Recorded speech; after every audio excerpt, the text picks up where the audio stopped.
channel.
Good morning to you. 6 o'clock on Saturday, the 20th of April. Today...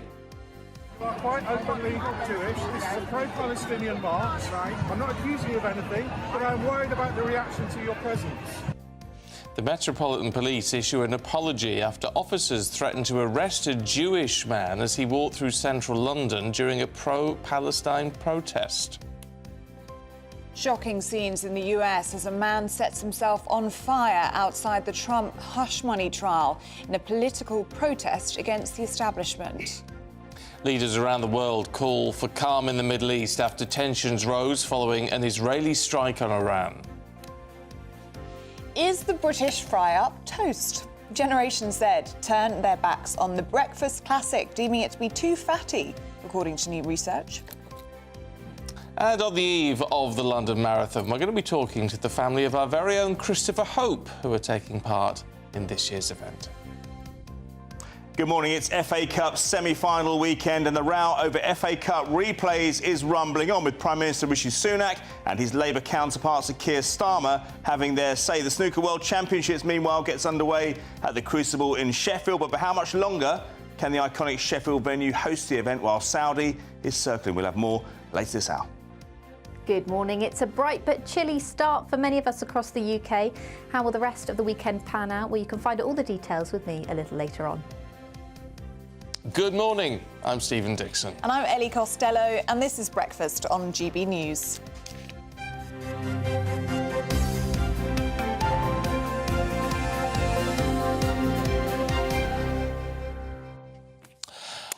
You know when honours are given out?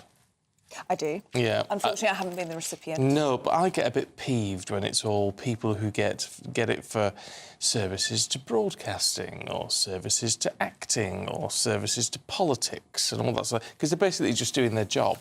Yeah. Right. Yes. Yeah, I think you should get them for doing things that are others. And one thing which you always used to see, I don't know if you still do, but police, lollipop men and women. Yeah. Well, often would get something. And I always thought, that's great, because they're doing that voluntarily. And Was that not a paid position? No, I think it's voluntary. You might correct me if I'm wrong, but, you know, and people tend to be doing it in their role after they've retired. I and all didn't that sort of thing. realise that. That's lovely. Anyway, in the Mirror this morning, there's this Brian Andrews. Morning to you. So he's 86 years old, and he is retired. Aww. After 24 years of doing the job. He used to always greet the children with a joke or a song. Apparently. This is in Annalby in East Yorkshire. He's been doing it since 2000. He's leaving because of health reasons. He said, some of the kiddies in the younger years when I started have got children of their own. It's been a pleasure. They've made my life wonderful. They held a special assembly at the school for him. Oh, how lovely is that? And I think that's the sort of people who should be getting honours and thanks and recognition. Brilliant. Well done, Brian. Oh, how lovely. And also the fact that you can have a whole second career that you clearly love so much in retirement. Yeah, helping children. I think it's a really, really nice thing. Oh, that is lovely. Thank you for sharing that. That's made me feel happy. Good. If you're a lollipop man or a lollipop lady, I'd love to hear from you this morning. Yeah, gbnews.com/yoursay. Do get in touch. Now, our main news today is about the Metropolitan Police, who've apologised for causing further offence with an apology about an officer's use of the term openly Jewish to an anti-Semitism campaigner who was near a pro-Palestine march. You are quite openly Jewish. This is a pro-Palestinian march. Right. I'm not accusing you of anything, but I'm worried about the reaction to your presence. Well, the chief executive of Campaign Against Anti-Semitism was wearing a Kapoor skull cap when he was stopped from crossing a road near the demonstration in London last Saturday.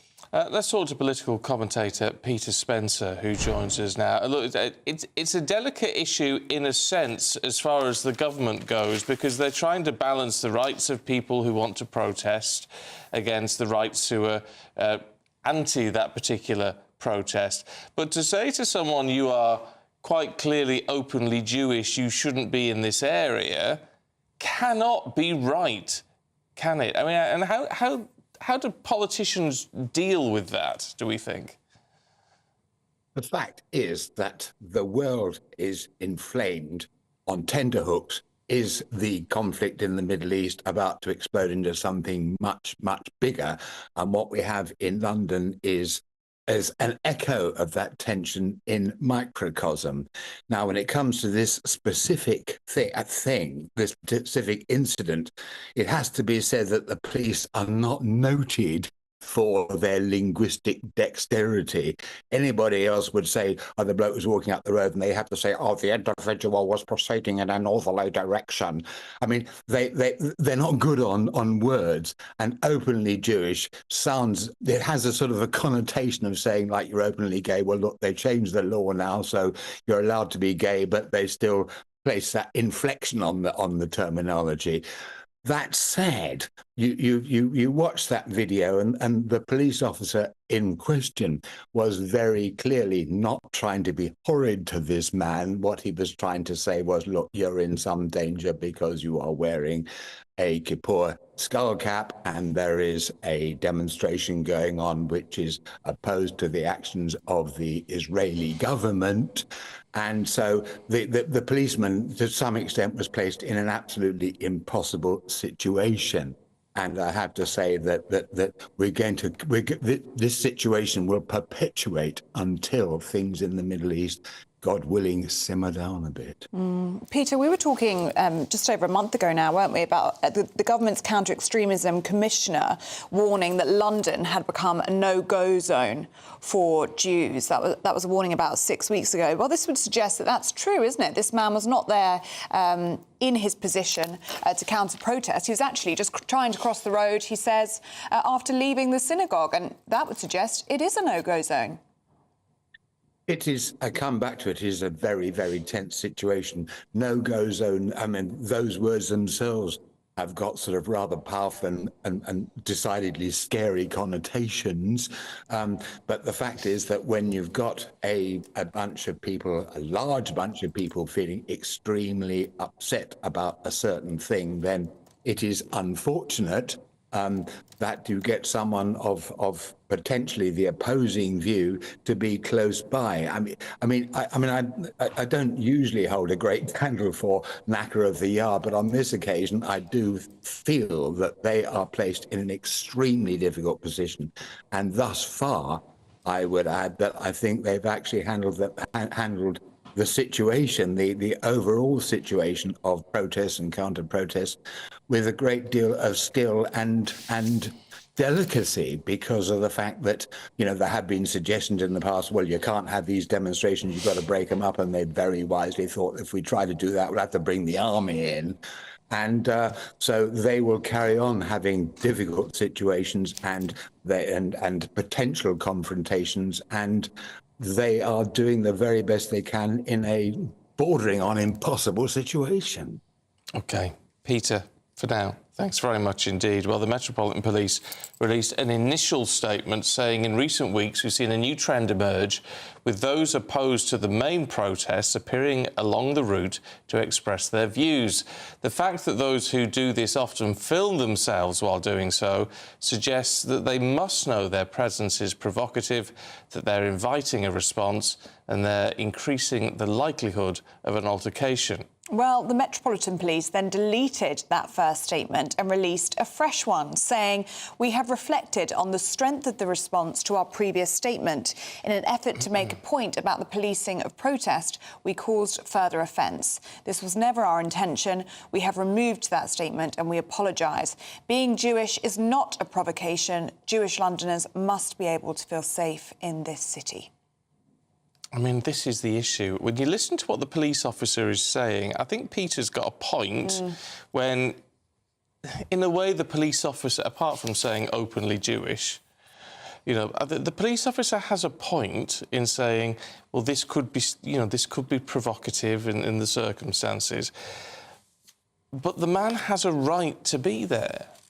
I mean, that's the point. He's got a right to be there. The fact he is Jewish shouldn't actually play into it. You know, the fact that, you know, if somebody else who was very pro-Israel, or I mean, in his case, he would argue, well, I'm just anti-Semitism, then who wasn't wearing a kippur was just stood there, would anything have been said? No. And this is the problem. It is slightly nuanced in a way. I wouldn't want to see this police officer hung, drawn and quartered over what he said, but clearly it wasn't right. No, well, it wasn't right. You can see what Peter Spencer is saying. He's not being horrid. He's trying to keep that man safe. That's probably what he's trying to do if we give him the benefit of the doubt. But you would think that's not this man's problem. That man has every right to cross the street in his home city and feel safe to do so. It should be on the pro-Palestinian marchers. It's their responsibility not to be violent. Not to be violent, exactly. Yeah. But it didn't come across that way. So that's the response from the Metropolitan Police. Is that enough? What do you make of that story? Do let us know what you think. gbnews.com/yoursay. Now, to the United States, where a man set himself on fire outside a courthouse in New York, where former President Donald Trump's hush money trial is underway. Yes, police have identified the man as Maxwell Azzarello from Florida, who is in his 30s. He's been taken to hospital and is in a critical condition. Well, the Trump campaign released a statement offering its condolences to the traumatised witnesses after the blaze. Well, joining us now from Washington is US political analyst Eric Ham. Good to see you this morning, Eric. And this is absolutely traumatising, isn't it? Oh, it certainly is. I mean, I've actually been outside that courthouse where Donald Trump is now. And of course, there have been protests and demonstrations, but certainly no one ever thought that you would see an individual who would actually set himself on fire. And so I can only imagine how that must have been just deeply traumatic for many of the people who were there and were actually had to witness that.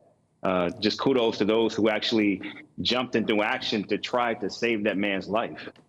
I mean, the thing is here, it's very difficult to understand what the man was trying to achieve, isn't it? I mean, he was sort of anti-Trump and anti-Biden, it would seem, all at the same time. I mean, clearly a disturbed individual. Oh, absolutely. I mean, I think it's a horrific situation that we saw play out today. And of course, no one knows really what was going through this individual's mind to make him do something like that. But of course, we know if the idea was just to protest, you know, his conditions or to, you know, illustrate just how deeply problematic the country is right now, I think there were probably more constructive ways to do it. And so I think that's what we see playing out. And for people who haven't seen the videos, and I wouldn't suggest you do because it is very distressing and traumatising, can you just explain exactly what happened? Because it does take quite a few seconds, doesn't it, before people start to realise what has happened? Well, I mean, I wasn't there, so I mean, you know, I don't know what led this individual to do what he did in terms of how he just set himself on fire. We do know that because of the trial, there is a number of first responders that are there just for the sake of the trial, and we know there are protests, there are demonstrations. So it's a very lockdown situation. It's, press are everywhere. And so we know that they were able to move in very quickly, but still just a very distressing situation. Is this an indication then of just how tense are things in the United States in the run-up to November? There's so much going on globally. There's so much pressure on Biden at the moment. Obviously, Trump with his trials and being controversial yet popular as he is. Really, can you cut the tension with a knife in the States? Oh, absolutely, you can. But, it's not just tension. There's also just deep unease and anxiety. People literally don't know what direction the nation is actually going in. In fact, we know elections are always about the future. They're always about the vision that candidates will lay out in terms of where they want to take the country.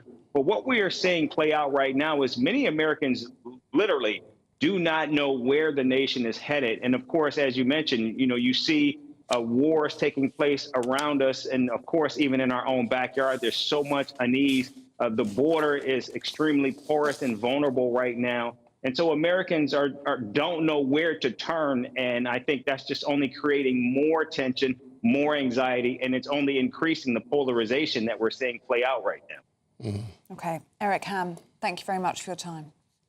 Thank you. Talking about the problems, global problems, which are affecting everybody, actually, it causes unease for all of us. Anyway, world leaders are calling for calm and de-escalation in the Middle East after, as we reported yesterday, Israel launched airstrikes against Iran. Well, according to reports, 3 drones were shot down with explosions heard at an airbase near the city of Isfahan. Now, the strike thought to be in response to last weekend's attack when Iran fired drones and missiles at Israel. Well, joining us now is defence editor at the Evening Standard, Robert Fox. And, Robert, is it safe to say that we can all breathe a sigh of relief for now? I think you're right. There's a pause for reflection now for very good reason, because there's been some very interesting Israeli comment, not part of the government or of the military setup, in the more liberal press, things like the Times of Israel, very good online paper, Haaretz, which I look at every morning, both available in English, is saying that, that a lot of this wasn't really long-term pre-planned reactions going on. And I think that this is what's so fascinating, is both Tehran and Tel Aviv, Jerusalem, are thinking where they are. They have sent signals to each other, which they understand. The strike, there are 3 things we have to go through. The strike on the Damascus consulate, which actually hit much harder, I think, than the Israelis expected. Right. Because they hit a command cell of the elite of the Revolutionary Guard Corps. And this really hit that element, which is the elite, very active outside Iran, very, very hard indeed. That's why there was going to be an extreme reaction. It was extreme, though mild in effect, but it was extreme in that it was an attack on Israeli territory from Iran. How do they do it? They do it with swarm tactics. See whether it works. This is what we've got. Let's see how you respond to that. And Israel has responded, and I think this has been really clever, whether by accident or by design, by the Israeli authorities. They haven't said what they really did. Now, you have reported that they were drones. The Israeli press is reporting it was a strike around Isfahan on a key area, sending a signal by 3 very precise air-launched missiles from aircraft. I think it was a bit of both. There was a lot of, now you see me, now you don't. Now, let's see where we are. And you get the chorus of the backers around saying, be careful, do this, do that. But the 2 principal players are eyeballing each other. And the interesting thing is neither is blinking so far, but neither seems to want to go crazy. Which is reassuring. Which is unusual for me to say. Well, that, isn't it? Yeah, it is. I mean, what's also interesting in this is Iran has talked about the attacks coming from within the country, from infiltrators, which is, A, it's intriguing, but B, does that then give them a bit of a get-out clause to say we don't necessarily need to respond? Well, I don't want to sound partisan here. It's not nonsense. It has happened in the past. Copter drones have been launched from within. And this is the thing that really worries the Iranian regime, because there are dissident groups. We know that IS is active there, and there are, would you believe it, racial tensions between the Azeri minorities in the north, which are a big minority, and the Farsi, the Persians. And there is a sense, and I think the caution of the Iranian regime reflects that particular part of the regime, revolution in 1979, they're very, very old indeed, and they are coming to an end. I mean, the Ayatollah, the supreme leader, cannot be around forever, and he's looking desperately for a successor. They've mentioned his son. I'm talking about Ayatollah Khamenei, and that's not going down too big either. It's very, very interesting. What one wants to know is what the Israelis are saying to the Americans at the moment with regard to Gaza. I think the Americans have been saying, get it wrapped up. I think that the Israelis are saying, we've got to go into Rafah because that's where the remaining command, and it is difficult, of Yahya Sinwar and his team of Hamas are. But there's that. But it's very interesting how, in the United States, I don't want to make it too complicated, how the Israeli-Iran issue and Ukraine are going together. And that possibly could come up today to the floor of the House as to whether they're going to give extra money for further support for Israel. It will be an backup, particularly for things like the Iron Dome system. But more desperately needed is air defences for Ukraine. That message appears to be getting through, and I think there will be a package that will come to the House in the next few days, because things are pretty desperate. But again, absolutely against the odds, the Ukrainians are fighting back. OK. Robert Fox, good to see you this morning. Thank you very much indeed. Heck, a lot of heavy stuff this morning to get through. Let's see what the weather is going to be like for you, because I have to say it was a cold start where I woke up this morning. It was miserable yesterday, so I hope it's better today, Annie. A brighter outlook with Box Solar, sponsors of weather on GB News. Good morning. Welcome to your latest GB News weather update. This weekend will be dry for many of us. The best of the sunshine will be in the west, particularly through today. And across eastern areas, actually, there's going to be quite a cool feeling breeze with this northeasterly wind coming off the North Sea. That will bring some cloud to eastern areas through this morning. Elsewhere, though, it should stay dry and bright. However, as we head towards lunchtime, I think more in the way of cloud will bubble up across western areas, parts of Wales, into the Midlands as well. But it should stay dry through much of the day, and it will feel fairly pleasant in the sunshine. Later on this evening, we'll start to see parts of Scotland to see some rain arrive as this area of rain pushes in from the north. That will bring thicker cloud to many areas of Scotland as well. And that area of cloud is going to sink southwards through this evening, covering many areas of northern England, and that will likely sit across parts of the Midlands, possibly into the southeast by Sunday morning.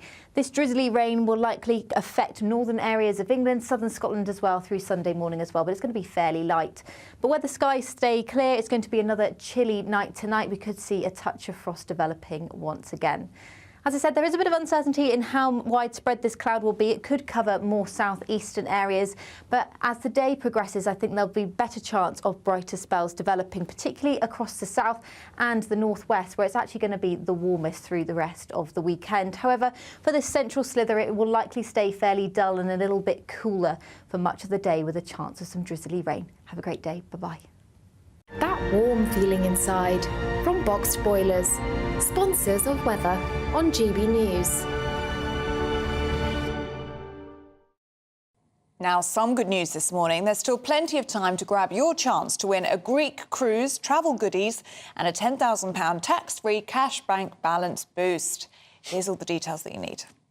Don't miss your chance to win our biggest prize so far. There's an incredible £10,000 in tax-free cash to spend however you like. Plus, courtesy of Variety Cruises, a bespoke 7-night small boat cruise for two worth £10,000. With flights, meals, excursions and drinks included, your next holiday could be on us. Choose any one of their 2025 Greek adventures and find your home at sea. We'll also send you packing with these luxury travel gifts. For another chance to win a prize worth over £20,000, text WIN to 63232. Text costs £2 plus one standard network rate message. Or post your name and number to GB04 PO Box 8690 Derby DE1 9TT. UK only. Entrance must be 18 or over. Lines close at 5 p.m. on the 26th of April. Full terms and privacy notice at gbnews.com/win. Please check the closing time if listening or watching on demand. Good luck.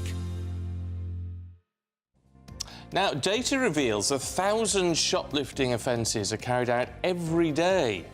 Find out more in just a moment.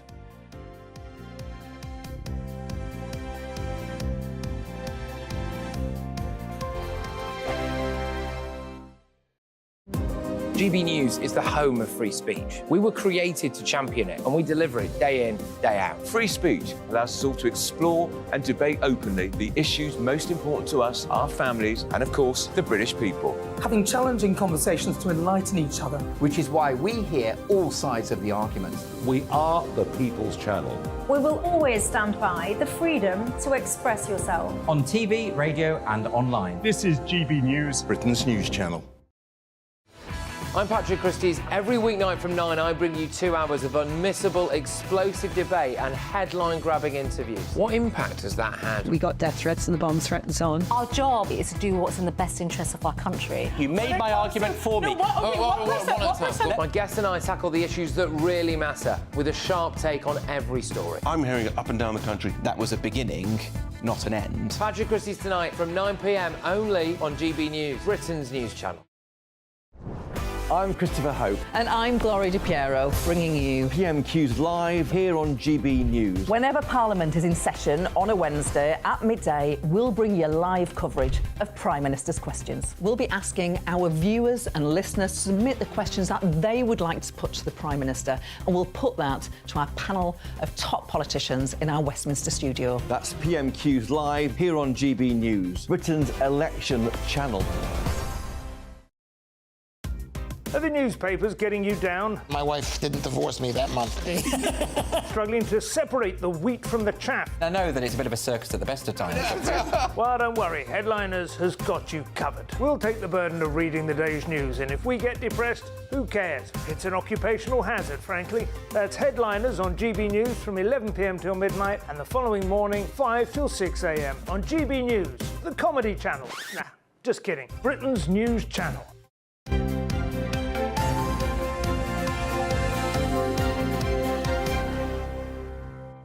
6:26, good morning to you. Now, the Labour Party has called on Tories to scrap their shoplifters' charter because new analysis reveals 1,000 shoplifting offences are committed each and every day. Ooh, well, this comes as data shows that charges for such offences have dropped more than a quarter over the last 5 years. Let's talk to former Detective Chief Inspector Mike Neville. Morning to you, Mike. What's going on?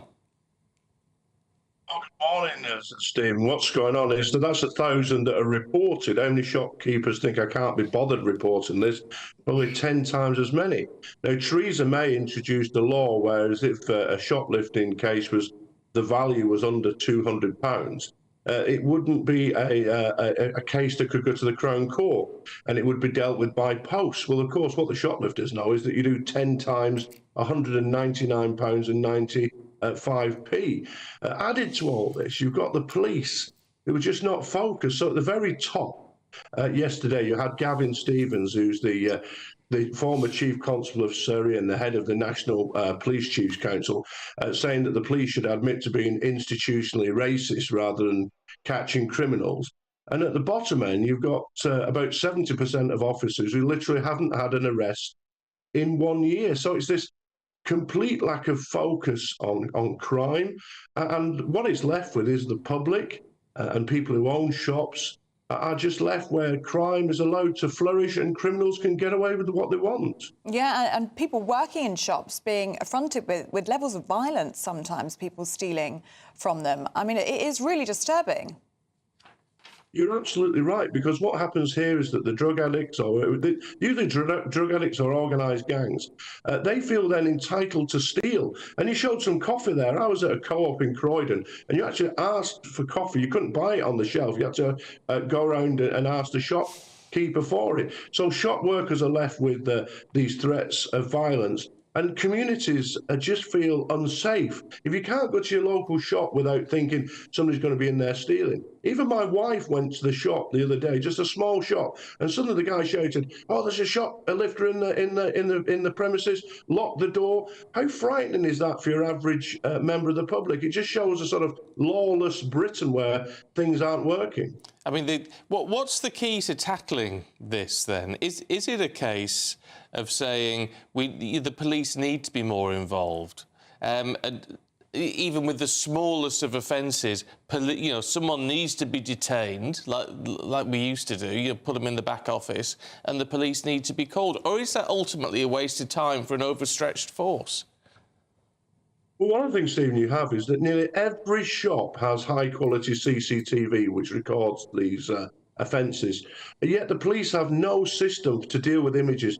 Like, they have a national fingerprint and a national DNA database. You travel to Belfast, Bolton and Bournemouth, and you get captured on CCTV, there's no way that those images will be matched.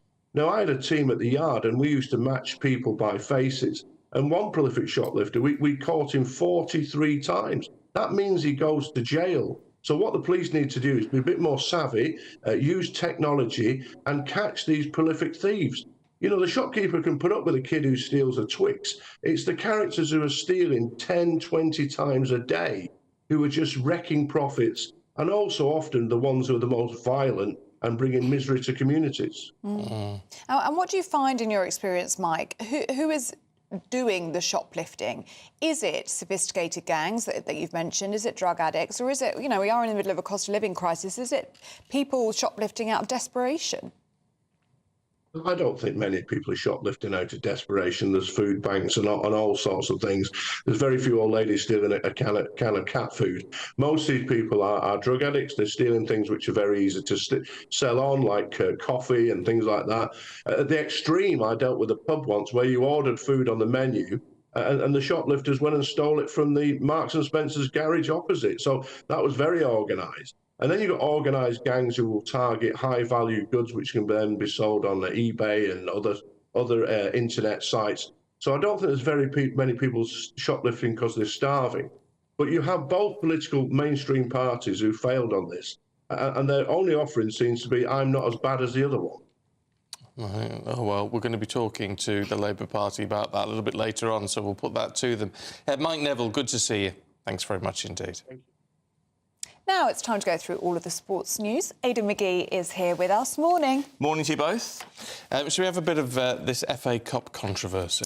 Yeah, I mean, look, first of all, we should say it's a great day for the FA Cup and a great weekend over the next 48 hours or so. Man City play Chelsea at 5:15, and tomorrow Coventry, who haven't been to an FA Cup semi-final since 1987 when they won it, they face Man United at Wembley at 3:30. But what's brought the whole FA Cup argument into focus this week is because, well, it's the FA's announcement earlier in the week that they're going to scrap replays. Now, we've touched on it earlier in the week, as you know, but now Rishi Sunak has weighed into the argument. Now Keir Starmer has come into it as well. Now, you can tell it's an election year, can't you? Yeah, because they're seizing on something very popular and having their opinions felt. Now, the crux no doubt they're both on the side of the fans, are they? They are indeed, yeah. It's almost like you've seen this kind of thing before.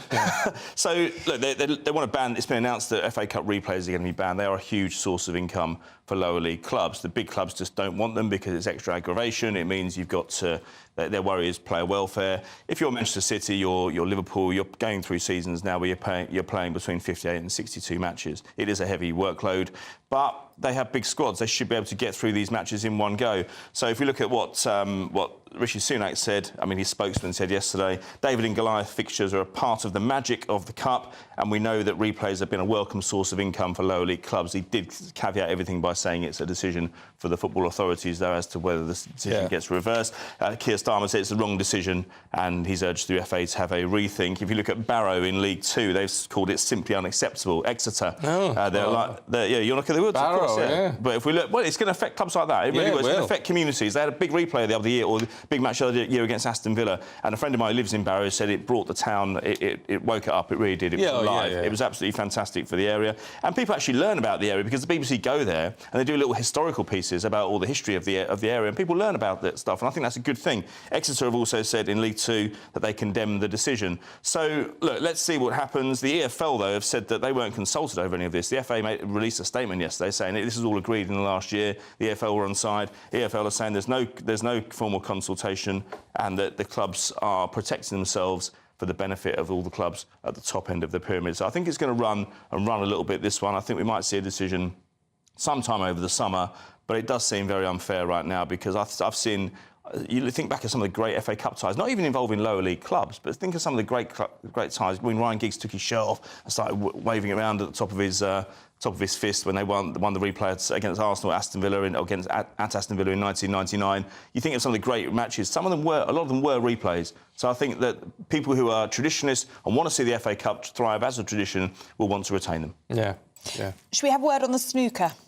It's underway today, Ellie. Yeah, exactly. Sheffield. In Sheffield, yeah. Well, this is interesting because Eddie Hearn came out and did an interview yesterday. It's been at the Crucible since the 80s, I think, maybe even going back before that. But Saudi is circling. It wants to supplant the World Championships and take them over there. Eddie Hearn's argument is that there's 3 years to go still of the current contract, so there's a while to go yet. There's plenty of discussions to be had. But Saudi sees the World Snooker Championships, and let's face it, it's a sport that needs a little bit of a revival. If you look at the stellar name in snooker is Ronnie O'Sullivan. He's 50 next year. Nothing wrong with that, of course. But if you look at the darts, for example, their superstar is 16, and so they can see a future there, someone to build marketing around. It's almost but Ronnie O'Sullivan sort of signed over to the Saudi side, hasn't he? I mean, he's setting up the Ronnie O'Sullivan school. He is. He is, and that's fine. But there are plenty of other. He's made his money. That's fine, and so have a few others at the top. But it was the same in darts. Phil Taylor, when I used to interview him, used to do interviews with me to promote sport, even though he didn't need to promote sport for his own benefit. It's for the other players. The other players in snooker need to earn better money than they're earning now. Eddie Hearn said yesterday, I can earn them 3 or 4 times more in Saudi than I can in Sheffield. It's a small arena. He also criticised the UK government for not promoting enough or not encouraging enough elite sporting events over here. On the flip side of that, you say, well, this is already a mature sporting nation. We already have a lot of elite events already, so why should we push the boat out to make snooker as big as any bigger than it already is? It should find its own way in the marketplace. The other problem is, of course, Stephen, that it's very hard to find snooker coverage now. You have to discover all these different multicoloured buttons to find it on behind, and sometimes it's even behind a paywall. So whereas when we were kids, snooker, 22 million people watched the World Championship in 1985 between Dennis Taylor and Steve Davis, and that was 1:30 in the morning. 22 million people watching. Those days are long gone, but it was at least accessible. And so I think snooker does have some thinking to do. It's always compared against darts because it's a similar kind of audience, similar kind of demographic. And I think they'll look back and see the success that darts had earlier in the year with the number of stars coming through. Maybe they need to revitalise it at some time. I know people who dealt with snooker 10, 15 years ago, very, very stuffy, very stuck in their ways, and they maybe just need a little push. And if that means bringing the world title away from Sheffield and to Saudi, maybe it's not. Maybe that could be what it needed. And also, you'd still get other tournaments that still could take place, big tournaments that still could take place at places like the Crucible. OK. Aidan, thank you. Let us know what you think about that. Is that controversial? I think they need a Luke Littler. They do need a new Steve Davis, don't they? Yeah. But he was known as interesting, wasn't he? Because he was boring. Yeah. But what was he, 19? He was pretty young when he came through, but he won 7 titles. Hendry has 8. O'Sullivan, we should say, is going for an 8th title to Hendry, yeah. Stephen Hendry, excellent player, Scottish guy from Edinburgh. Yeah, what he's up to now? Oh, he's still around the circuit. Oh. Playing seniors. So we need a teen sensation. That's what we need. Yeah. No. Anyway, let us know what you think. gbnews.com/yoursay. Now do stay with us. Papers next with Winston Davies and Candice Holdsworth.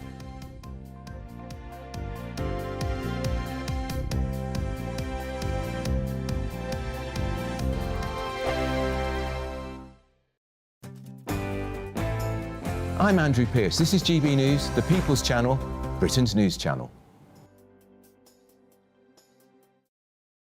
In the GB newsroom, we bring you the news as it happens. With our team of dedicated journalists across the UK, GB News brings you accurate reporting of the day's topical agenda. When the news breaks, wherever and whenever it's happening, we'll be there. This is GB News, the People's Channel, Britain's news channel. We're GB News, and we come from a proud tradition of British journalism. That's why I'm so excited to be here. It's something so new. The first news channel to be launched in Britain in over 30 years. Launched to represent the views of the British people. To go where other broadcasters refuse to go. How did you find out about the story in the first place? Launched with one aim. To be the fearless champion of Britain. It's an absolutely fantastic atmosphere here. This is GB News. GB News, Britain's news channel. I think the most exciting bit for me is talking to people. People who I think are ignored often by the major news channels.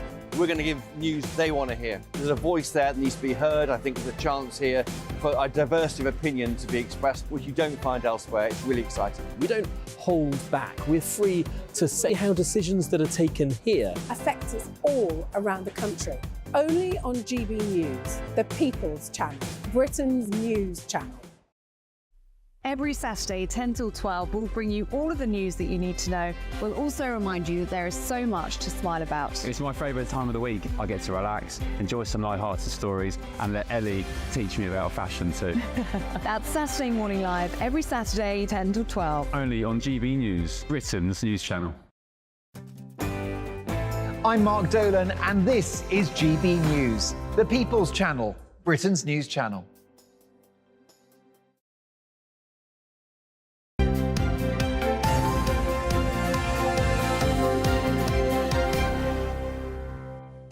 At 20 to 7, let's have a look at some of the front pages for you this morning. Yes, The Guardian leads with calls for calm after Israeli strikes hit Iran yesterday. Telegraph has Scotland Yard being under fire after a Jewish man was threatened with arrest for walking near pro-Palestinian protesters.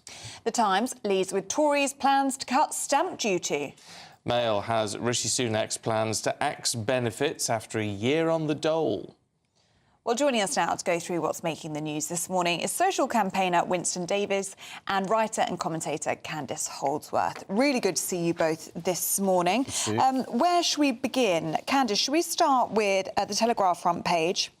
It's also our top story this morning. This is Scotland Yard under fire after a police officer referred to a Jewish man as being openly Jewish and threatening him with arrests. Yes, so like you say, this is an enormous story. So it's covered on the Telegraph front page. The chief executive of the campaign against anti-Semitism, Gideon Falter, was walking through central London after coming back from synagogue.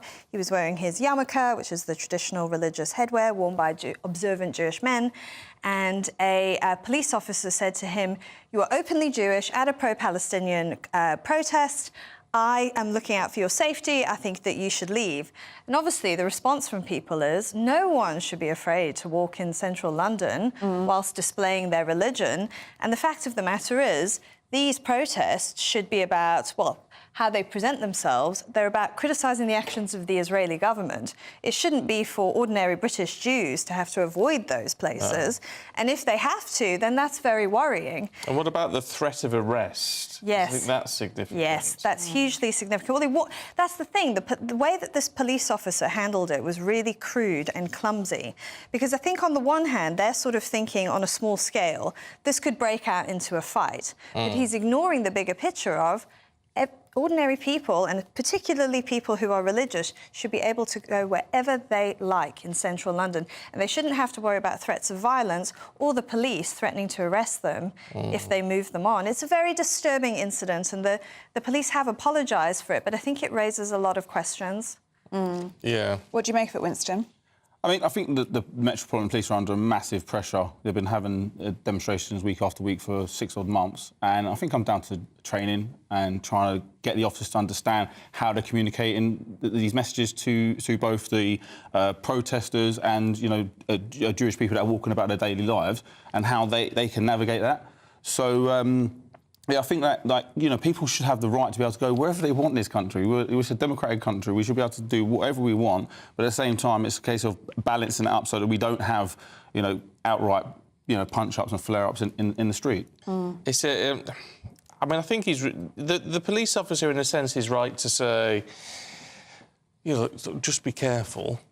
You know, this may be problematic, just be careful. But to sort of then, in effect, say, you are in the wrong for being here, but and if you don't go, are threatening you with arrest.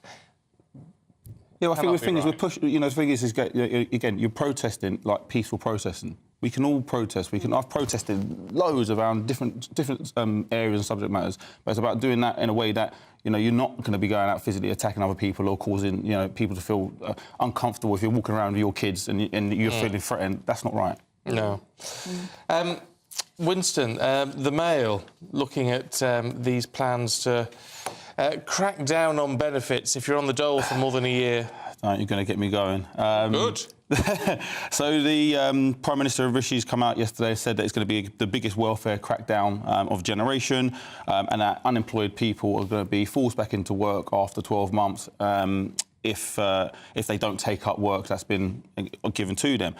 Like, look, 100%, if you're not working, if you're on benefits, yeah, you should be actively trying to work. And if you're suffering from mental health issues, you're depression and whatnot, then yeah, you should be getting support. But the problem we've got is NHS waiting lists have not been decreasing; they've been increasing. And they've said they're going to get the NHS waiting list under control. At the moment, we've got 1.8 million people that are waiting for mental health treatment from the NHS, and their issues are not being resolved. And rather than saying, you know, let's help them, you know, these. The people that have been waiting for being unemployed has gone up. The people that are waiting to be on long-term sick leave has gone up since the pandemic. But the argument is, and you're quite right, stuff needs to be addressed, and if there are problems, they need to be looked at and all the rest of it. The argument here is saying, well, there are people using it as an excuse. There are people who are saying, you know, and it's not as if it says here if they fail to find a job. It's more if you're offered jobs and you say, no, I don't want to do that one. But the thing is, I think, for me, I'm saying there's a direct correlation between COVID and these people that are on long-term unemployment and with the mental health issues and health issues. My thing is saying, well, yeah, that's what it says. It's a direct correlation. Since COVID, they've gone up by a third. So we've got 2.8 million, I think it is now, that are on long-term sick leave and unemployed. So it's like, can we not help these people? Can we not find some way to give them support rather than saying, well, do you know what, just get out to work, let's get the NHS waiting list down and let's support these people. Look, no one wants to be on benefits. I grew up on benefits. I wouldn't want to be on benefits. No, but some people don't. Well, they might not want to be on benefits, but they don't want to have a job. Because you do get families where it's generation after generation that never have a job. The problem I've got with it is that Rishi Sanders is saying, let's not, what did he say? Let's not have normal, where is it? Let's just find everyday problems are no excuse to not finding work. Yeah. Rishi doesn't know what everyday problems are. He's never experienced everyday problems. He's a multi-millionaire with a silver spoon in his mouth. Well, he is now. He didn't even get elected. He was given the premiership, the prime ministership on a plate. He didn't even win an election to get that. He's been given everything all of his life. How do you understand what it's like for a normal person? Oh, I don't know, Candice? No, I mean, I think that this is really important. I think that this worklessness crisis has ballooned out of control. And I don't think the Department of Work and Pensions actually had very good data on this. I mean, a lot of this was revealed by number crunching by The Spectator that revealed the actual extent of the problem, where you've got cities now where you've got almost a quarter of the population claiming sickness benefits. And I just don't think it's good for those people. I mean, I know people with severe psychiatric conditions who work, and it's very fulfilling for them, and it's actually very good for them, and it's actually good for their mental health because they have something that is positive and something that they can work for. And I think just leaving people to sit at home for the whole of their lives in some cases, never being able to achieve anything is so damaging. So in that sense, would you support the idea of saying, you know, after 12 months, if you're not taking a job which is available, whatever that job is, then we cut your money. Yes, absolutely. Yes, I do. I do agree with that, because I think there's been a number of reports now with people saying that the reason I am on these benefits and the reason I'm not getting a job is it'll be stuff like I just don't like being told what to do, or I don't like the pressure, or I don't want to get up in the morning. And those aren't valid excuses. I mean, the fact of the matter is it's not fair on taxpayers either, who have to get up to work, who spend time away from their children, who are also dealing with stresses and strains. Yes, I don't want to get up for work. No, I at was 3 about to o'clock say, in I the think we can morning. all relate to that feeling, can't we?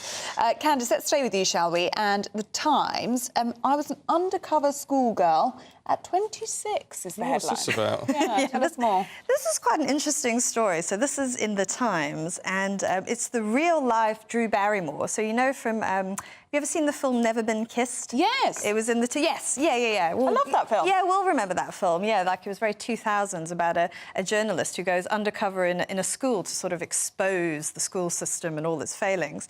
It was based on the life of this woman, Shan Jones, who did just that.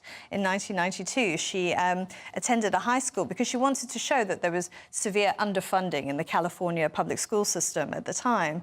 But what's quite interesting is that the people she went to school with were really angry with her for it, because she had to pretend she was one of them and she had to befriend them, and they told her their secrets. And can you imagine being a teenager and you form this friendship with someone and then you discover that they're actually 26 years old and they're like they're some sort of undercover investigator? I mean, I think at such a formative age, that would disturb you quite a lot. Come on. It would. Oh, my God. I think it would. That would freak me out as a teenager. Oh, get it. I'm just impressed she got away with being a schoolgirl at the age of 26. Yeah. Oh, dear me. Yeah. So, well, but it'd be interesting to get her perspective on it from that. I don't know. What are they so upset about? Because they shared what sort of lipstick they like to wear. Well, I don't know. I think girls at that age are forming very close friendships, and it's sort of where you kind of form your idea of like other people. And I think if someone like came into your life and was able to fool you like that, I wouldn't like that. I understand what you're saying, no. I don't know if you'd be allowed to do it these days. No, I mean, you can. We're talking about mental health issues and things like that. Well, this would be a ring-dinger for compensation claims and serious legal action. It should well, that's be. But in the world we live in now, it could well be, yeah. Make a claim, for sure. I imagine all the... You would have loved it if you'd found out someone you went to school with was 26 when I'm you were not there. saying nothing. Yeah. Winston, The Guardian. Can we have a look at the... I mean, the Israeli-Iran situation, it's been hyped up on... I mean, the Mirror's saying the world waits on Iran. I don't know what The Guardian's headline is. But, I mean, actually, this has been quite cleverly played. That we thought it was all kicking off first thing yesterday morning, and actually... It's been cleverly played that both sides have been able to sort of have their say, if you like, but it's not going anywhere. Like I said, it blew up yesterday. I mean, sorry, excuse the pun, but yeah, no, it went off yesterday, right? And it's like it feels like we've got this tit for tat going on. It's like posturing, like you know, well, I'm not scared. You're not scared. So I didn't do nothing to me, and it's kind of just. But we are waiting to see what happens because it is like a bit of a game of chess at the moment. We've got the at the G7 meeting, Anthony Blinken was saying we're committed to Israelis' security, but we're also committed to de-escalation. And he's also, despite this confrontation, he remains intensely focused on Gaza. So it's just kind of like you've got these sort of dualities going on between you know, Israel and Iran and all of the proxies that are around, and then you've got the whole issue of, you know, huge issues been going on in Israel and Gaza for the last 6 months. So I think it's going to be one of those ones going to keep an eye on, you know, intensely over the next few days, see what actually happens, if there's any response, if anything. I think they've both given each other the chance to save face a little bit and calm down on this. I mean, thank heavens. It's a real game of chess. It's sort of anticipating your opponent's next move, but also thinking several moves ahead. And they're both in a very interesting position because Israel doesn't want to alienate its allies. And actually, after the Iran strike, it was actually left in quite a strong position because all these people who had at one point have been saying you're going too far, you need to scale back now, really came out in support of Israel, which was really good because at one point it was starting to look like it was getting a bit isolated. And Iran, by contrast, looked like the pariah. But Iran's dealing with so many internal issues. I mean, that's really what's motivating them. That's why they're doing this. How do they respond, though? How did Iran respond to this? Well, hopefully. Well, I mean, they've played it down so much that maybe they can get away without responding at all. I know. Which is probably the way they're trying to play. Because what is so interesting is the way that both countries have responded. I mean, Israel hasn't confirmed anything. They haven't said anything, which is interesting in and of itself. And then Iran just totally downplaying the attack. I know. Saying, yeah, everything's been handled, airspace is reopened, nothing to see here. I think they're probably, both of them, are more comfortable in the shadow wars and going through proxies than they are head-to-head, because they know how dangerous that could be. Because that was Iran coming out of the shadows with that strike on Israel. Yes, yeah, absolutely. All right, let's cheer ourselves up, should we, with something a little bit lighter. Please. Well, it's not going to make you smile, though. Ratzilla. Oh, well, that's on the Daily Star. Yeah, so this is a story in the Daily Star. Apparently, refuse workers have claimed that there are rats the size of cats now in bins. In bins. But they put it down to cuts to pest control and the fact that bins are collected fortnightly, not weekly now. So they're eating and they're getting bigger and bigger and bigger. If I saw a cat-sized rat, I don't think I would ever recover. That would be disturbing. That would be. We had a rat in our house at university, and it leapt out of the stove. I'll never forget it. And me and my housemate just ran screaming down the corridor. I mean, it was so funny. They're brazen. They are. This is the problem now. They've got no fear. You just got to suck it up and deal with it. I've been a plumber for 15 years, right? And you come across them and it's just like, yeah, all right, mate. Is it true what they say, that you're never 6 foot from a rat? Yeah, they're everywhere. I was once in the loft doing some work and I was just there cracking on with it and I could smell the smell. I was smelling it. Next minute I got my torch out, I had a look, and there's a decaying rat or mice or something just sitting there by my head, and I was, just get on with it. How big did they get? Oh, no, this was big. Like a cat? Well, yeah, I mean, not like a cat, no. Yeah. But I mean big. I don't like it. They're incredibly intelligent rats. They are. Yeah. They are. They're very, very intelligent. I don't want them around. I do feel sorry for them sometimes that they're quite maligned. I remember my neighbour put out birdseed in the winter. Oh, yeah. And then eventually it was just all the rats eating it, and then everyone made her take the birdseed down. And I thought, but they also do need to eat, and I know that's really soft of me. Yeah, that is. But, yeah. Come on. There's a park near me, and you have to go through the park to get to the shops, and there's so many rats, and they're brazen, and they don't hide in the bushes. They come out and run and scurry by your feet, and I won't walk through the park anymore. Have you ever been bit by one? No, but that's what I So there we are. Think about it. Yeah, but they definitely could bite me. They're not scared. Why would they? They're not going to have a nibble of you, unless you smell like a chip or a biscuit. Well, I probably do smell like chips or biscuits. Probably the problem. There you go. But no, I do worry about it. If you're a rat fan this morning, if you've got rats as pets, then let us know. I don't know. You like them. You're being weird. I don't like them. It's you're saying they're really intelligent and lovely I'm not creatures. anti-rat. I might want one living in the house, but I'm not anti-rat. I don't think they're these wicked, evil things that we all must exterminate like mad. Horrible. Anyway, there you go. Candice and Winston, thank you both very much indeed. We'll see you later on. And Annie has your weather for you. A brighter outlook with Box Solar, sponsors of weather on GB News. Good morning. Welcome to your latest GB News weather update. This weekend will be dry for many of us. The best of the sunshine will be in the west, particularly through today. And across eastern areas, actually, there's going to be quite a cool feeling breeze with this northeasterly wind coming off the North Sea. That will bring some cloud to eastern areas through this morning. Elsewhere, though, it should stay dry and bright. However, as we head towards lunchtime, I think more in the way of cloud will bubble up across western areas, parts of Wales, into the Midlands as well. But it should stay dry through much of the day, and it will feel fairly pleasant in the sunshine. Later on this evening, we'll start to see parts of Scotland see some rain arrive as this area of rain pushes in from the north. That will bring thicker cloud to many areas of Scotland as well. And that area of cloud is going to sink southwards through this evening, covering many areas of northern England, and that will likely sit across parts of the Midlands, possibly into the southeast by Sunday morning. This drizzly rain will likely affect northern areas of England, southern Scotland as well through Sunday morning as well, but it's going to be fairly light. But where the skies stay clear, it's going to be another chilly night tonight. We could see a touch of frost developing once again. As I said, there is a bit of uncertainty in how widespread this cloud will be. It could cover more southeastern areas, but as the day progresses, I think there'll be better chance of brighter spells developing, particularly across the south and the northwest, where it's actually going to be the warmest through the rest of the weekend. However, for this central slither, it will likely stay fairly dull and a little bit cooler for much of the day, with a chance of some drizzly rain. Have a great day. Bye-bye. That warm feeling inside from Boxed Boilers, sponsors of weather on GB News.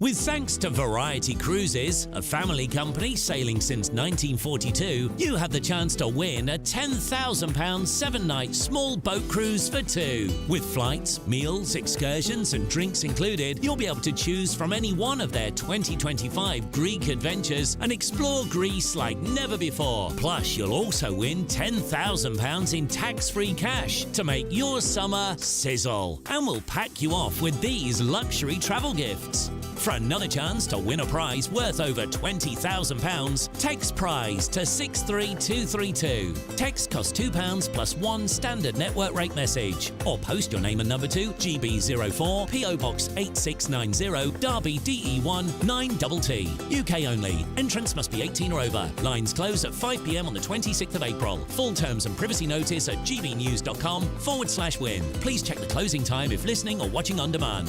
Good luck. I'm Michelle Dewberry, and I'm not here to tell you what to think. I'd much rather hear what you have to say. So, send in your opinions to gbviews@gbnews.com. Keep them clean, and you never know, I might read them out. With my panel here on Jubes & Co, we debate, we get stuck into the issues of the day on a show where all views are welcome, especially yours. GB News, the People's Channel, Britain's news channel. I think the most exciting bit for me is talking to people. People who I think are ignored often by the major news channels. We're going to give news they want to hear. There's a voice there that needs to be heard. I think there's a chance here for a diversity of opinion to be expressed, which you don't find elsewhere. It's really exciting. We don't hold back. We're free to say how decisions that are taken here affect us all around the country. Only on GB News, the People's Channel, Britain's news channel.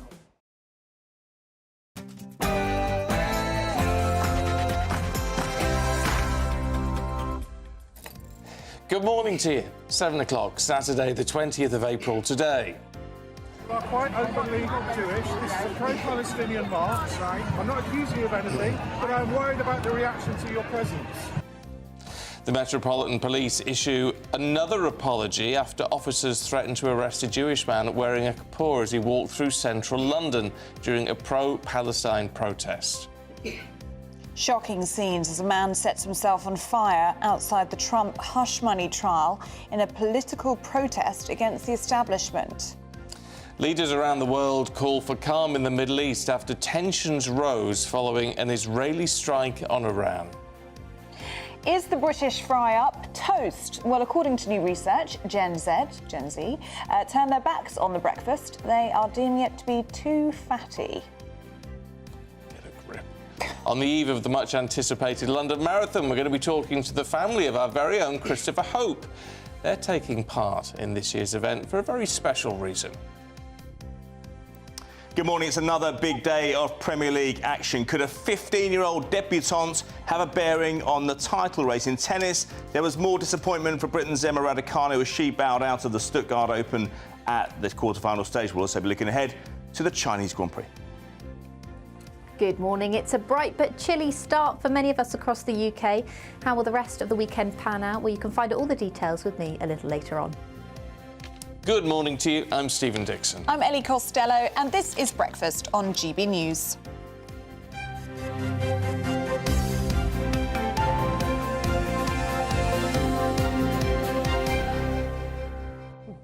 this story about the fry-up is really upsetting me.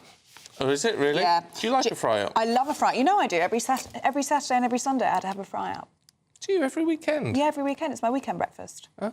And then during the week I'd have granola and fruit and yoghurt to try and be a bit healthier. You know, it's all about balance, people. I do like a fry-up myself. Yeah, so do you. Well, a poll of those aged 18 to 34 found almost 15% never touched a cooked breakfast.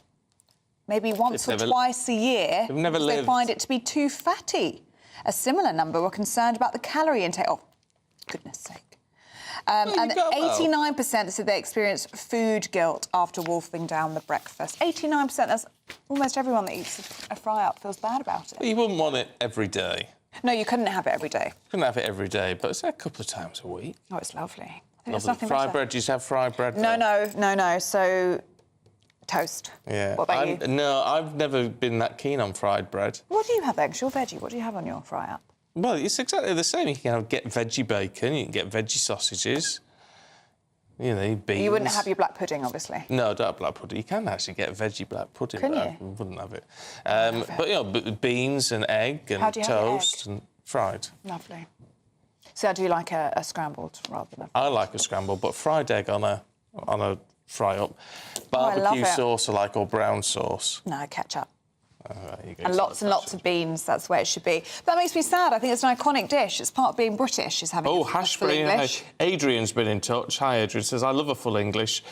Fried bread or toast must have hash browns. Yeah, hash browns. Yeah, I'm not mad on hash browns. Oh, no, I love a hash brown. Only have it once a week, though. Yeah, well, I think that's the trick. I think if you have a weekend treat, it's a really nice idea. But there's a chef here who's also saying it's perfectly possible to create a traditional fry-up that's a little more guilt-free. So I use the air fryer for my sausages now. Oh, do you? They're a little bit better for you. Yeah. So it is possible. Just to put you off your breakfast, if you're thinking of gorging this morning, Fred has been in touch saying apparently there are 120 million rats in London. So there you go. And ex-Tanky Commander's been in touch saying, I had a pet rat. They are so lovely. Would sit on my shoulder watching TV, cleaning my ears. Then in the kitchen, I would run a tap and jump off, and they would shower under the tap. Are they put on my leg? No, probably not. They're very intelligent rats. The rat would shower? Yeah, they have to have a wash. Under the tap. Oh, right, OK. There you go, changed your mind now, haven't you? Well, I don't know. That sounds quite cute. Okay. I'm not sure about them cleaning your ears, though. No. Anyway, keep those views coming in on the fry-ups or the rats or anything you'd like to talk about today at gbnews.com/yoursay. Now, the Metropolitan Police has apologised for causing further offence with an apology about an officer's use of the term openly Jewish to an anti-Semitism campaigner who happened to be near a pro-Palestine march. This is what happened. You are quite openly Jewish. This is a pro-Palestinian march, right? I'm not accusing you of anything, but I'm worried about the reaction to your presence. Well, the chief executive of Campaign Against Anti-Semitism was wearing a Kapoor skull cap when he was stopped from crossing a road near the demonstration in London last Saturday. Let's talk to former Scotland Yard detective Peter Blexley, who's here. Morning, Peter. Good morning. Watching that exchange there, I mean, what's your view? It's yet another appalling exchange between a Metropolitan Police officer and somebody who is expressing concerns about these pro-Palestinian marches. I mean, let's break down some of the language where he expresses concern about his presence there. Surely a police officer who is intending to keep the peace would be concerned for that person's safety and might suggest to them that there might be a better place where they can observe the march from, where they could be better protected. Not about their presence. Surely there is an absolute right of somebody to observe a protest that they fundamentally disagree with. It's appalling. And the Metropolitan Police are increasingly being regarded by many swathes of the London public as taking a side, and it's not their side. And he also threatened this man later on with arrest, and that's a really important element, isn't it, this story? It's utterly appalling. People have a right to go and express their contrary view to a demonstration. The man is simply standing there and observing. If there is any kind of policing duty to be fulfilled here. It is a duty of keeping that man safe whilst allowing him to observe and by his very presence be there, contrary to the views of those who are protesting. I mean, the concern would seem to be, well, you know, it could cause some trouble. Well, presumably the trouble that he's concerned about would be coming from the other side. Therefore, you police them more strongly, vigorously, wouldn't you? Robustly. Robustly. And we know, through the number of arrests that have been made whilst these marches have gone on since October last year, that some people that go there express vile, murderous, genocidal views and want to see an end of the state of Israel. Many people have been arrested for displaying placards, for chanting and for other crimes connected to these protests. The Metropolitan Police are quite fundamentally sacrificing their independence.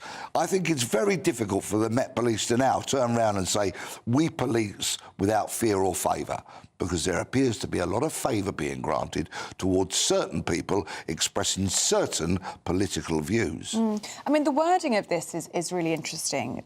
You look openly Jewish. I mean, it sounds as though there's something wrong with looking openly Jewish. You can imagine a police officer saying, look, you're openly drunk, you're openly high, there's something wrong with your behaviour. There's nothing wrong with looking religious, if you are, and walking through central London. Or being openly black. Yeah. Or openly brown. Or openly gay. Or openly straight. Or openly supporting one football team or another. Yeah. And so it goes on and on and on and on and on. This language is beyond clumsy.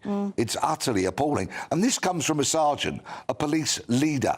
86% of police officers are in the lower rank of constable. That's a sergeant, that's a supervisor. No wonder the Metropolitan Police's reputation has absolutely tanked. I mean, that's the thing. I did see something online last night where someone sort of took the words and removed Jew or Jewish and put black in there and said, you know, would this ever happen? You can't, you know, a black man cannot observe a racist march or whatever it may be because you're open, you know, you're obviously black and you may cause problems by being here. I mean, that would never happen. And so it just seemed remarkable that it would happen when it comes to someone's religion. I don't share your confidence, Stephen, when you say it would never happen. Look at the Met Police now. It's utterly shambolic in regards to this public order protest policing. And I know, and I read it every day on social media, where police officers who quite courageously, and some of them often thoughtfully, step forward and talk about the complexities of public order policing. They're making it more complex. They're making it more difficult because so many people think they are fundamentally not impartial, that they've chosen a side, and many of us quite rightfully think we know what side they're on. When you say they've chosen a side, is it coming from the rank and file? Is it coming from the senior members of the Met, or is it that middle management level? Policing is a disciplined organisation with many, many ranks above the sergeant that's there speaking so dreadfully to that Jewish man. These orders, these directions come from above. These public order protests are a huge policing operation, understandably, with sometimes thousands of police officers on the ground, but there are instructions handed down, there are rules that strictly should be applied, and there is a way to do it. And there is also a way, as we quite clearly see here, how not to do it. Let's get your reaction to this statement, should we, Peter? Because there have been two. This is the initial statement from the Metropolitan Police saying, in recent weeks, we've seen a new trend emerge with those opposed to the main protests appearing along the route to express their views. The fact that those who do this often film themselves while doing so suggests they must know that their presence is provocative, that they're inviting a response, and that they're increasing the likelihood of an altercation. Well, they deleted that and then put out a new statement saying, we've reflected on the strength of response to our previous statement. In an effort to make a point about the policing of protests, we cause further offence. This was never our intention. We've removed that statement and we apologise. Being Jewish is not a provocation. Jewish Londoners must be able to feel safe in this city. Peter? It's utterly abysmal, isn't it? That first statement, which they've deleted, of course, but is now there forever and a day because so many of us have saved it, is fundamentally appalling. People have a right to go to a protest and express a contrary view. We are supposed to live in a democracy where the police are supposed to impose the law without fear or favour, and to actually allow protest and counter-protest. If somebody stumbles across a protest or somebody deliberately attends a protest to offer a contrary view, that is a fundamental right enshrined in law.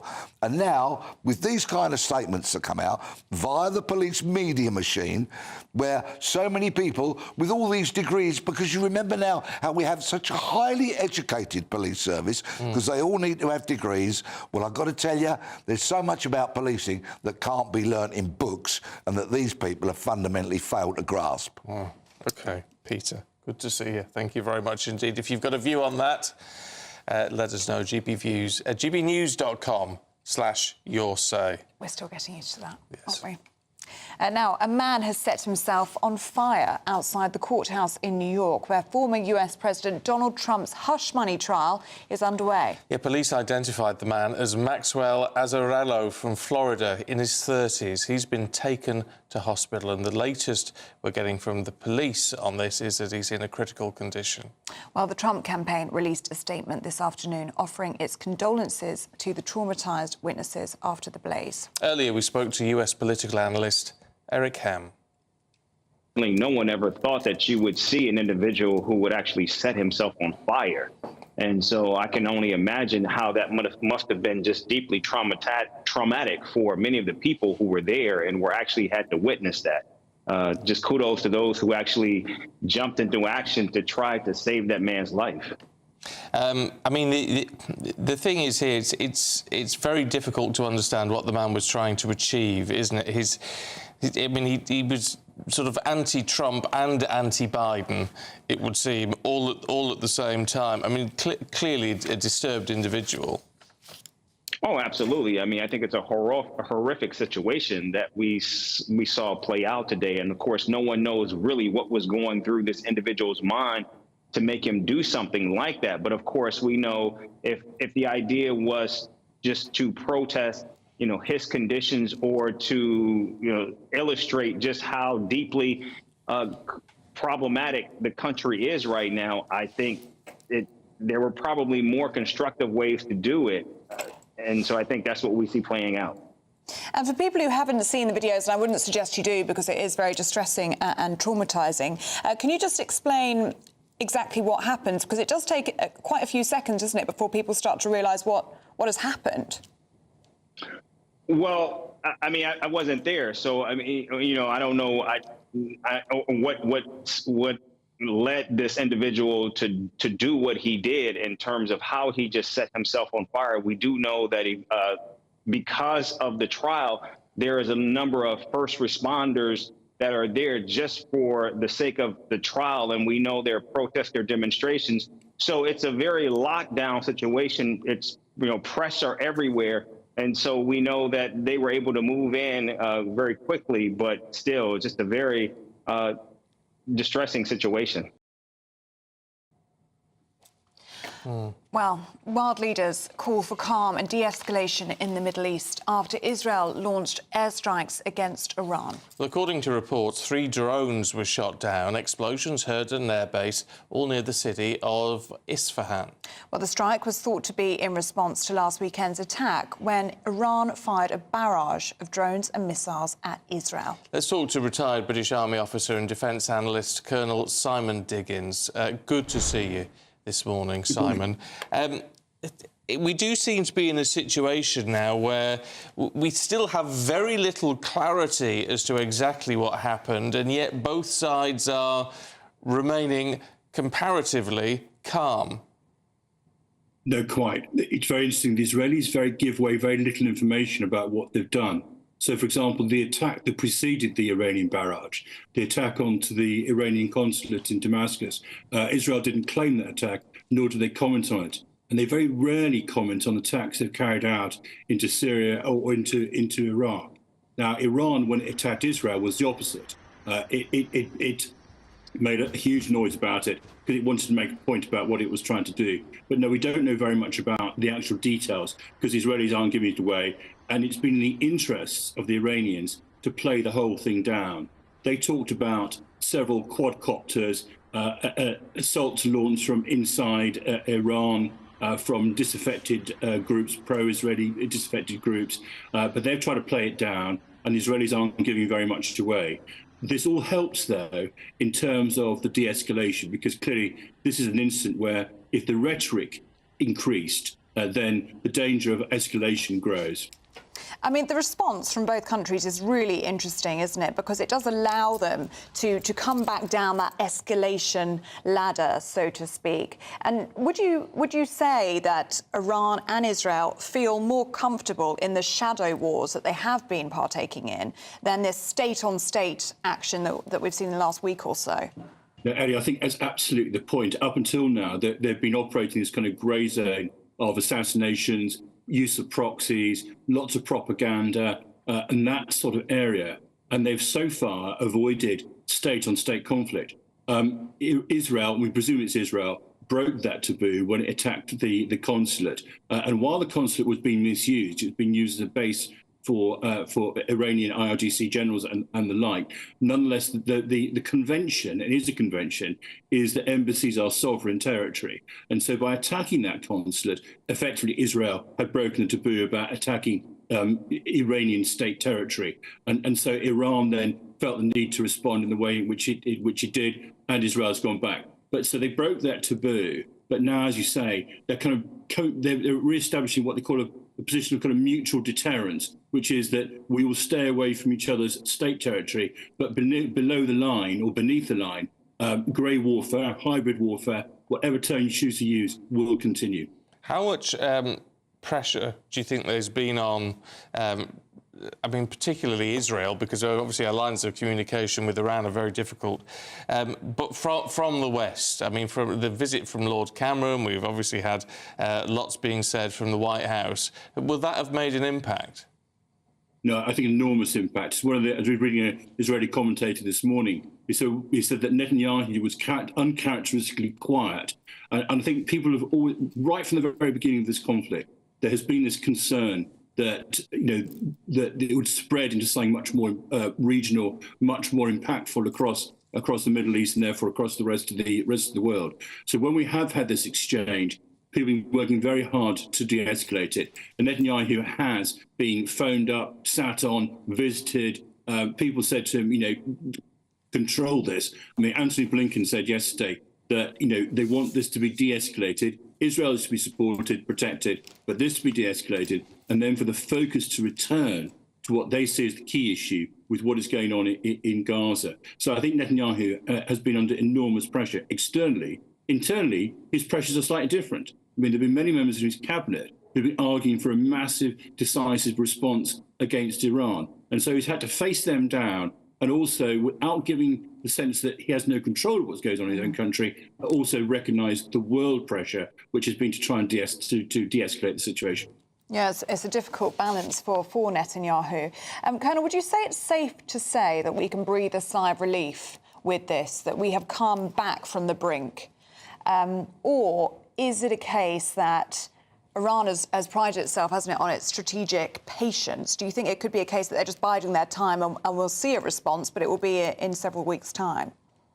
They might try and do that. I think strategically, actually, the much more interesting thing to come out of this exchange was that the coalition, the extraordinary coalition of basically Sunni Arab states linked with the US, linked with Israel, in order to provide and effectively to protect Israel against an Iranian attack. Now, that's the real strategic prize. So when Biden spoke to Netanyahu and said, take the win, he didn't just mean the sort of tactical defeat of that barrage of Iranian missiles and drones. What he actually said was the real win is actually we've now got this whole grouping of people, despite the very deep concerns many Arabs have about what's going on in Gaza. Nonetheless, they came together in order to defeat Iran and actually stop Iran. That's the real strategic prize for Netanyahu. Whether Iran has also effectively had to sort of lick its wounds and recognise just how much anger it's caused in the Middle East and how angry people are with them, and therefore how they're going to be resisted again, I think it's hard to tell. They're a more complex regime to try and analyse. But those are the real strategic sort of gains and losses over this, not just that tactical defeat in the missile attack. OK, Colonel Diggins, good to see you this morning. Thank you very much indeed. Appreciate that. Loads of you getting in touch about the situation in London with a man being threatened with arrest because he happened to be Jewish and was near a Palestinian protest march. Starbreaker says, should a protest that is a danger to the public be taking place in public? It's a valid point. Yeah. And a lot of people saying, get Peter Blexley back in the Mick Malone, get Peter back to work in the Metropolitan Police. Well, I don't think he'd want to go. And Peter Cahill says, Peter Blexley gets it, been there, seen it, done it. And there's a lot of that. It's the whole idea of you need sort of people with experience who get on with it. No nonsense approach. Yeah, I wonder if that is where we're lacking. Yeah, well, do keep those views coming in on any of the stories that we're talking about this morning. gbnews.com/yoursay. Now, let's go to check on your weather with Annie. Looks like things are heating up. Boxed boilers, sponsors of weather on GB News. Good morning. Welcome to your latest GB News weather update. This weekend will be dry for many of us. The best of the sunshine will be in the west, particularly through today. And across eastern areas, actually, there's going to be quite a cool feeling breeze with this northeasterly wind coming off the North Sea. That will bring some cloud to eastern areas through this morning. Elsewhere, though, it should stay dry and bright. However, as we head towards lunchtime, I think more in the way of cloud will bubble up across western areas, parts of Wales, into the Midlands as well. But it should stay dry through much of the day and it will feel fairly pleasant in the sunshine. Later on this evening, we'll start to see parts of Scotland see some rain arrive as this area of rain pushes in from the north. That will bring thicker cloud to many areas of Scotland as well. And that area of cloud is going to sink southwards through this evening, covering many areas of northern England, and that will likely sit across parts of the Midlands, possibly into the southeast by Sunday morning. This drizzly rain will likely affect northern areas of England, southern Scotland as well through Sunday morning as well, but it's going to be fairly light. But where the skies stay clear, it's going to be another chilly night tonight. We could see a touch of frost developing once again. As I said, there is a bit of uncertainty in how widespread this cloud will be. It could cover more southeastern areas, but as the day progresses, I think there'll be better chance of brighter spells developing, particularly across the south and the northwest, where it's actually going to be the warmest through the rest of the weekend. However, for this central slither, it will likely stay fairly dull and a little bit cooler for much of the day, with a chance of some drizzly rain. Have a great day. Bye-bye. A brighter outlook with Box Solar, sponsors of weather on GB News.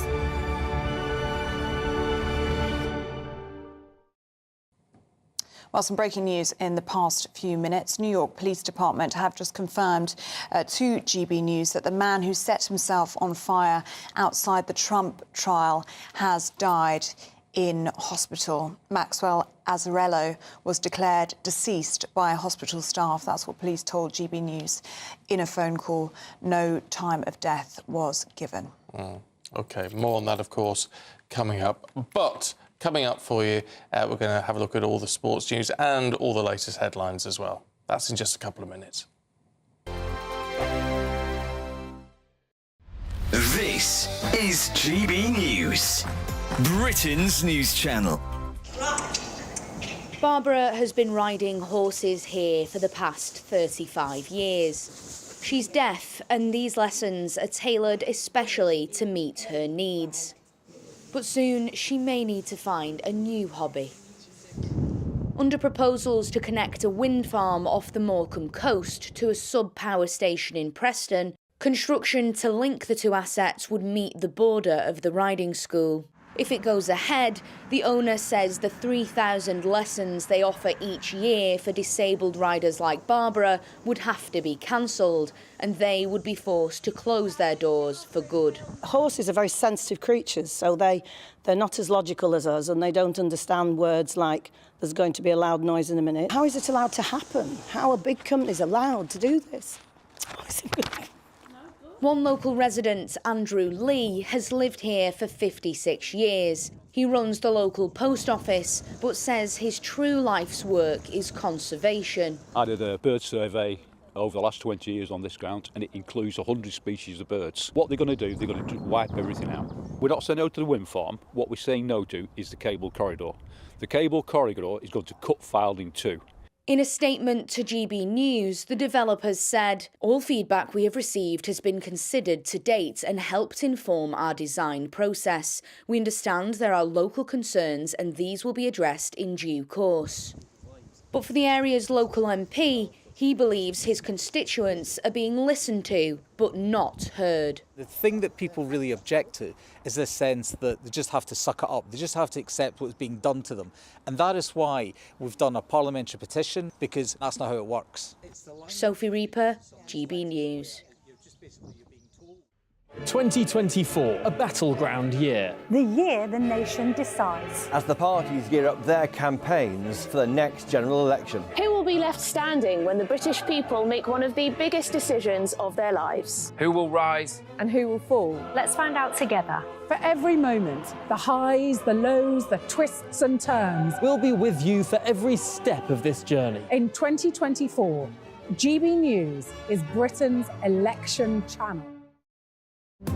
GB News is the home of free speech. We were created to champion it, and we deliver it day in, day out. Free speech allows us all to explore and debate openly the issues most important to us, our families, and of course, the British people. Having challenging conversations to enlighten each other. Which is why we hear all sides of the argument. We are the People's Channel. We will always stand by the freedom to express yourself. On TV, radio, and online. This is GB News, Britain's news channel.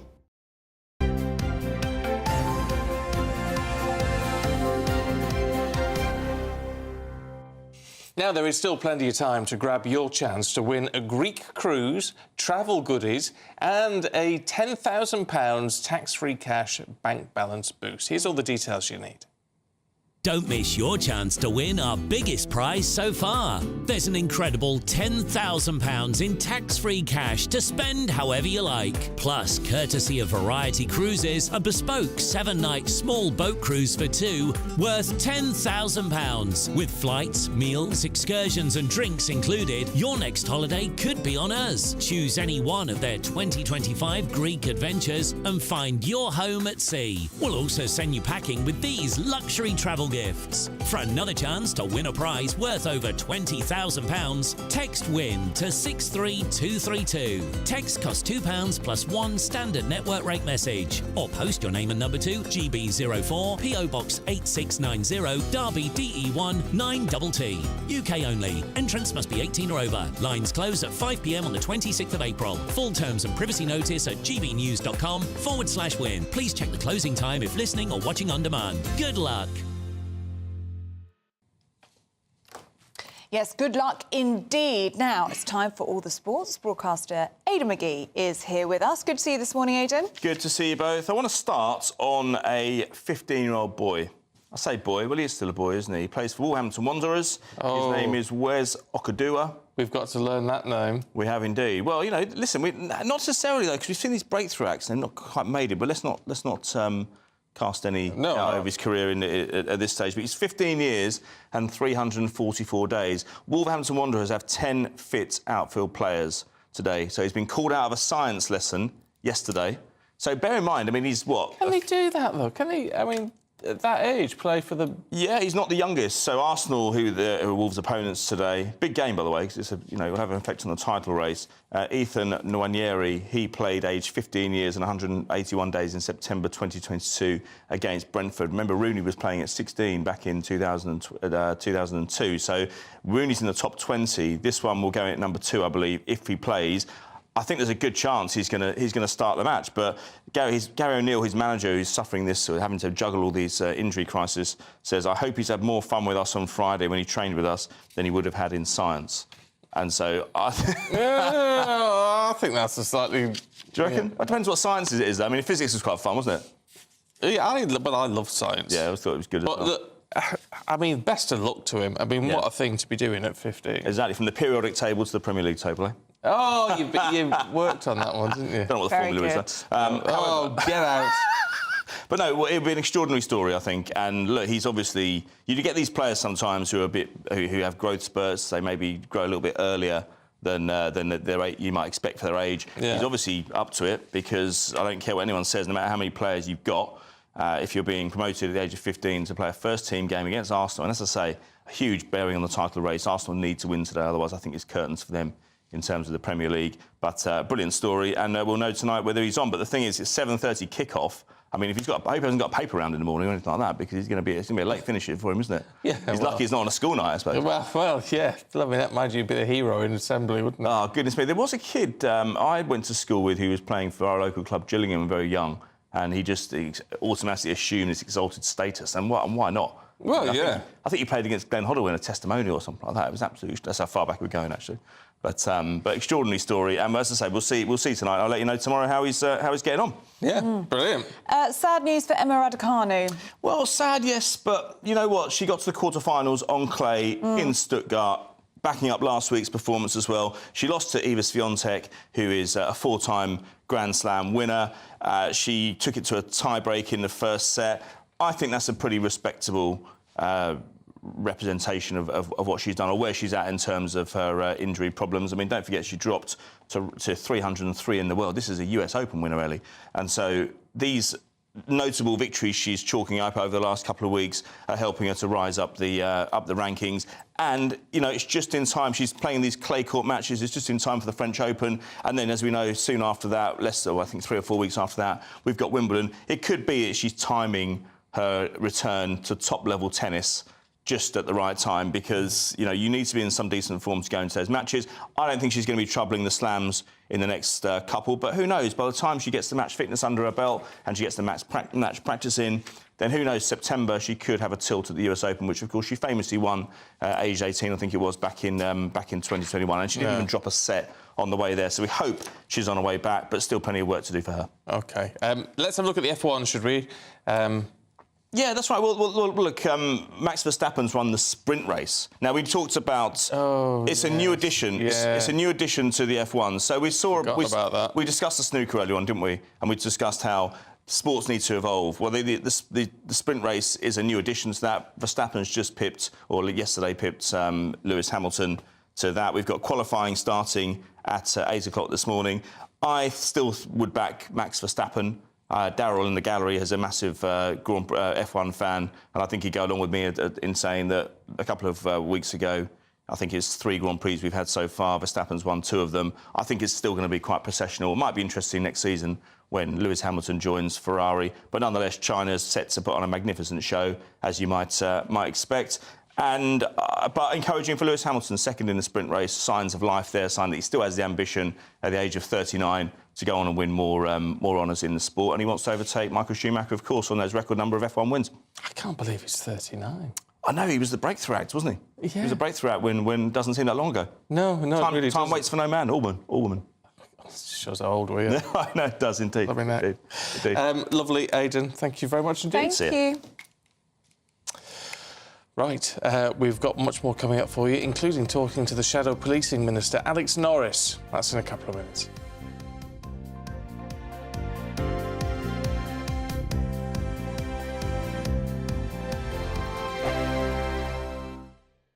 This is GB News, Britain's news channel. Squatters in London have taken over a pub which is leased by Gordon Ramsay, no less. The pub is currently up for sale with a guide price of £30 million. It is understood that Kitchen Nightmares host Ramsay called the police on Wednesday but wasn't able to have the squatters removed. The Metropolitan Police said in a statement they were made aware of squatters at a disused property but added, this is a civil matter, and so police did not attend the property. Let's see what my panel make of this. Why can't we just boot squatters out? If we own a property or lease a property, why don't we just boot them out? I know that's tempting, but the fact is, long-term empty properties have increased by 24% in the last 6 years. There's 1.2 million people on the social housing lists.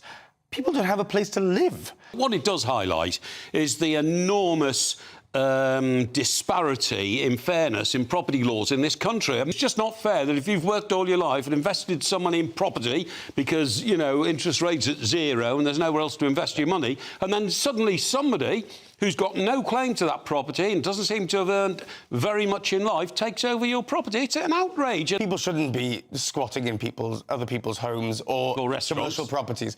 But the fact is, until we sort the housing problem in this country, none of this is going to go away. The fact is, people my age won't be able to buy a home unless they've got a bung from their parents. Yeah, but what's the practicality of this demonstration? It's not a demonstration. It's not going to free up more housing for people who are on the streets. No, of course not. Is it? It's people looking to find a place to live. I don't think it's a demonstration at all. It's an anti-wealth, anti-property owning demonstration by people who've got nothing better to do in life than break into other people's property.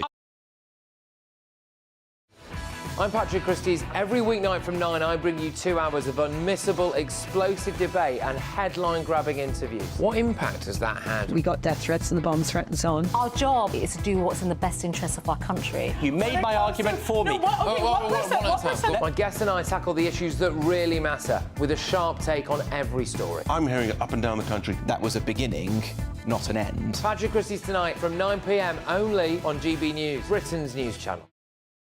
Every Saturday, 10 till 12, we'll bring you all of the news that you need to know. We'll also remind you that there is so much to smile about. It's my favourite time of the week. I get to relax, enjoy some light-hearted stories, and let Ellie teach me about fashion too.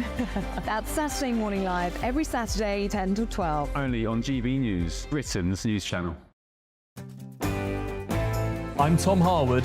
This is GB News, Britain's news channel.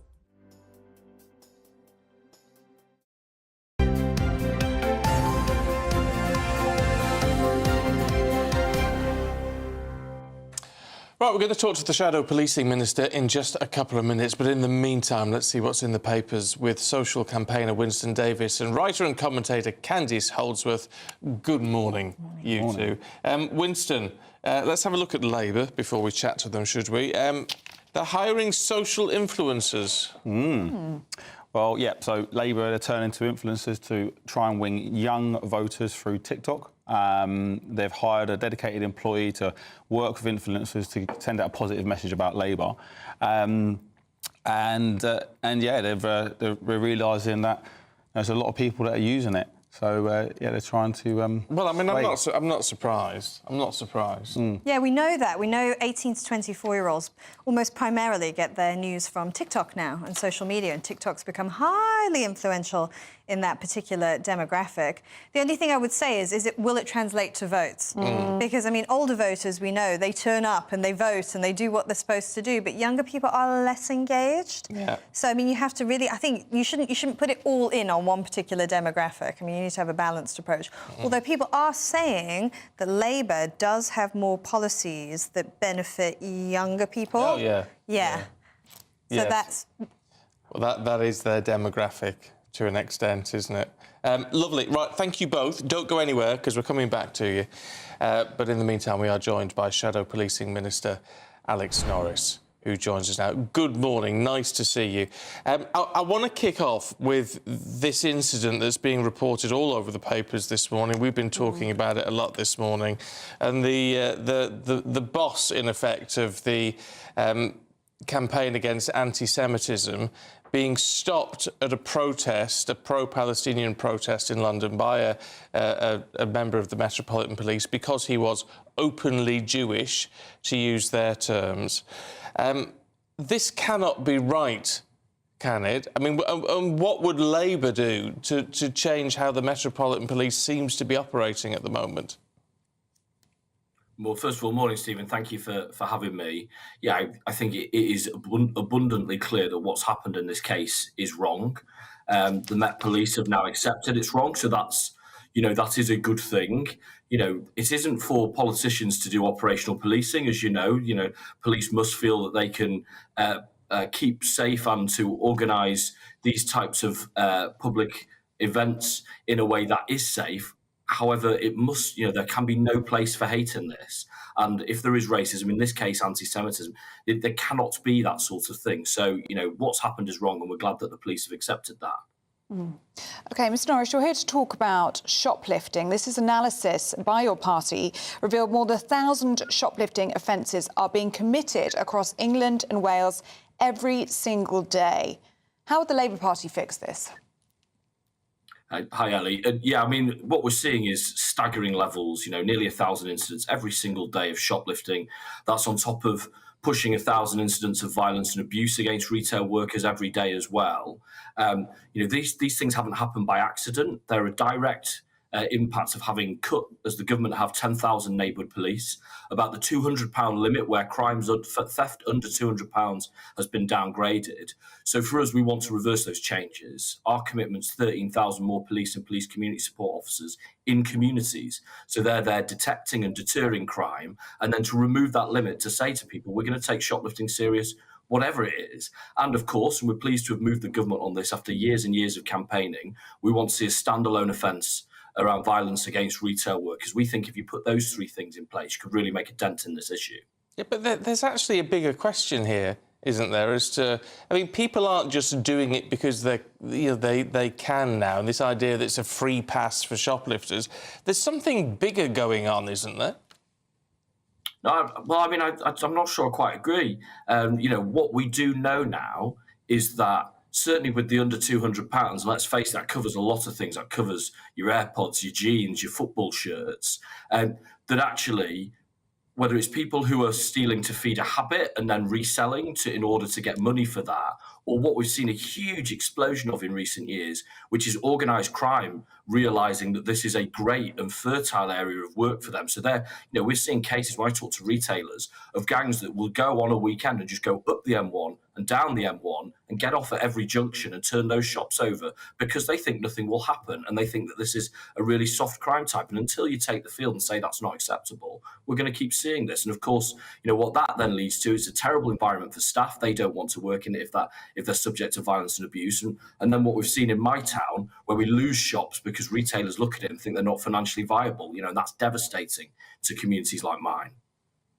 Mr Norris, I wanted to ask you about this story about Labour wooing influencers in an effort to win younger voters through TikTok. So you've hired a dedicated employee to work with influencers to kind of seed positive messages about Sir Keir Starmer on platforms like TikTok and Instagram. And you're also offering training, we understand, to Labour candidates on how they can produce influencer-style content. Tell us a bit more about this plan, and do you think it's a good use of party money?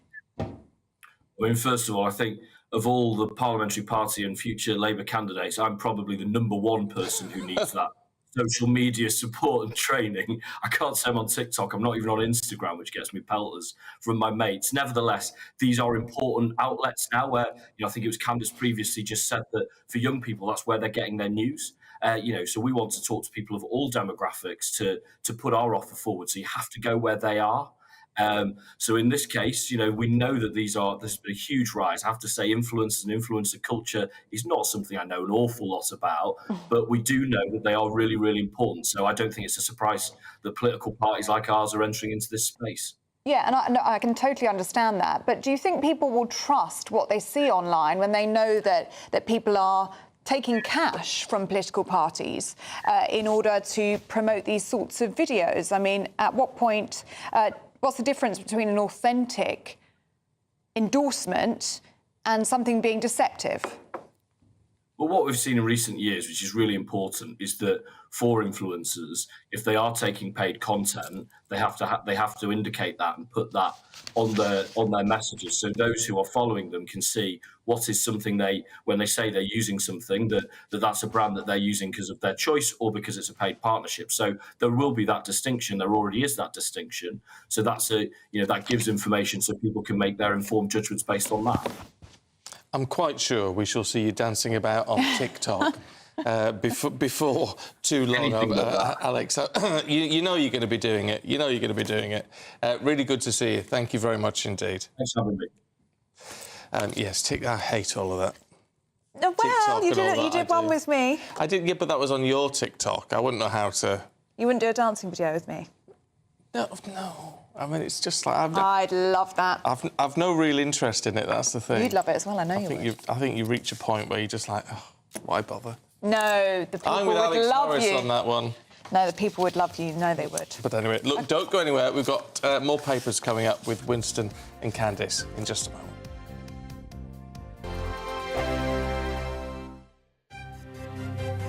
GB News Breakfast. Every day from 6 a.m.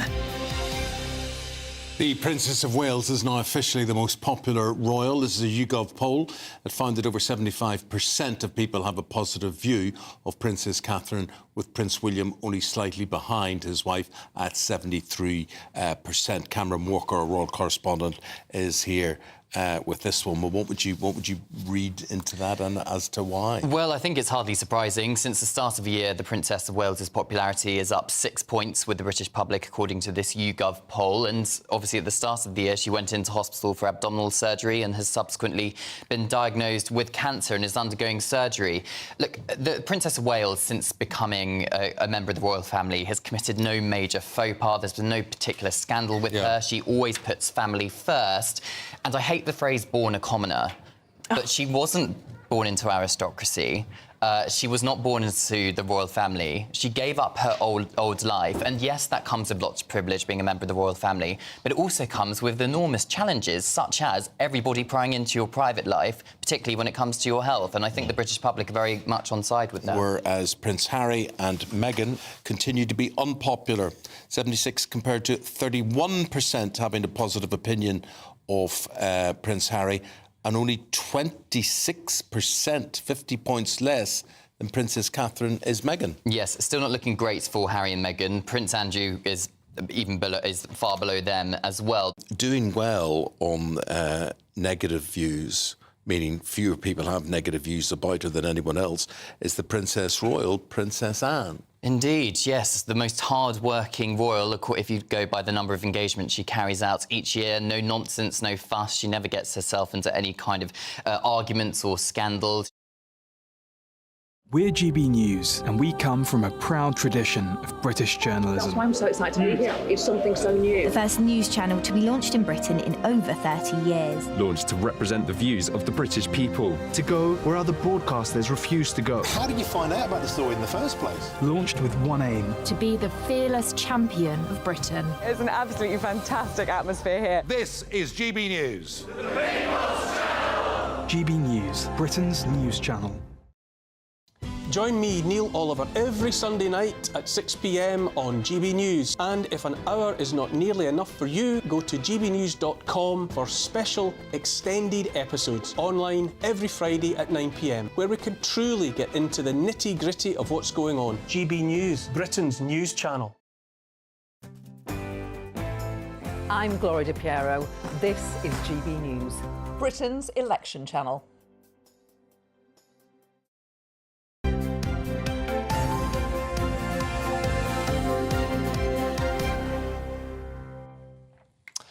Right, let's go through the papers then. Once again, with Candice and Winston. Now, where's this phone story that we've been talking about? Telegraph, page 12. Oh, there you go. Yeah, so this is a story in the Telegraph. The actress Sophie Winkleman, she wants to ban technology in classrooms completely. She thinks that schools kind of use it as a gimmick to impress parents, to say we have all this technology, but she thinks it's not well evidenced that it improves their learning. And she also thinks that screens are damaging. And I know that people have a variety of views on this as well. You know, how much should younger children be able to use smartphones? You know, what is it doing to their childhood?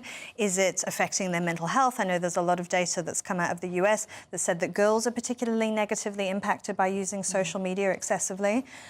Me personally, I've started to find my views becoming a bit more liberal on this because I think we have to help them navigate this reality. I think things have become very suffocating for children. I think we're sort of going through a phase now where we're very afraid of the world around us, maybe because there is so much uncertainty in the world and there is all this new unprecedented technology. And I think for a lot of parents, the urge is just to sort of shut it down. But I just wonder if when they get to age 18, if they'll be able to cope properly because they just haven't learnt those skills. I don't know, Winston? Well, I've just banned my teenage son from his phone, from his computer, from everything. Have you? Oh, yeah, on the basis that he's just had his school report and he's looking like he's on a downward trend. And I can see it. He used to read for hours. Like, he used to love reading all the different books. And then he's been using the phones and the computers for the last couple of years, and it's literally affected both his attention and his desire to want to read. And now he's just constantly, he can't help it. These apps and these phones, they actually are made to release little bits of dopamine, so you become addicted to it. There's a thing called dopamine labs in America, where they literally have a whole company based on dopamine release on these apps to get people addicted. Yeah. Yeah. But that's where this idea that children are developing in a way that we never did.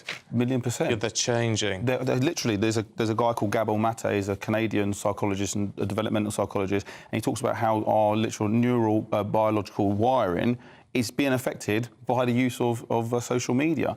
And it's like, we as people, and talk about parents, but actually, you know, I'm probably just as addicted to my phone as well, you know, because I'm using it so much, and you almost can't help it. Yeah, but there's a difference, isn't there, between sort of what we do as adults to... Fully formed. Fully 1,000,000%. Children. So in that sense, if you're saying, well, help your children navigate it, isn't it better to say, well, let them cope with it as we had to cope with it?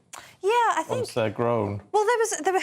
I'm not sure, though, because I do think adolescence is a highly sociable time. So, I mean, kids are going to, of course, use this technology because they're going to be drawn to it because it helps them do what they naturally want to do, which is to form their peer groups. And there was a writer in the Spectator, Zoe Strimple, this week, who was saying how when she was a teenager, she begged her parents for her own phone line. So she could basically just spend hours and hours and hours and hours and hours talking to her friends. Yeah. She said she didn't do her homework, she didn't read. I mean, so she got it. Her parents were stupid enough to have more money than sense. I know.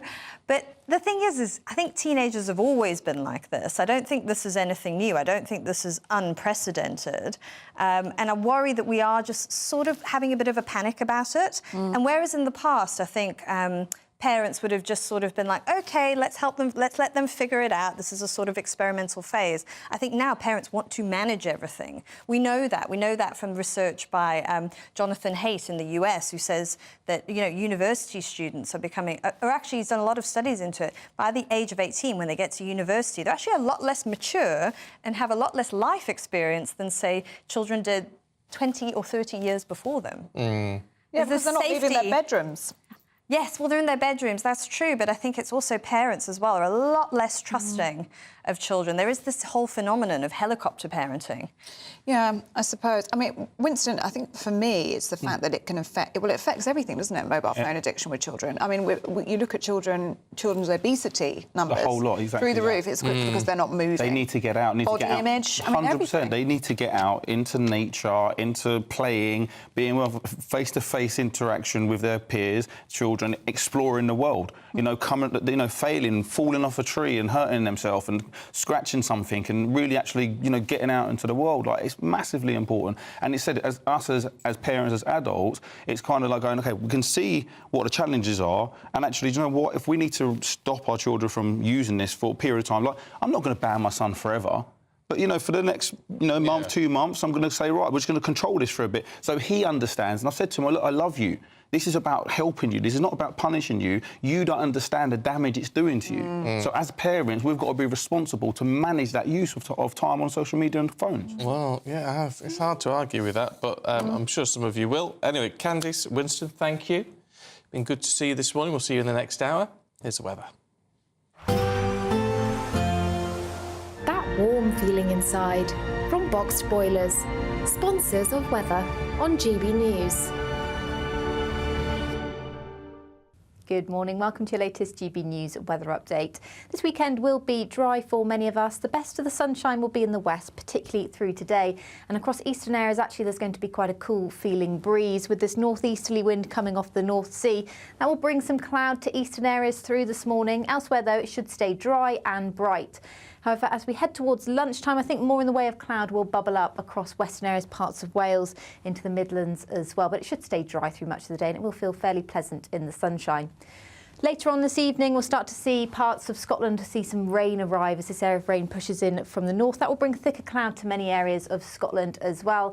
And that area of cloud is going to sink southwards through this evening, covering many areas of northern England, and that will likely sit across parts of the Midlands, possibly into the southeast by Sunday morning. This drizzly rain will likely affect northern areas of England, southern Scotland as well through Sunday morning as well, but it's going to be fairly light. But where the skies stay clear, it's going to be another chilly night tonight. We could see a touch of frost developing once again. As I said, there is a bit of uncertainty in how widespread this cloud will be. It could cover more southeastern areas, but as the day progresses, I think there'll be better chance of brighter spells developing, particularly across the south and the northwest, where it's actually going to be the warmest through the rest of the weekend. However, for this central slither, it will likely stay fairly dull and a little bit cooler for much of the day, with a chance of some drizzly rain. Have a great day. Bye-bye. A brighter outlook with Box Solar, sponsors of weather on GB News.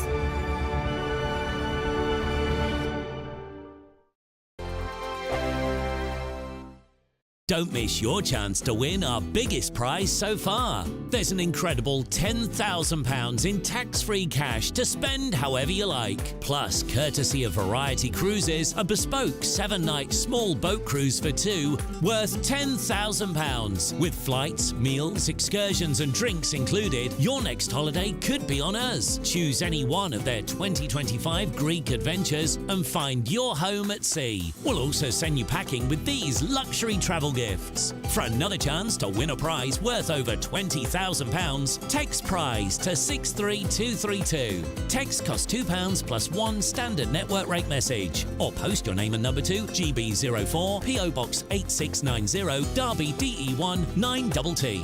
UK only. Entrance must be 18 or over. Lines close at 5 p.m. on the 26th of April. Full terms and privacy notice at gbnews.com/win. Please check the closing time if listening or watching on demand. Good luck.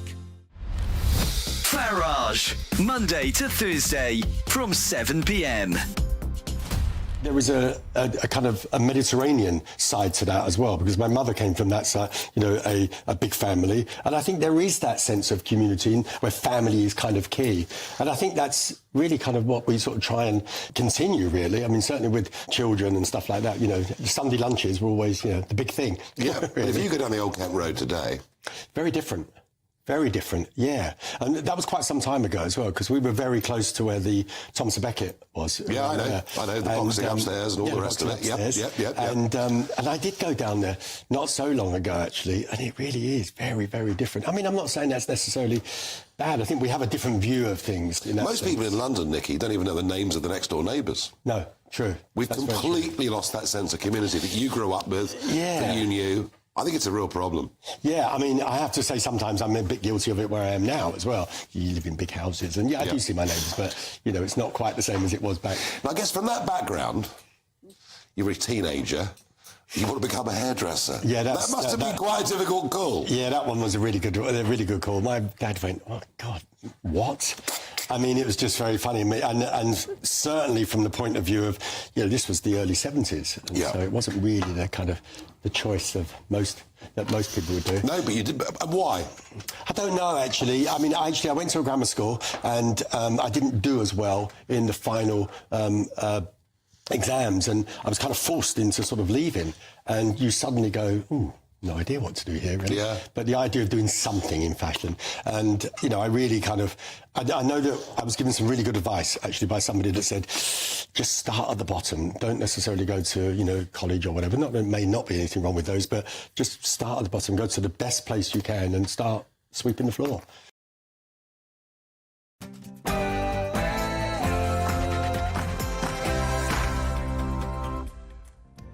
Good morning to you. It's 8 o'clock on Saturday, the 20th of April. Today.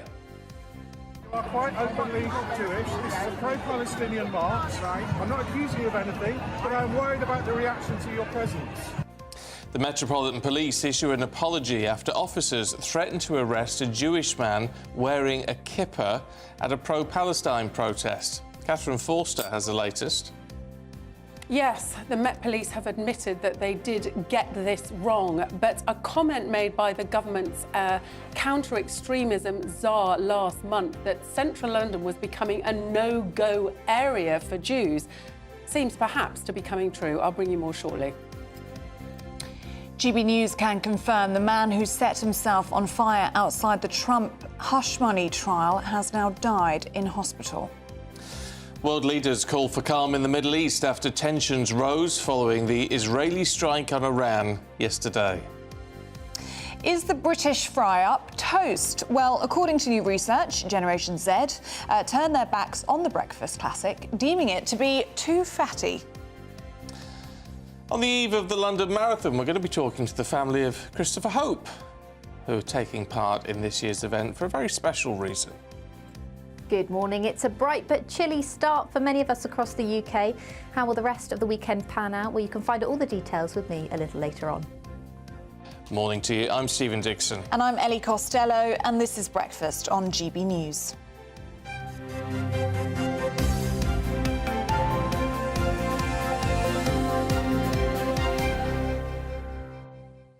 Just had this message in from Matthew on gbnews.com/yoursay. We've been talking about shoplifting this morning. He says, "Good morning. I was recently in a well-known high street bakery chain. In walked a lad with a hoodie." I wonder which one that was. Oh, wow. Yeah. Yes. In walked a lad with a hoodie on. He helped himself to 2 drinks and some sandwiches and then walked straight out of the shop. I reported this to a member of staff. He told me that this person was a regular shoplifter. Head office had instructed staff that shoplifters are to be left alone. What, just let them do what they like? It's very odd. It's very... And I know we've been talking about it this morning. 1,000 shoplifting events happen every day, apparently, according to the latest figures. And the people we've talked to, including the Labour Party this morning, say, well, yes, more needs to be done. It's, you know, organised crime and drug addicts and all this sort of thing. And I'm sure that is a big part of it. But you do see a lot of people, like in this case, who they're not part of organised crime. They've not necessarily got an addiction. They're just getting to the point of thinking, well, this is just what you can do. I saw someone in Sainsbury's doing this with a load of booze. Did you? Walking out with a load of it, and he got collared, and they took it all off him. Oh, that's good. But, of course, then he just walked out the shop. Nothing to be So done. nothing actually happens. Were the police even called? I don't know. And he kicked up a fuss. Did he? Get off me, get off me. Well, no, you're walking out with the audacity. 5 bottles of vodka and a crate of lager. So I think it's just kids now. Is a lot of it kids just thinking they can do what they like? They just know they can get away with it, perhaps. There'll be no consequences. It's very worrying. But that is brazen, isn't it? Just to walk in, broad daylight, help yourself to lunch and walk out, yeah. Yeah. Very, very odd. Adrian says police are dealing mostly with mental health now. They can't attend lesser crimes. Well, we've been talking about phone addiction this morning and what it means for children. And we've had a message in, can I find it now? From Jeremiah, 15, who said, sadly, my goddaughter is 11 and cannot tell the time on a traditional wristwatch. Now, that should have been taught at school. I hate to say, really, even before school, it should have been taught at home. And this is where we blame a lot of it on schools, and a lot of it is down to parenting. I was taught, I remember it well, a big plastic clock with numbers. Yes, I remember that as well. Yeah, but I learned how to tell the time before I went to school. Yeah, and when the big hand points up and the little hand points to number 7, you have to go to bed. That's what I remember. And it still applies now. It actually does still apply now on this shift, exactly. Yeah, it's. But I think parents are getting. I know parents are busier now, and normally both parents are working now and all the rest of it. But you've got to do a lot of this stuff at home. Yeah. Can't expect everything to be taught at schools. Yeah, and as Winston was saying, I mean, a lot of it does come down to parental responsibility, doesn't it? I mean, he was saying he's seeing his son's grades slip. And therefore, the phone is gone, as is his computer. Yeah, perhaps that's the way it needs to be done. Quite right. You've got to be firm. Firm to be fair, I think. Yeah. All that one. But then again, I haven't got children to deal with. No, neither do I. So maybe it's easy for us to say. Bad enough controlling the dog. Frankly. Mr. Rex. Lots of people messaging about Christopher Hope, our political editor, doing the marathon along with 2 of his children. We're going to be talking to those 2 children a little bit later on this morning. They're doing it for a very good cause. We'll tell you more later. Yeah, and they're a lovely family as well, so don't miss that. And do keep your views coming in on any of the stories that we're talking about today. gbnews.com/yoursay. Now, the Metropolitan Police has apologised for causing further offence with an apology about an officer's use of the term openly Jewish to an anti-Semitism campaigner who was near a pro-Palestinian march. This is what happened. You are quite openly Jewish. This is a pro-Palestinian march. I'm not accusing you of anything, but I'm worried about the reaction to your presence. Well, the chief executive of Campaign Against Anti-Semitism was wearing a kippah skull cap when he was stopped from crossing a road near the demonstration in London last Saturday. Well, the Shadow Policing Minister Alex Norris spoke to us a little earlier. There can be no place for hate in this. And if there is racism, in this case anti-Semitism, there cannot be that sort of thing. So, what's happened is wrong, and we're glad that the police have accepted that. Well, our political correspondent, Catherine Forster, is here now. I mean, this certainly, whichever way you look at it, what happened cannot be right. There's got to be very big questions about how policing of these events is managed. Yes, because these protests have been going on for, 6 months, ever since October the 7th. And, the protesters, the pro-Palestinian protesters, have the right to march in their tens or sometimes hundreds of thousands freely through central London. So also, Jewish people must have the right to go about their daily business as normal. But it does feel very much like a comment made by Robin Simcox, who is the government's counter-extremism czar last month. He said that areas of central London on the days of the protests were increasingly becoming no-go areas for Jews. Now, that cannot be right. And as you say, this gentleman, Gideon Falter, the chief executive of the Campaign Against Anti-Semitism, was wearing his skull cap because he'd just come from a synagogue, and he's told that his presence is provocative and antagonising. And as we just heard there, the police officer said, well, I'm not accusing you of anything. Why would you even think of accusing him of anything? He's just trying to go about his business. So it is difficult for the police. They're trying to tread a difficult line, but it does seem that too often they take issue with the wrong people. And what we had yesterday was this sort of non-apology from the Assistant Commissioner, Matt Twiss, who said that the presence could be provocative. They then had to apologise for that, because you cannot have it both ways. If people can march against the war in Gaza, Jewish people can walk around London on the same day. You've got to have both, or you have neither. We live in a free country, supposedly. So I do think this is quite shocking. Now, the government are up in arms. They've written to Sadiq Khan, they've written to the Metropolitan Police. This is James Cleverly, the Home Secretary. People like Suella Braverman, who call these marches hate marches. Of course, most people on the marches would say they're just wanting peace in Gaza. She is also saying that, the balance is completely wrong here. So there's been this second statement now from the Metropolitan Police apologising for that first statement, hasn't there? Yes. So a mess. So the first statement was a nightmare. It's victim blaming, wasn't it, really? Exactly. Victim blaming. So, if you can march, as people do, Saturday after Saturday after Saturday, it is not OK to then say to Jewish people, actually, you shouldn't be here. Why should they not be here? They have a provocation to be there, yeah. Every right to be there. So I think it is difficult for the police, but it does seem to be that there are a number of these incidents, and of course they get picked up on social media, and then we all hear about them, where they absolutely do get the balance wrong. OK. Catherine, for now, thanks very much indeed. Now, the man who set himself on fire outside a courthouse in New York, where Donald Trump's hush money trial is underway, has died in hospital. Yes, GB News has confirmed this with New York Police Department. The police identified the man as Maxwell Azzarello from Florida, who was in his 30s. Let's talk to a commentator on US and international politics, Professor Scott Lucas. Good morning to you, Scott. This is a tragic case that someone who seemed to be disturbed has has self-immolated and died in this way. It raises questions, though, doesn't it, about just how intense the situation, the atmosphere is becoming in the United States. It has been the case before that people have committed self-immolation over various issues. You could think about it happening during the Vietnam War, for example. In this case, Mr. Azzarello appeared to be a conspiracy theorist. He had pamphlets about Ponzi schemes, about the mob being in control of New York City's educational institutions. But what makes it different, I think, in the 21st century is simply the speed and the scope of social media and the way that people will spread ideas or spread conspiracy theories so quickly, and how dialogue can very quickly be replaced by division and by shouting.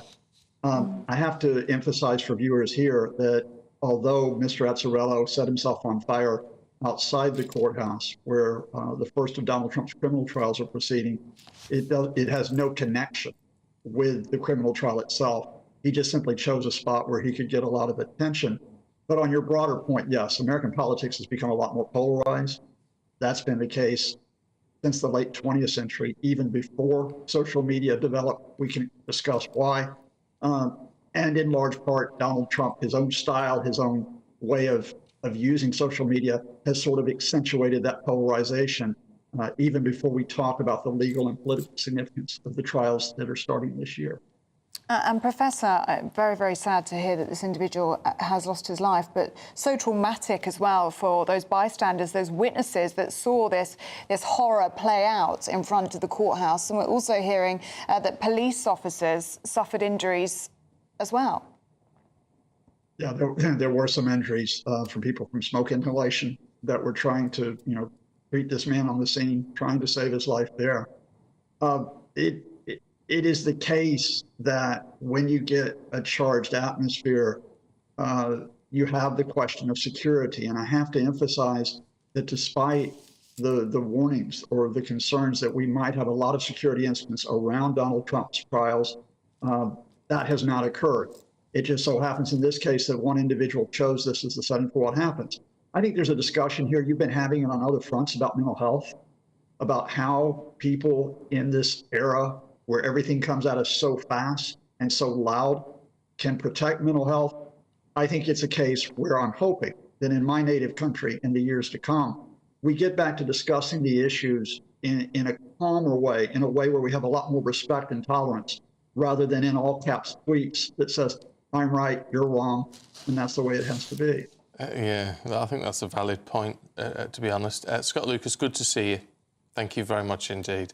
I think there's a lot to be said for, and it's not all about social media, but it's that social media idea that, you see something and you believe it. And so there is a lack of...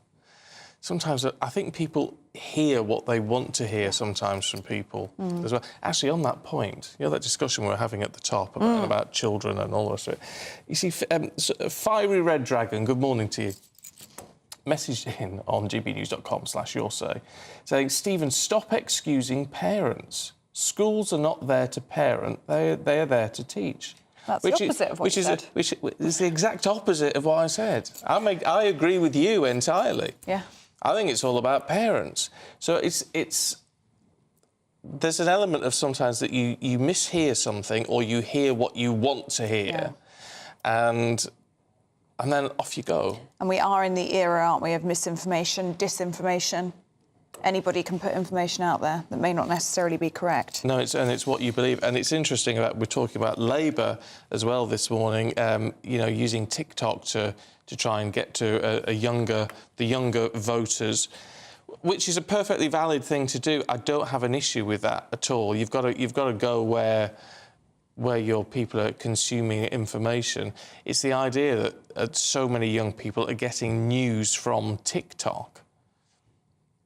I mean, as I said, you can put anything on there. I mean, it's the same with Facebook and all the rest of it. I have people that I know who message me constantly, thinking I know everything about the news, saying, oh, have you seen this? Have you seen this is happening? And this, And it's not. It's nonsense. Yeah. Some of it is outright lies, but they've seen it on... No, it's on Facebook.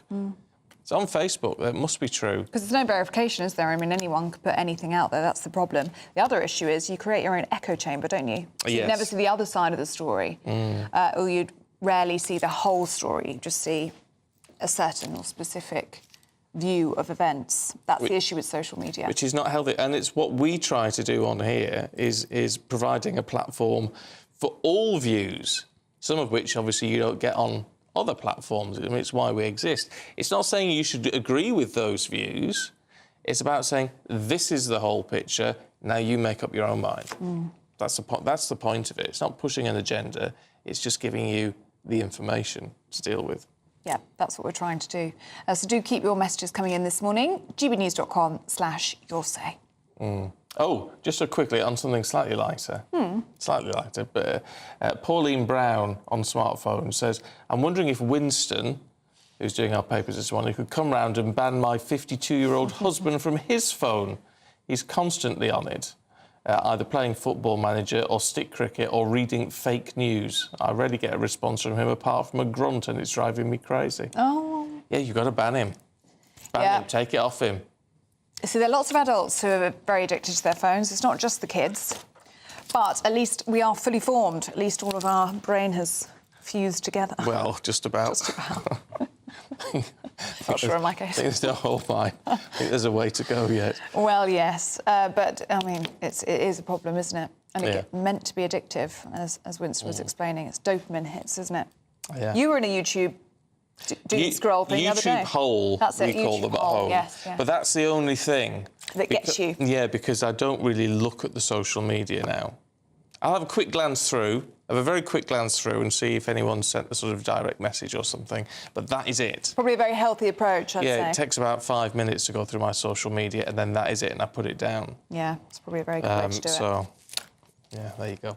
Anyway, look, let's get back to the news this morning, because world leaders are calling for calm and de-escalation in the Middle East after Israel launched airstrikes against Iran yesterday. Yes, according to reports, 3 drones were shot down with explosions heard at an airbase near the city of Isfahan. Well, the strike thought to be in response to last weekend's attack when Iran fired a barrage of drones and missiles directly at Israel. Well, earlier we spoke to retired British Army officer and defence analyst Colonel Simon Diggins. The Israelis give away very little information about what they've done. So, for example, the attack that preceded the Iranian barrage, the attack onto the Iranian consulate in Damascus, Israel didn't claim that attack, nor do they comment on it. And they very rarely comment on attacks they've carried out into Syria or into Iraq. Now, Iran, when it attacked Israel, was the opposite. It made a huge noise about it because it wanted to make a point about what it was trying to do. But no, we don't know very much about the actual details because the Israelis aren't giving it away. And it's been in the interests of the Iranians to play the whole thing down. They talked about several quadcopters, assaults launched from inside Iran, from disaffected groups, pro-Israeli disaffected groups. But they've tried to play it down, and the Israelis aren't giving very much away. This all helps, though, in terms of the de-escalation, because clearly this is an incident where if the rhetoric increased, then the danger of escalation grows. I mean, the response from both countries is really interesting, isn't it? Because it does allow them to come back down that escalation ladder, so to speak. And would you say that Iran and Israel feel more comfortable in the shadow wars that they have been partaking in than this state-on-state action that we've seen in the last week or so? No, Ellie, I think that's absolutely the point. Up until now, they've been operating this kind of grey zone of assassinations, use of proxies, lots of propaganda, and that sort of area. And they've so far avoided state-on-state conflict.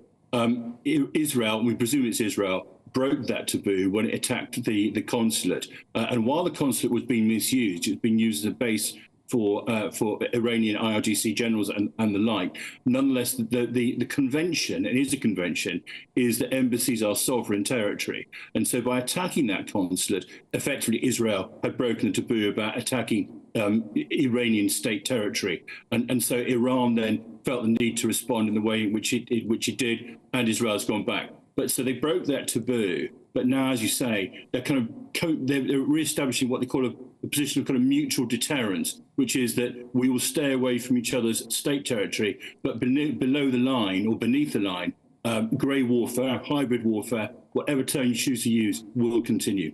How much pressure do you think there's been on, I mean, particularly Israel, because obviously our lines of communication with Iran are very difficult, but from the West? I mean, from the visit from Lord Cameron, we've obviously had lots being said from the White House. Will that have made an impact? No, I think enormous impact. One of the, I was reading an Israeli commentator this morning. He said that Netanyahu was uncharacteristically quiet. And I think people have always, right from the very beginning of this conflict, there has been this concern that that it would spread into something much more regional, much more impactful across the Middle East and therefore across the rest of the world. Right, we'll keep you up to date with that, of course. Oh, no, look at that. If you're watching on television, look how that line across the top of our head is at a wonk. Oh, yeah. Now, you know why that is? It's because Sebastian's just been here playing with the cameras. And we were pulled apart. We were pulled apart. We're told we were sitting too close together.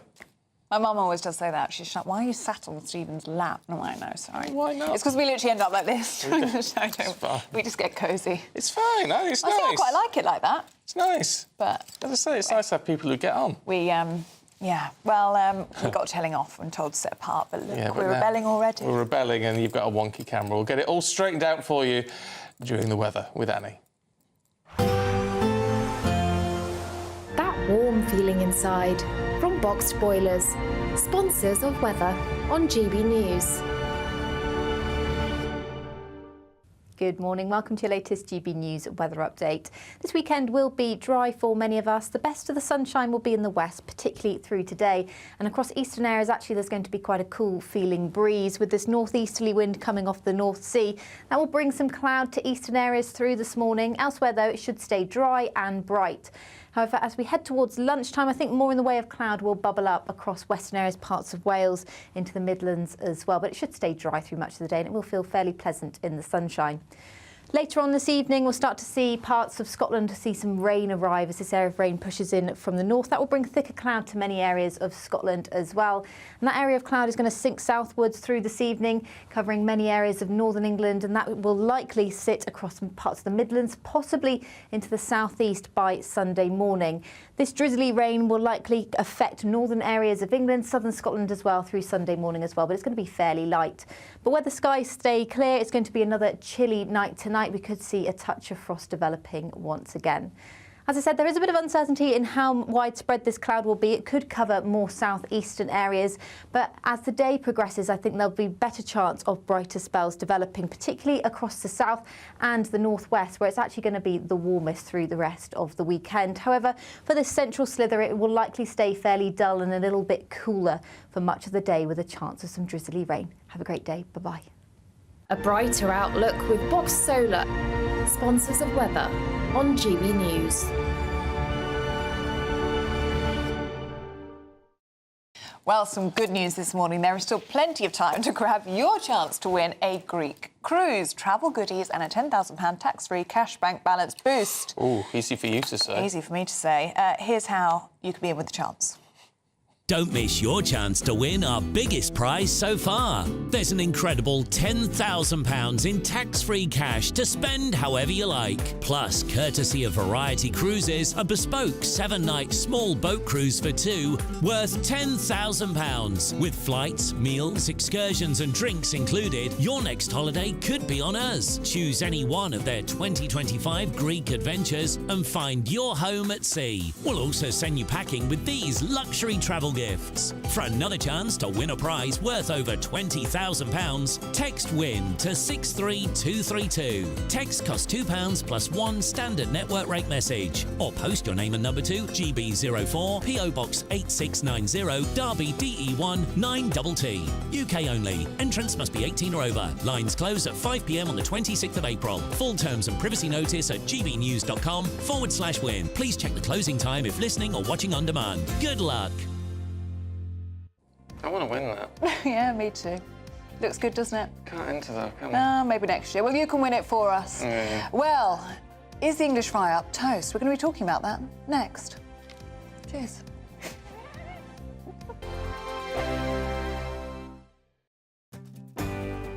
I'm Nana Acquia. This is GB News, Britain's news channel. If you want your news to be straight talking... This is a nightmare for the Conservatives again. Down to earth. It's not just Nottingham where this is happening, is it? And most importantly, honest. Hard-working, middle-class taxpayers, they'll get the book thrown at them. Then catch me, Martin Daubney, Monday to Friday, 3 till 6 p.m. on GB News, Britain's news channel. I'm Michelle Dewberry, and I'm not here to tell you what to think. I'd much rather hear what you have to say. So, send in your opinions to gbviews@gbnews.com. Keep them clean, and you never know, I might read them out. With my panel here on Jubes & Co, we debate, we get stuck into the issues of the day on a show where all views are welcome, especially yours. GB News, the People's Channel, Britain's news channel. Jubes & Co, weekdays from 6 p.m. You think this country needs new gas power stations? Apparently, this will all be about trying to get some form of energy security. Rishi Sunak has upset people today with this suggestion, people saying that actually this would do more damage to climate change than it would do good. Where are you on it, Richard? I'll tell you exactly where. We need a lot more gas power stations and nuclear power stations because quite often the wind doesn't blow and the sun doesn't shine. Last week, we imported 16% of all our electricity because we haven't got enough capacity in the UK, and we're now totally over-reliant on renewables. The part of the problem is the lack of storage capacity, which the government has finally got round to addressing. I think this as backup is actually quite a sensible idea. But they are not doing anything, as far as I can tell. At the moment, it will be retrofitted to have storage capability, which seems to be utterly bonkers. I mean, anyone who's got solar panels, you know very well you're storing up energy. So it's about storage as much as production. They could have gone, 20 years ago, we could have had nuclear power. We could have done more. We haven't looked far enough ahead in the future, and we are in grave danger of making the same mistake. I mean, the other side of this is what is the difference going to be? Blackouts are, they're irritating and... Irritating? It'd be disastrous. It would destroy our economy. Well, they would be now, but, some of us remember 3-day weeks and things like that. And in fact, I grew up thinking that everybody had, at least a couple of days a week when they had to eat off a primus stove and things. This is, again, I don't want to harp on, but this is one of the problems in the politics in our country, isn't it? So many politicians, they just think in election cycles. Absolutely. They just think, what can I do and say to get my own backside re-elected at the next general election? They're not always looking ahead at actually, politics aside, what is genuinely the best thing for this country.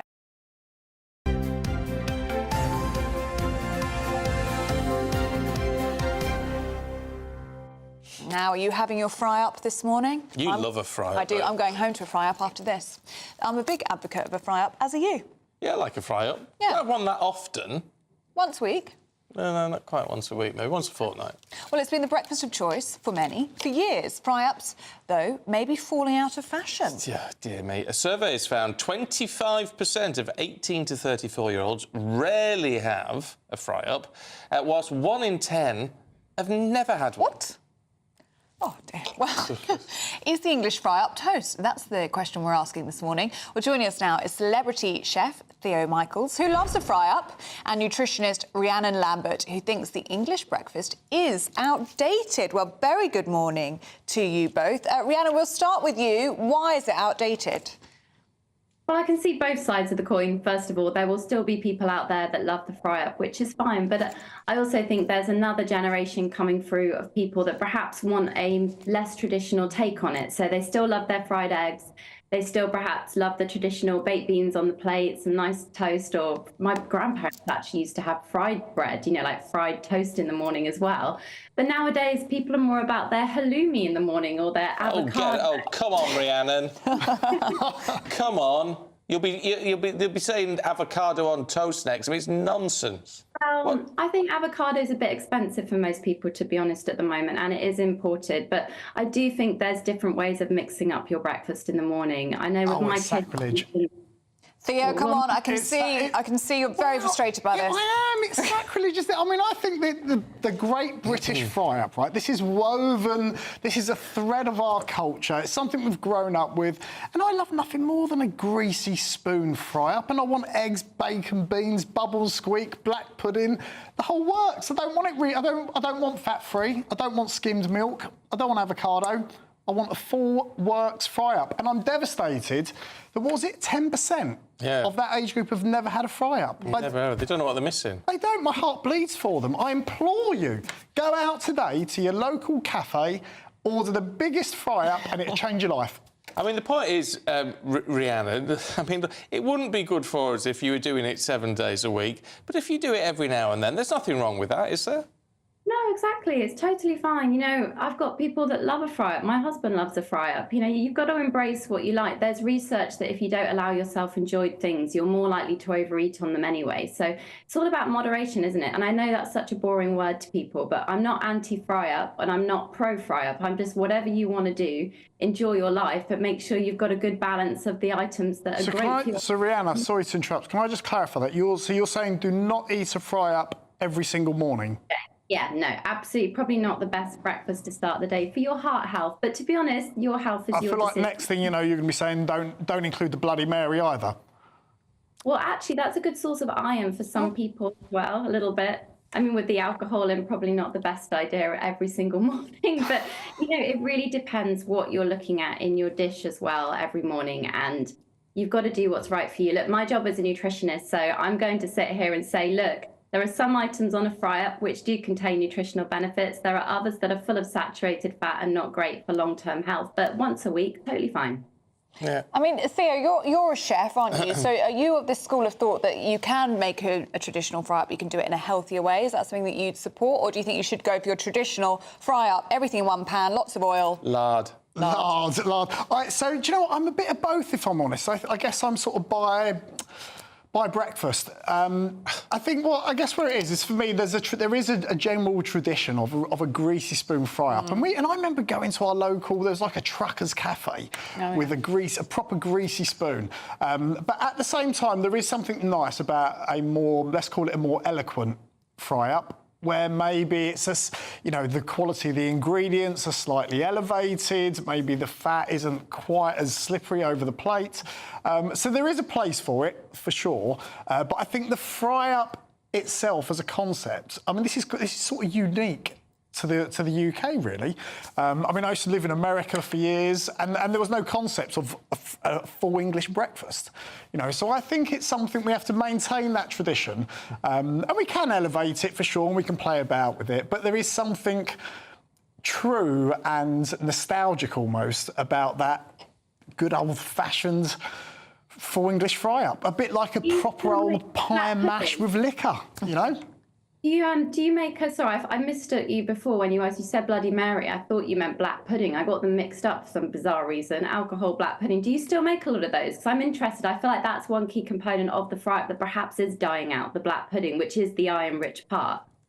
And I think actually the black pudding bit is slightly dying out. And I think that's a real shame, because actually that black pudding, white pudding, they're real traditional products of the UK. But it's the same. Veggie here struggling with this conversation. But it's the same with like bubble and squeak as well. A lot of food is created for a reason. There's a reason it exists. And bubble and squeak was a way to use up cheap leftovers, use up mashed potato, use up a bit of cabbage. And black pudding was a great way. So, you've butchered a beast. All right, well, I'm glad to say we're out of time. Now we've come to butchering. Yeah, the vegetarian's struggling. I've got my limits.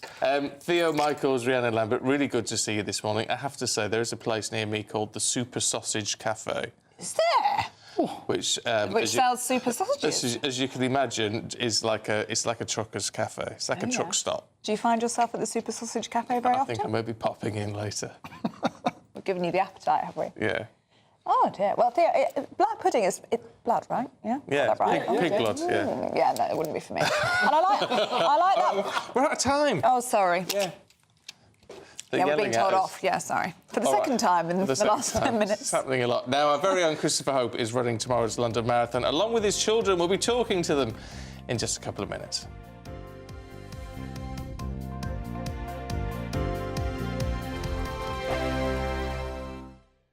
We're GB News, and we come from a proud tradition of British journalism. That's why I'm so excited to be here. It's something so new. The first news channel to be launched in Britain in over 30 years. Launched to represent the views of the British people. To go where other broadcasters refuse to go. How did you find out about the story in the first place? Launched with one aim. To be the fearless champion of Britain. It's an absolutely fantastic atmosphere here. This is GB News. GB News, Britain's news channel. Good afternoon, Britain. Weekdays from midday. I wonder, is this the fundamental distinction we need to make between Islam, which is a private religion people may practice freely amongst themselves, and Islamism, when you try and place those values upon other people, place that way of being, force it on people who don't want it? Tom, I have been very much clear about this thing, that Islam is a religion and people are free to follow that religion in the UK, in a free Western society. So we have no problem with people following their religion as long as it is not being imposed onto the wider society. And when you talk about drawing a distinction between Islam and Islamism, people like me, you and me, we are drawing that distinction. We're trying to maintain that distinction. But if you look at the commentator from the Muslim community, some commentator, they would like to blur this line and they would ask you, what is Islamism? Where does it exist? Sorry, it does exist. We see it. And the teacher, this incident is an epitome of that kind of, ideology being prevalent, in our society. Khadija, do you worry that these views are typical for some sections of society? Do you think that there's a problem with some Muslim men, that they have perhaps views that we don't consider to be British values? There are certain readings of religion which are misogynistic, which are discriminatory, which are homophobic. We need to be honest about it. We need to be calling it out whenever we hear these kind of views. It's been a long time that we are letting these kind of ideologies crawling in, spreading tentacles in British society, and we are just ignoring it in the name of respecting people's culture and religion. You are not suppressed in the UK. I think the most exciting bit for me is talking to people. People who I think are ignored often by the major news channels. We're going to give news they want to hear. There's a voice there that needs to be heard. I think there's a chance here for a diversity of opinion to be expressed, which you don't find elsewhere. It's really exciting. We don't hold back. We're free to say how decisions that are taken here affect us all around the country. Only on GB News, the People's Channel, Britain's news channel.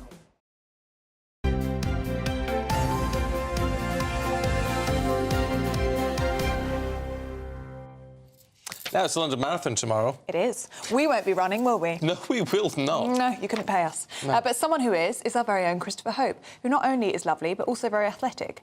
And he is running the London Marathon, along with his daughter, Sapphire, and his son, Barnaby. Yeah, they're raising money for the charity Scope after the family were rocked by a crash in which Pollyanna, their sister, lost a leg. Oh, well, joining us now is Christopher's daughter, Sapphire, and his son, Barnaby. So good to see you both. And tomorrow is just going to be absolutely incredible. How are you both feeling? Excited, definitely. Really nervous, though. It's my first marathon, but Barnaby's run one. I did it in 2021. I was a lot more trained up then. But it'll be good fun. It'll be good fun. The crowds are amazing, so we're looking forward to it. Fun, Barnaby. Fun. Are you mad? We're confused. Yeah. If you've done it before, how hard work is it? After you, it's hard work, but after you finish, you realise it was one of the best days of your life. So it's definitely worth doing, whether you're trained up or not, I think. So, but Sapphire... I am trained up, but just not like I was last time. Sapphire, what's the training been like? Have you all trained together? Have you been training with your dad, or how's it worked? Well, I've been at university in Bristol, and Barnaby's been at home, Dad's been at home, so they've kind of been running together, but I've been running by myself, and then in the university holidays when I've come back, I've been running with Dad, which has definitely made it easier. Yeah. He's like a little personal trainer cheering me on as I cry my way through 30k, and he speeds off and does another 10. Yeah, He's definitely the fittest. That's of the like three of us. that's Quite like an army embarrassing. marshal with this training. He's off doing 30 kilometers every weekend, even when he's not doing a marathon. So Yeah. he's good. He's good at training. He's a lot more disciplined than we are. Hopefully it comes with age. Well, yeah, he's got a lot of years behind him. A lot of years. Look, tell us about Pollyanna and obviously what happened to her and why you now want to raise money for Scope. Yeah, so Pollyanna obviously lost her leg when she was 2, and she's been a below the knee amputee on her right leg, and she's just faced quite a lot of stigmas, I'd say, in society. I personally have noticed how disabled people are treated. They're often looked at differently, and I've seen the way people look at Pollyanna, and we found Scope when we wanted to run the London Marathon this year, and I just thought it was absolutely perfect. And they've been really, really good. They fight for disability equality, and they campaign relentlessly to create a fairer society for disabled people. So Polsy's really excited that we're running for Scope as well. She's really been trying to do a lot more like stuff on social media about disability equality and stuff like that. So she's really excited too. Oh, and will she be going along to support you tomorrow? No, she's actually travelling in Australia right now. She's on her gap. Selfish, really, isn't it? It is extremely selfish. You're all doing such a wonderful thing, and she's not there to see it. She's just having a lovely time. And well, look, the best of luck to you in terms of fundraising. How are you getting on? Good. We've smashed our £5,000 target, so we smashed it yesterday actually. But obviously, if anyone wants to donate any more, we'd be super. Yeah, thank grateful. you. We've got the T-shirts on. So. Yeah. Oh yes. So how do people support you? So just through our Just Giving link, I think it's justgiving.com/Sapphire Hope or something. If you search it up, you'll be able to find it. And yeah, it's just through there. And what's the plan for tomorrow? Yeah, what's the plan tomorrow? I'm sorry, I keep cutting you off. What's the plan tomorrow? Are we all running together, or are we going to start together and then your dad's going to go out ahead? Well, optimistically, I said I'd be faster, so I think I'm starting in an earlier wave. Dad and I are in the same wave, but he's already told me he'll do the first 6 miles with me and then go. Yeah, I'm not too running. slow. I'm too slow. I'm gonna go off. I did it in 2021, and I managed to go off in between waves, so I went off far too fast, completely on my own, which is a bit surreal. But I'll try and stick with the crowds tomorrow. Yeah. Well, good luck. I think you're all crackers. Yeah. But good luck to you. Sapphire and Barnaby, thanks very much indeed. And lovely to meet you. And they look so like their dad. They do. They do. I love it when that happens, don't you? Do you? Yeah, I'm just like, you look like Christopher Hope. Baby Christopher Hopes. Baby Chris's. And Chris is full of talent, isn't he? I didn't know he was any good at running, I've got to be honest. Very good at running. Yeah. And people have it all. I mean, why would you? I find it very impressive, actually, but Yeah. you wouldn't catch us doing it, would you? No, not in a million years. But best of luck to anyone who's taking part and all that fantastic money being raised for charity as well. It's a great thing. Be good for Scope as well. I'm losing my voice. Oh, choked up. The emotion of it all. It is the emotion of it all. I'm very emotional because Candice Holdsworth sat next to me because she's prepared to do the papers for us in a couple of minutes along with Winston Davis, so don't go anywhere. No good laughing. Martin Daubney, weekdays from 3 p.m. This new hate crime bill on women's issues, you think this is the least funny April Fool's joke in history? Yeah, although the Scottish Government and the Scottish Police do seem to be trying to make a bit of a joke of it when, you know, their campaign Hate Hurts is fronted by a hate monster who's a sort of cuddly, bright red Muppet-style thing. And some of the things that Humza Yousaf said about it were from a soft play centre over the weekend. But yeah, it's really not a joke. It's not actually clever lawyers who know the wording of the law who enforce the law. It's the police. And the police have basically not been trained on this at all. There's a 2-hour online training course they're meant to have done, and lots of them haven't already done it. And we know from the way that the police have been talking about it that they're wildly overstretching what it might actually be to be, in particular, abusive, which is one of the words in the new law, and specifically on the issue of transgender identity. To claim that just noticing the fact that there are two sexes and that sex can't change is meant to be hateful, that You know, even after years of trying to study it, I can't understand why people hold this belief. But it's part and parcel of a pattern of legal measures that the Scottish Government has either introduced or has sought to introduce. So it tried to introduce gender self-ID, but that was overruled by Westminster because it was out of the power of the devolved government. It's still attempting to bring in a conversion therapy law, which sounds nice but isn't nice. It actually criminalises proper ethical treatment of gender-confused youngsters. They're trying to say that men who have certificates saying that they're women count as women for a particular measure to do with public boards. And then this hate crime law, which tries to make it really difficult for someone to talk in a factual, reality-based, clear, understandable way about all these measures. It all adds up to a sort of an authoritarian attempt to deny the fact that human beings are mammals and come in two sexes, and that recognising that matters for women's rights especially. We're GB News, and we come from a proud tradition of British journalism. That's why I'm so excited to be here. It's something so new. The first news channel to be launched in Britain in over 30 years. Launched to represent the views of the British people. To go where other broadcasters refuse to go. How did you find out about the story in the first place? Launched with one aim. To be the fearless champion of Britain. It's an absolutely fantastic atmosphere here. This is GB News. GB News, Britain's news channel. If you want your news to be straight talking, this is the nightmare for the Conservatives again. Down to earth. It's not just Nottingham where this is happening, is it? And most importantly, honest. Hard-working, middle-class taxpayers, they'll get their book thrown at them. Then catch me, Martin Daubney, Monday to Friday, 3 till 6 p.m. on GB News, Britain's news channel. I'm Camilla Tominey. This is GB News, Britain's election channel.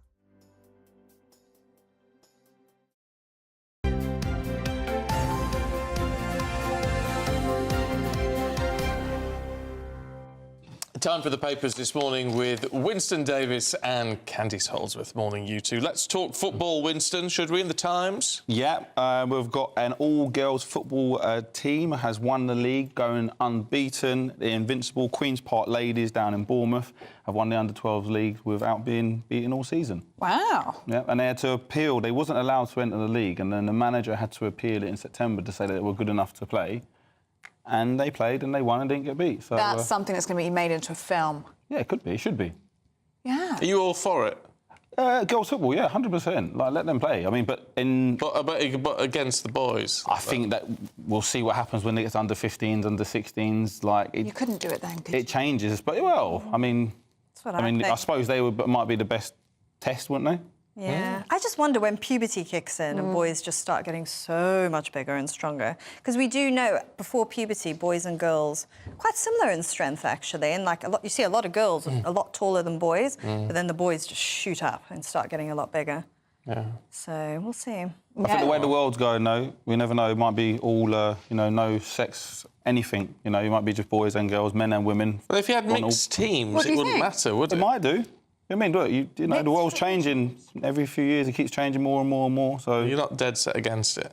Nah, we'll see. You know, see if they get beaten, every game next season. Maybe they'll then decide. Maybe it's up to them to decide. Maybe they say, actually, do you know what? No, we'll play with girls. Yeah. Yeah. I'll tell you what. Well, good on them. Yeah, good on them. I like that story. It'll be a good film. Candice, let's talk about smacking children, shall we, in The Telegraph? Yeah, so the Telegraph columnist, William Sitwell, he supports the latest calls by paediatricians to ban smacking, which is illegal in Scotland and Wales but isn't in England. Right. And he says that he was smacked and he had corporal punishments and he went through all of that when he was younger. But the first time he actually smacked his son, he said he was filled with overwhelming guilt because he smacked his son's hand and he didn't listen. And he said, if you do it again, I'll smack you again. And his son just gave him his hand. And he said the guilt he felt as a parent was immense. Oh, get a grip. But why has parenting changed so much? Because quickly, yeah. Yeah. Spare the rod and spoil the child. Because I don't think our parents' generation or our grandparents felt any guilt at all about physically punishing children. But I think our generation really agonises over it. But it's levels of it. I mean, some people are very severely punished and physically, which obviously then are the questions about that. But it's whether it's just a gentle, just a smack. Exactly. And I don't think parents should be criminalised for that. So I would never support a smacking ban. I mean, I'd say refrain from doing physical punishment because generally, in my experience, it means you're overwhelmed and you can't handle the situation. But I don't think that parents should have to face serious repercussions just for, you know, a quick... Yeah. I mean, it really... Clip round the ear. Yeah. Sort of thing. What do you think, Winston? Discretion of parents. I mean, look, you can't be punching or hitting them with planks of wood, you know, but if you decide that, you know, a swift smack is going to stun your child into changing how they're behaving in that moment, fair enough. I'm not like... It's not something I do, but I think, again, you can't criminalise parents for deciding how they're going to raise their children. Again, you've got that line of what's maybe good for the child, and then abuse, and you can't be going nowhere near that. Sometimes you need the threat of it. I was constantly threatened, and still am by my mother because it's a running joke now. If I misbehave, I will smack your legs in public. We always used to get, I'll bang your heads together. Yeah, but the thing is, though, She still says that to me. I think the thing is, I was probably hit on the other side of it. And actually, I become an angry young man. And my reaction then to I've been being a young boy, I remember punching other young kids, and because that's what I started. Yeah, that's what I started to know as my reaction. I don't get what I'm wanting. You know, parent doesn't get what they're wanting. Oh, well, your action is, you know, as a kid, not even thinking about it, you're just like, right. I know. It is interesting. And then that's Sorry, go on. No, I was going to say, you say you like Gabor Mate as well, the psychologist, and he really does talk about that. You know, you have to learn to try and you have to try and understand children, understand why they're behaving the way they're behaving. And I think it is true that some people will just resort to physical means because they're struggling to relate to their children and struggling to communicate with them. But it's finding that balance, isn't it? And as you say, you don't want that sort of behaviour, but that doesn't mean you have to ban everything. No. It's finding the balance as your discretion. Can we talk about Pandas, Winston, in the Daily Star? Because we have constant problems with pandas. Yeah, some big issues with pandas. Big issues with pandas. They might have found the key. Well, a study in 2021 found that pandas with good gut health performs more sexually, and said that it might be a way of helping humans as well by having a good bacteria in their gut. But how does what I can't work out with pandas is they only eat one thing. Bamboo. Yes, how are they having a varied diet? So I think we'll go back to humans. They say you've got to eat 35 varieties of different plants in a week to get the right amount of polyphenols in your system. And then that actually then helps you to have a better gut. You can eat fermented food that's got live microbes in it, and high fibre. I can't keep up with everything you're meant to be eating that's meant to be good for you. I mean, how many? 35? I've got a thick book, right, I'm reading at the moment. I think by the time I get to it, I might be 60. So well, then you won't be bothered anyway. Yeah. By then, possibly. There you go. I don't know, it all gets very complicated, but if it helps, if anyone's got issues... Yeah. Look into your gut health. Look into your gut health. Candace, let's talk about this protest across the Canary Islands today. Yes, yeah. So this is in The Guardian, and this is residents of the Canary Islands, particularly Tenerife, are starting to get very irritated with the amount of tourists that are coming over. Well, I'll tell you who's there at the moment. Who's there? Patrick Christie's and Emily Carver. I know a few people who've gone to Tenerife this week. They'll be very annoyed with them. Yes, but I think this is a general trend now. I can't blame them. I mean, a lot of these places who have sort of seen, like, this huge rise in, like, the cheaper package holidays are sort of pushing back now. So you've got... Amsterdam, they're banning the building of new hotels. Various places in Spain are saying that locals are being priced out of the rental market. They're also saying you've got water shortages because you see such an explosion in the population. And even Venice, apparently, just felt like they were getting completely overwhelmed. It's difficult, though, because that is their economic model. That is how they make money. But the locals don't like it. They feel like their way of life has been really disruptive. It's interesting because we sort of get... The general reaction over here is, how dare you say you don't want us? And yet, if it was the other way around, I mean, we get fed up with tourists sometimes, don't we? 100%. I mean, look, if we took away tourists leaving the UK to go to these places, and they're these people that rely on tourism, didn't have their business, couldn't feed their family, they'll soon be saying, oh, can you come back, please? Yeah. So it's like... It's probably a balance, isn't it? You want those local people to be able to afford their own homes and put food on the table, but... you know, we have a Maybe right they should on up the holiday. prices to bring a different clientele. Yeah. Oh, don't. Mixed results. It's the same in Wales and Cornwall, where they banned second homes because they were saying locals were getting priced out. But they've since discovered locals actually still aren't buying the houses anyway. Oh. And they're losing a lot of the business. Oh, that's interesting. Right, on that note, we're out of time. Winston, Candice, thank you both Thank very you much. very Thank you. much. Go off and improve your gut health as we get a check on the weather with Annie Shuttleworth. Looks like things are heating up. Boxed boilers, sponsors of weather on GB News. Good morning. Welcome to your latest GB News weather update. This weekend will be dry for many of us. The best of the sunshine will be in the west, particularly through today. And across eastern areas, actually, there's going to be quite a cool feeling breeze with this northeasterly wind coming off the North Sea. That will bring some cloud to eastern areas through this morning. Elsewhere, though, it should stay dry and bright. However, as we head towards lunchtime, I think more in the way of cloud will bubble up across western areas, parts of Wales, into the Midlands as well. But it should stay dry through much of the day and it will feel fairly pleasant in the sunshine. Later on this evening, we'll start to see parts of Scotland see some rain arrive as this area of rain pushes in from the north. That will bring thicker cloud to many areas of Scotland as well. And that area of cloud is going to sink southwards through this evening, covering many areas of northern England, and that will likely sit across parts of the Midlands, possibly into the southeast by Sunday morning. This drizzly rain will likely affect northern areas of England, southern Scotland as well through Sunday morning as well, but it's going to be fairly light. But where the skies stay clear, it's going to be another chilly night tonight. We could see a touch of frost developing once again. As I said, there is a bit of uncertainty in how widespread this cloud will be. It could cover more southeastern areas, but as the day progresses, I think there'll be better chance of brighter spells developing, particularly across the south and the northwest, where it's actually going to be the warmest through the rest of the weekend. However, for this central slither, it will likely stay fairly dull and a little bit cooler for much of the day, with a chance of some drizzly rain. Have a great day. Bye-bye. A brighter outlook with Box Solar, sponsors of weather on GB News.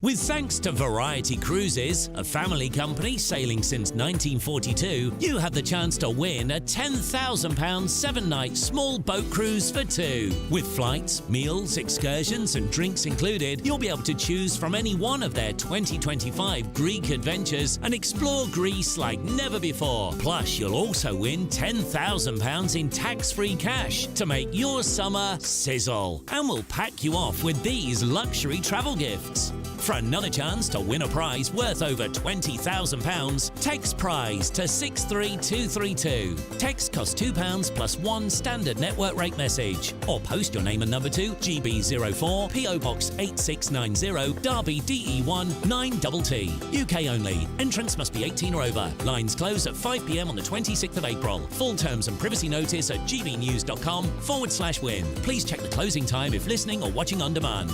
Good luck. Free Speech Nation, Sunday nights from 7 p.m. So J. Cole, who is a rapper, says he felt terrible after releasing a song aimed at fellow rapper Kendrick Lamar and vowed to pull the track off streaming services. He said, "I ain't gonna lie to y'all. The past 2 days felt terrible," he told an audience at the Dreamville Festival in North Carolina. "I damn near had a relapse," he said. There's a lot of young people, especially, you know, that would look at that and they will take it not just as entertainment. It doesn't happen in any other form of art that I can think of. This is not happening in country music, is it? Well, it's the same. It's the same problem in both cases, isn't it? Who's doing the regulating? And surely it's each case on its merits, isn't it? You don't just ban a genre. Why is there such a lot of hatred for a man who usually would have trash talked back? To stand up and say, you know, this doesn't sit well with me and I love this guy. If we look at, I think his name was Cody Fisher, the semi-professional footballer who died in a club because someone stabbed him. Now, he was stabbed because he stepped on someone's trainers. This is the level of ego we're seeing from a lot of young men who don't have any output of being able to channel that energy, and a lot of it is stemming from cultures like football, hip-hop, these sorts of things. So I'm just saying it's refreshing to see a man who could have easily wiped the floor with his lyrics say, I don't have to.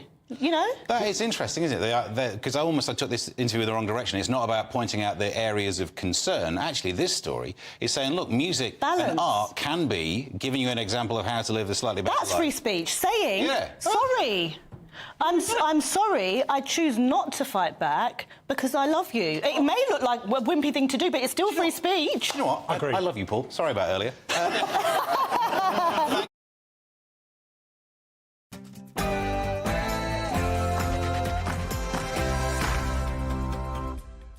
Good morning to you. It's 9 o'clock on Saturday, the 20th of April. Today.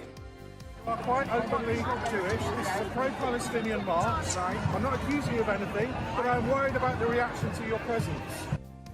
The Metropolitan Police issue an apology after officers threatened to arrest a Jewish man wearing a kippah as he walked through central London during a pro-Palestine protest. Catherine Forster's got the latest. Yes, the Met Police have admitted that they did get this completely wrong.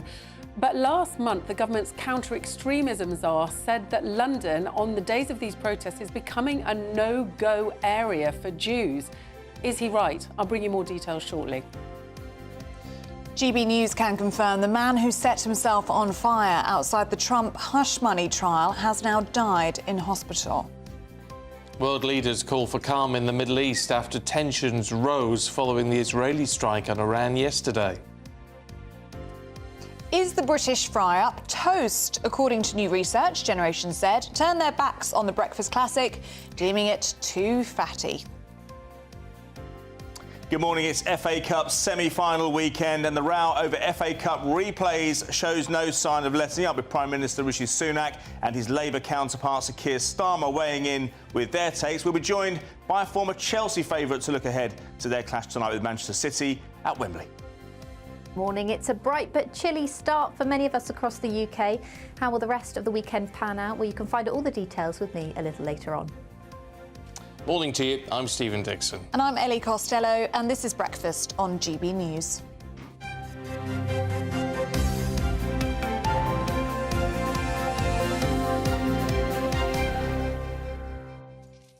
Dear me, loads of you getting in touch on a whole host of issues. You all like a fry-up, I'll tell you that for nothing.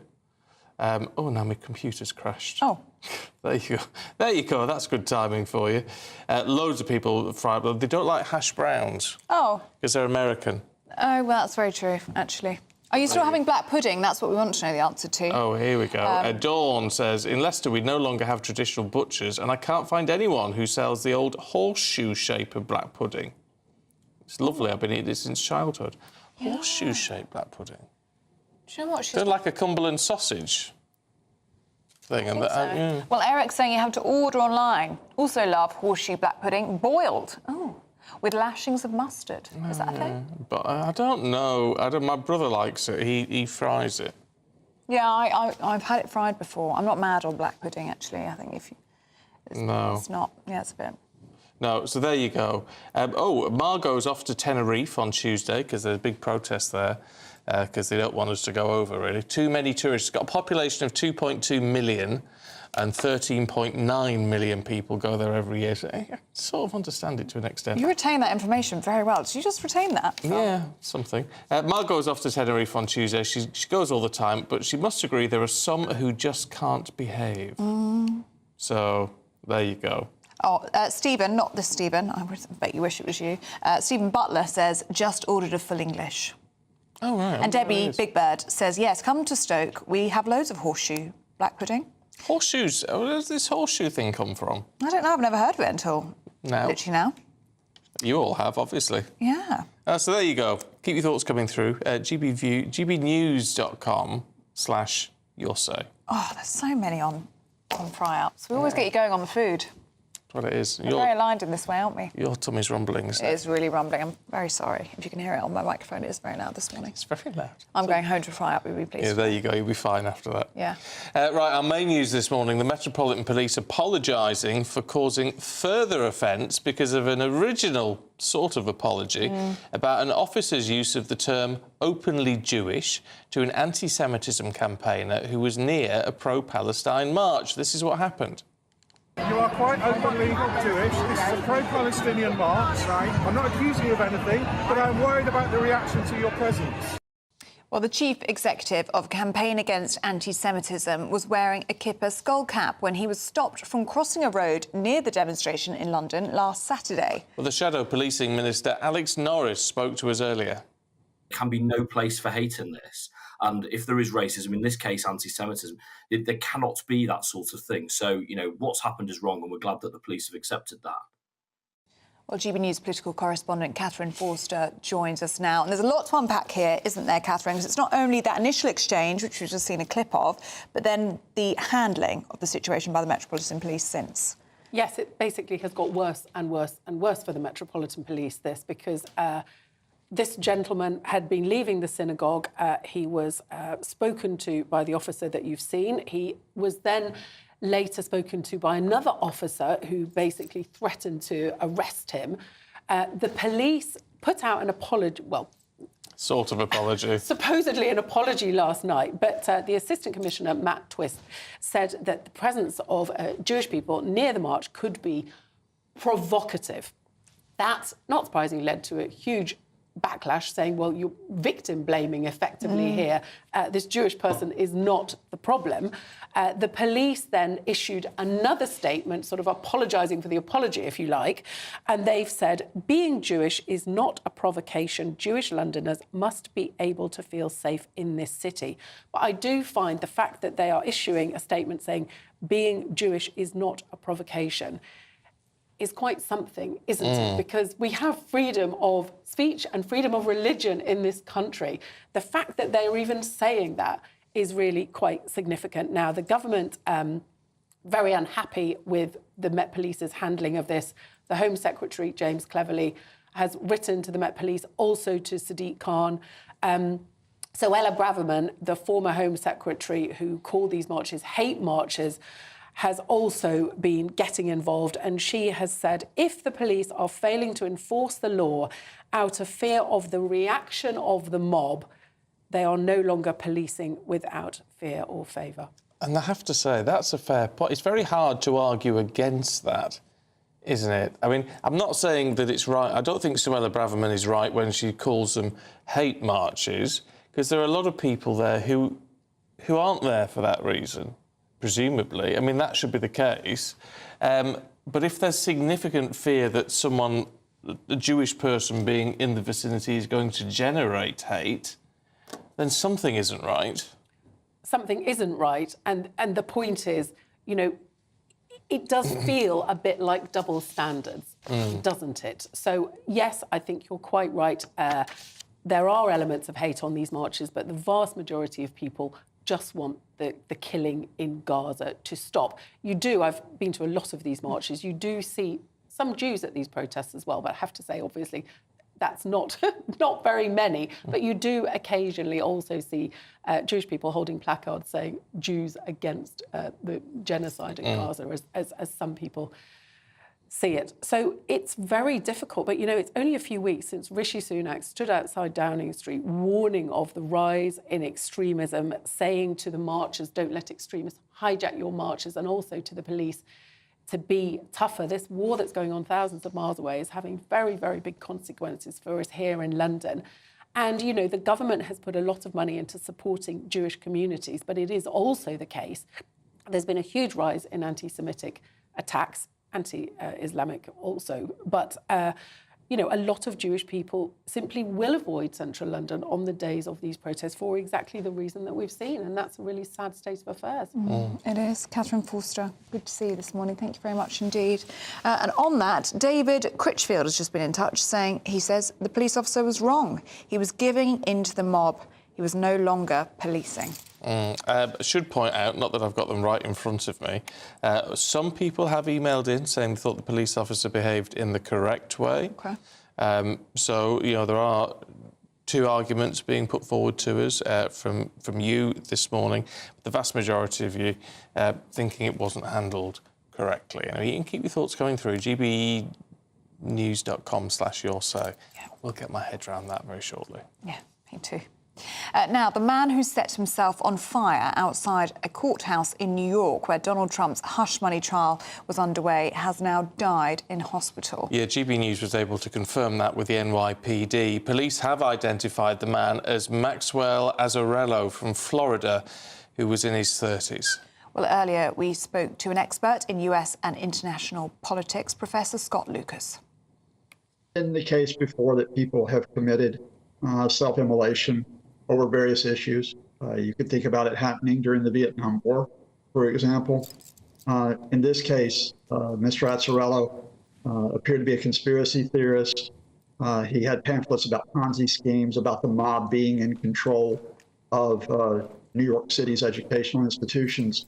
But what makes it different, I think, in the 21st century is simply the speed and the scope of social media and the way that people will spread ideas or spread conspiracy theories so quickly, and how dialogue can very quickly be replaced by division and by shouting. I have to emphasize for viewers here that although Mr. Azzarello set himself on fire outside the courthouse where the first of Donald Trump's criminal trials are proceeding, it has no connection with the criminal trial itself. He just simply chose a spot where he could get a lot of attention. But on your broader point, yes, American politics has become a lot more polarized. That's been the case since the late 20th century, even before social media developed. We can discuss why. And in large part, Donald Trump, his own style, his own way of using social media has sort of accentuated that polarization, even before we talk about the legal and political significance of the trials that are starting this year. And Professor, very, very sad to hear that this individual has lost his life, but so traumatic as well for those bystanders, those witnesses that saw this horror play out in front of the courthouse. And we're also hearing that police officers suffered injuries as well. Yeah, there were some injuries from people from smoke inhalation that were trying to, treat this man on the scene, trying to save his life there. It is the case that when you get a charged atmosphere, you have the question of security. And I have to emphasize that despite the warnings or the concerns that we might have a lot of security incidents around Donald Trump's trials, that has not occurred. It just so happens in this case that one individual chose this as the setting for what happens. I think there's a discussion here, you've been having it on other fronts about mental health, about how people in this era where everything comes at us so fast and so loud can protect mental health. I think it's a case where I'm hoping that in my native country in the years to come, we get back to discussing the issues in a calmer way, in a way where we have a lot more respect and tolerance.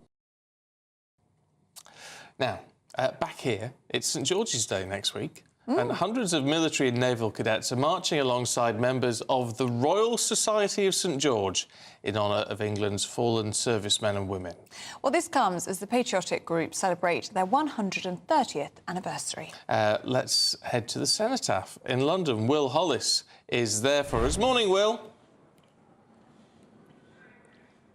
Good morning. Yes, well, for more than 100 years, the Cenotaph has been the nation's focal point for remembrance, but it is also used to mark days of national significance, like St George's Day, which, of course, is next Tuesday, the 23rd of April. And there are going to be a number of celebrations happening in towns and cities, not just here in England, but across the UK and even further afield as well. But this is the national focus, and later today we're going to be seeing a parade organised by the Royal Society of St George. And Nick Dutt, you are the chairman of that society. Just describe for me, why are you doing this today for St George's Day?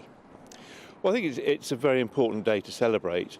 The Royal Society of St George have been laying a wreath at the Cenotaph since 1921, so just after it was built. And it's a great way of commemorating those who sacrificed so much for us. In the last 30 years, we've added a cadet parade to it, so it's great to get the younger generation, the youth involved, and give them something that they'll always remember. And I suppose it inspires hope for the nation, seeing that young people are so proud of St George and willing to take part in this. Where is St George now in English society, and what's the role of the Royal Society of St George? The role of the Society as was founded 130 years ago, was to celebrate England and Englishness. And I think today it's even more important to do that with a lot of the challenges we have today with people undermining who we are as a nation and our history. So we need to stand up and celebrate and use St George as a unifying figure, not a divisive figure. And I think there's too much divisiveness around. So how do we bring that together and celebrate who we are as a nation, our history, traditions and ideals? The Royal Society of St George, as I've been told, is non-political, open to all sorts of faiths and backgrounds. But when you say English values, Englishness and traditions, what is it that you're describing? Well, that is a challenging one. It's tolerance. It's belief in our country and our history. We are a nation that's very diverse. There's no true English people. Over the years, we've developed into a nation and have a proud history that we want to share and build on. Ahead of St George's Day, what do you want people to take away, as we do remember England's patron saint, somebody that's been the patron saint since as early as the 14th century, but his history goes back much further? It does. St George stands for valour, for what's the word? It's that unifying figure, that figure that we can all get behind and celebrate, and be proud of who we are. And that's something that we maybe need now more than ever, as you say? Absolutely. I think with the challenges we're facing, we need to look ahead together. How do we improve that patriotism? English patriotism has been conflated with nationalism, and that is a challenge for us. If you're a proud Welshman, Scotsman, Irishman, no one worries. But if you're a proud Englishman, people take a step back. So this is an attempt to step forward and say, no, we're English, we're proud of being English, and look to the future positively. Yeah, that's something that you don't need to be worried about or concerned about. It's okay to be proud and patriotic, to be English, in your view? Absolutely. We've got a very proud history. Over the last 100 years, or 200-300 years, through industrialisation, through scientists, explorers, inventions, medical, arts. There's so much this country has done. And we should celebrate that and remember that and look at it in a balanced way, I think. And as I just said a moment ago, it's not just here in London, it's not in places like Nottingham or around the rest of the country, it's also in different parts of the world, in places like Australia and America. Why do you think that people around the world want to celebrate our patron saint, not just here in London? Well, the society goes back over 250 years in America. And so there are lots of people who have links to this country and want to celebrate that and remember that.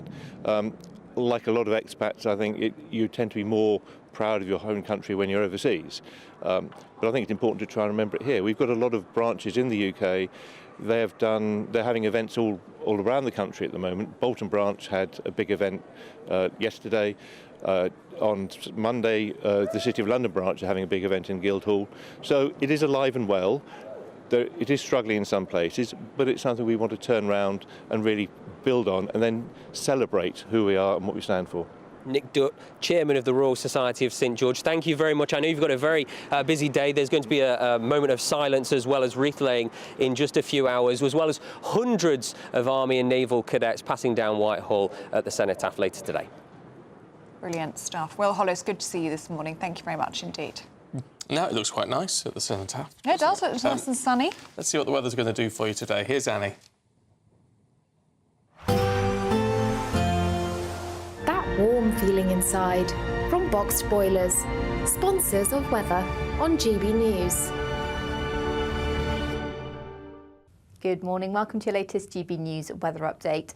This weekend will be dry for many of us. The best of the sunshine will be in the west, particularly through today. And across eastern areas, actually, there's going to be quite a cool feeling breeze with this northeasterly wind coming off the North Sea. That will bring some cloud to eastern areas through this morning. Elsewhere, though, it should stay dry and bright. However, as we head towards lunchtime, I think more in the way of cloud will bubble up across western areas, parts of Wales, into the Midlands as well. But it should stay dry through much of the day and it will feel fairly pleasant in the sunshine. Later on this evening, we'll start to see parts of Scotland to see some rain arrive as this area of rain pushes in from the north. That will bring thicker cloud to many areas of Scotland as well. And that area of cloud is going to sink southwards through this evening, covering many areas of northern England, and that will likely sit across parts of the Midlands, possibly into the southeast by Sunday morning. This drizzly rain will likely affect northern areas of England, southern Scotland as well through Sunday morning as well, but it's going to be fairly light. But where the skies stay clear, it's going to be another chilly night tonight. We could see a touch of frost developing once again. As I said, there is a bit of uncertainty in how widespread this cloud will be. It could cover more southeastern areas, but as the day progresses, I think there'll be better chance of brighter spells developing, particularly across the south and the northwest, where it's actually going to be the warmest through the rest of the weekend. However, for this central slither, it will likely stay fairly dull and a little bit cooler for much of the day, with a chance of some drizzly rain. Have a great day. Bye-bye. A brighter outlook with Box Solar, sponsors of weather on GB News.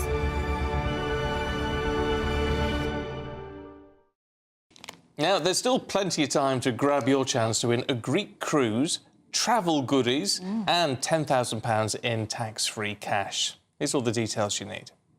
Don't miss your chance to win our biggest prize so far. There's an incredible £10,000 in tax-free cash to spend however you like. Plus, courtesy of Variety Cruises, a bespoke 7-night small boat cruise for two worth £10,000. With flights, meals, excursions and drinks included, your next holiday could be on us. Choose any one of their 2025 Greek adventures and find your home at sea. We'll also send you packing with these luxury travel gifts. For another chance to win a prize worth over £20,000, text WIN to 63232. Text costs £2 plus one standard network rate message. Or post your name and number to GB04 PO Box 8690 Derby DE1 9TT.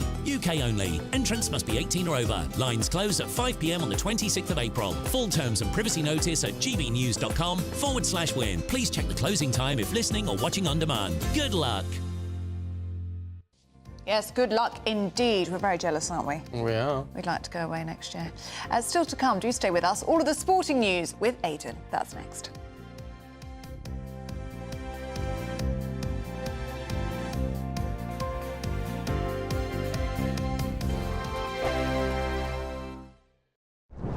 I'm Christopher Hope. And I'm Gloria Di Piero, bringing you PMQs Live here on GB News. Whenever Parliament is in session on a Wednesday at midday, we'll bring you live coverage of Prime Minister's questions. We'll be asking our viewers and listeners to submit the questions that they would like to put to the Prime Minister, and we'll put that to our panel of top politicians in our Westminster studio. That's PMQs Live here on GB News, Britain's election channel.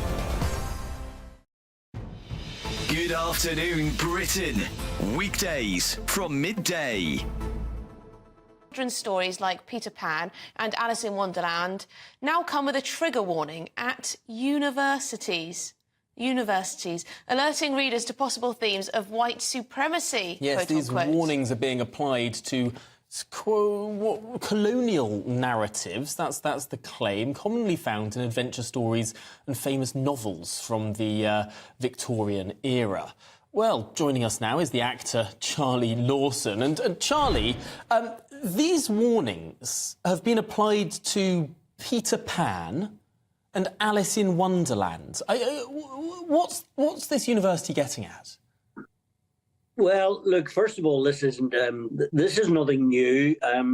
We hadn't heard about it for a while. Universities have been doing this over the last couple of years. I remember having a chat with one of your colleagues. But when Gabriella, the lovely Gabby, phoned me up today, I had to beg her to put me on after 9 o'clock because I found myself getting rather irate about the whole thing. But I will do my best to be very polite. Yes, keep it clean.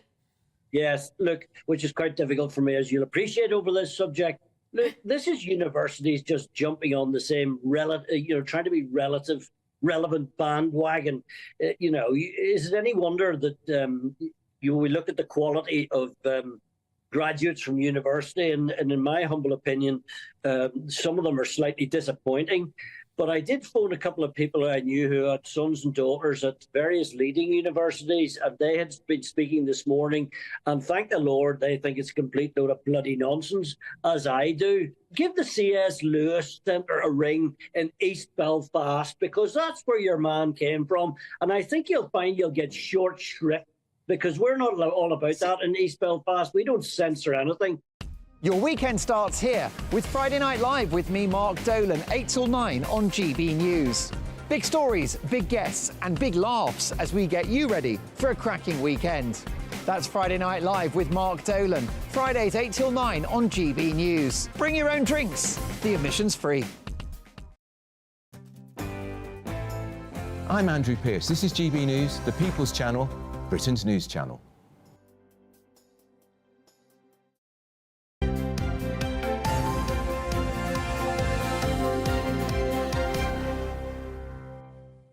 Welcome back to breakfast. The time is 24 minutes past 9. It's sports time. And Aidan's with us. Morning. It is indeed. Yeah, so I want to talk about the FA Cup replay situation because it's very rare that a football story involves or invites the contributions of the Prime Minister and the Leader of the Opposition. Now, as we touched on earlier on, Stephen, this is election year, so it's prone to happen, isn't it? And on the side of the fans. Well, yeah, what totally. Yeah. Well, exactly. I mean, look, it is a bit controversial. It does seem as if the teams at the top of the table want to preserve themselves and limit the number of games that they have. They don't really want to be going to Gillingham on a Tuesday night if they can possibly avoid it. My argument would be if these squads are good enough, they should really be able to dispatch the teams in the lower league or outside the Premier League quite comfortably. What's also caused some anger throughout the pyramid, Stephen, is that at the end of this season, clubs like Tottenham and Newcastle United will be, within days of the end of the season, will be going to the Far East or Australia or America to play lucrative friendlies. So if they've got time in the schedule to do that, then surely they've got time in the schedule to play a replay in January, haven't they, or February, and to give a lifeline to a club that may be struggling.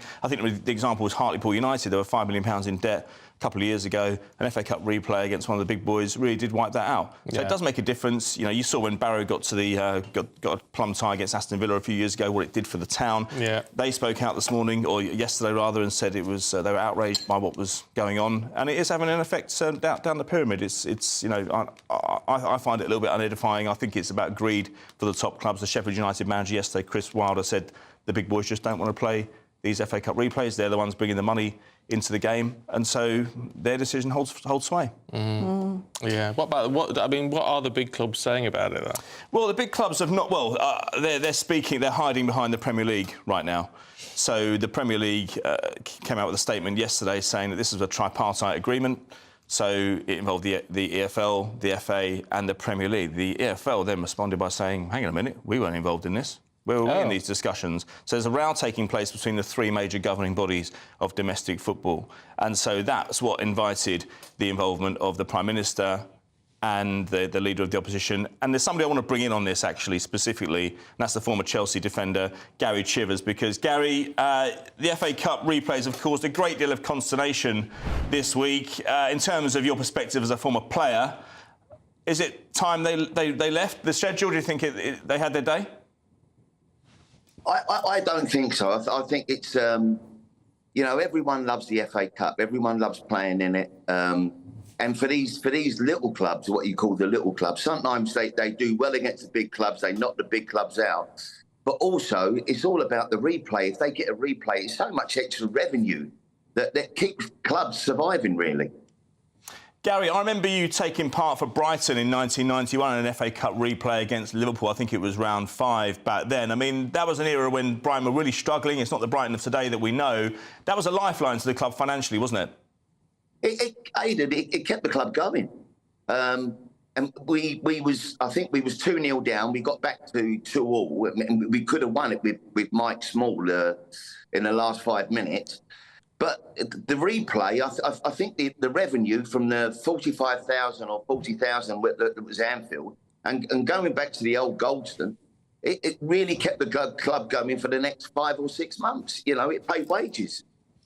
And what do you think about what I just touched on with Stephen there? The big clubs, immediately as the season finishes, they're going away to Australia, to America, to the Far East and elsewhere to play lucrative friendlies. It makes a mockery of the fact that they don't have time for FA Cup replays in their schedule, doesn't it? It really, really does.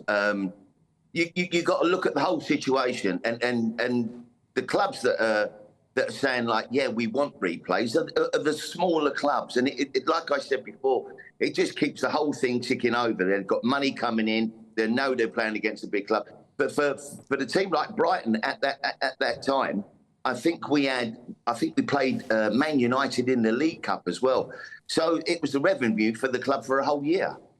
And can I ask you about turning our attention actually to Chelsea today against Manchester City? Is there a good time to face Manchester City as far as your old club's concerned? A huge psychological blow of being knocked out of the Champions League earlier in the week against Real Madrid. You'll never find a better time to play Man City after all the travelling and all the games they've had. The thing in midweek, playing against Real Madrid, I mean, what a game that was. But the one thing that surprised me, Aidan, and there might be a little chip in Guardiola's metal, is when it came to the last 5 minutes, the substitution of Erling Haaland and Kevin De Bruyne coming off when, you know, they're two penalty takers. So it must have been a shock to him as well. And just quickly, tomorrow, Gary, Coventry go up against Manchester City. Under pressure, Eric Ten Hag, but surely he'll never have a better chance to reach an FA Cup final as he did last year. Yeah, I mean, it's a great opportunity. Then again, Coventry going to Wembley, revenue, you know, getting all that gate receipts and things like it's brilliant for them. And no better time to play Man City, but for Coventry, no better time to be playing United because they haven't been doing so well in the Premiership.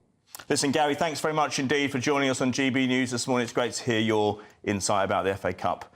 And good to hear, Stephen, as well, that it does provide a lifeline. Do you think this decision could change? I do think it could change. I think it's... I was going to ask. Is it? Wow, very well, so look, Sunak said it's one for the football authorities. I'll tell you something crucial here. I think they've tried to rush this through ahead of the onset of the regulator. Because I don't think the regulator would have liked that. And I think they've tried to rush it in before the regulator comes to pass. Right. Oh, well, fingers crossed it doesn't happen. Erling Haaland is a doubt for Manchester City today as well, so is he? Could tip the balance Chelsea's favour, you never know. Could do. Aidan, thank you very much indeed. We're talking a lot about fry-ups this morning. Or cooked breakfast, someone has said. We need to call it cooked breakfast, not a fry-up, apparently, because we grill some elements. Cheryl says she has black pudding at her famous market. Her husband loves it. Jack Owen says what you want is an Ulster fry. No black or white pudding, no beans, no mushrooms, but bacon, sausage, egg, tomato, and of course the iconic potato and soda bread. See, potato and soda bread's nice. Yeah, but you need the beans to mop it all up. Yeah, I do like a few beans. Anyway, keep your thoughts coming through. We're going to be talking about the fry-up in just a minute.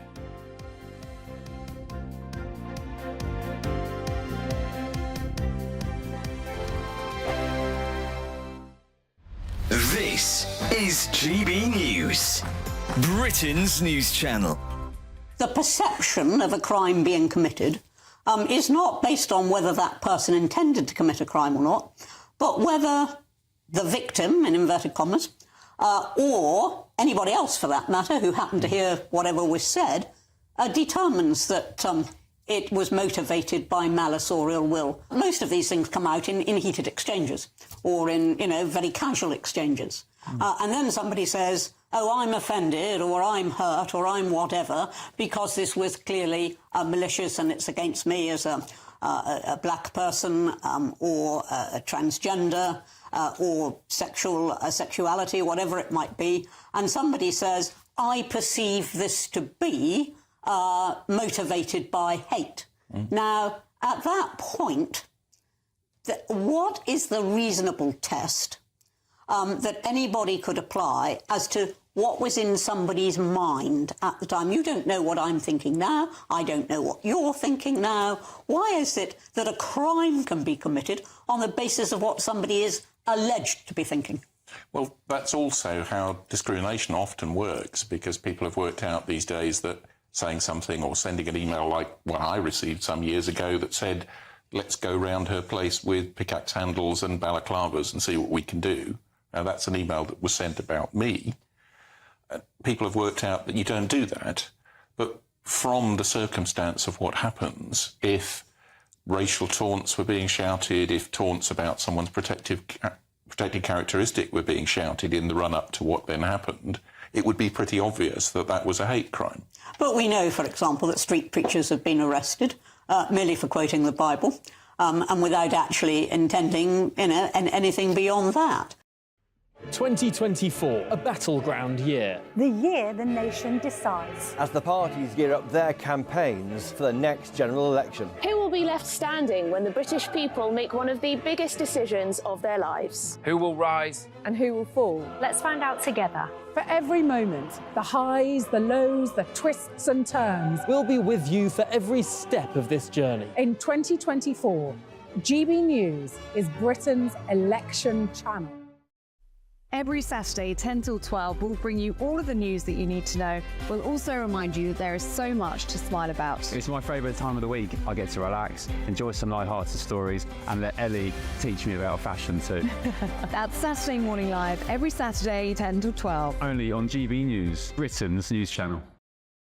I'm Patrick Christie's. This is GB News, the People's Channel, Britain's news channel.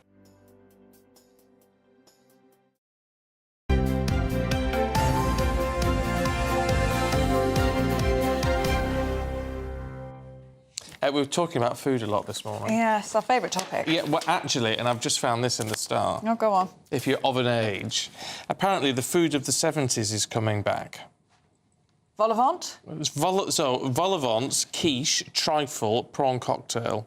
Those are all good things. And cheese and pineapple on sticks. OK, that's not such a good thing. Oh, no, that's fantastic.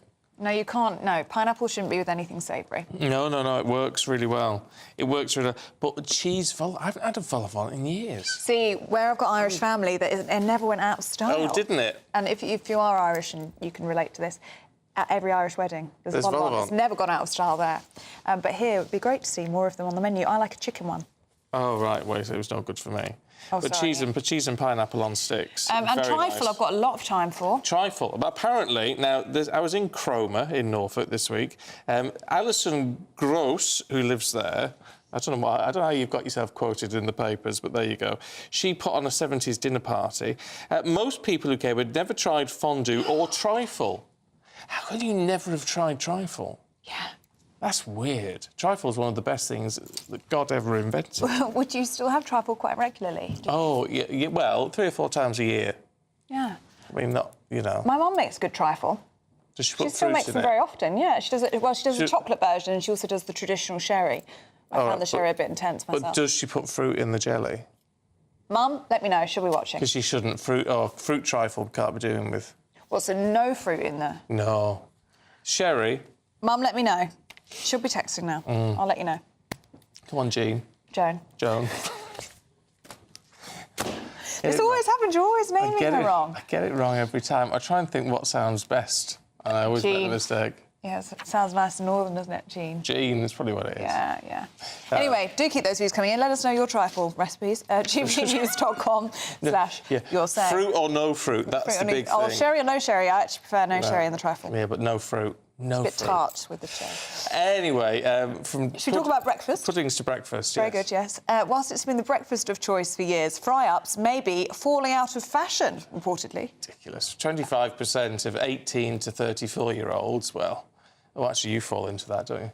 Anyway, I rarely have a trifle, a fry-up, or a trifle, actually. Probably 1 in 10 have never even tried the classic breakfast. I find that hard to believe. So, is the English fry-up toast? Earlier, we spoke to celebrity chef Theo Michaels, who loves a fry-up, and nutritionist Rhiannon Lambert, who thinks the English breakfast is outdated.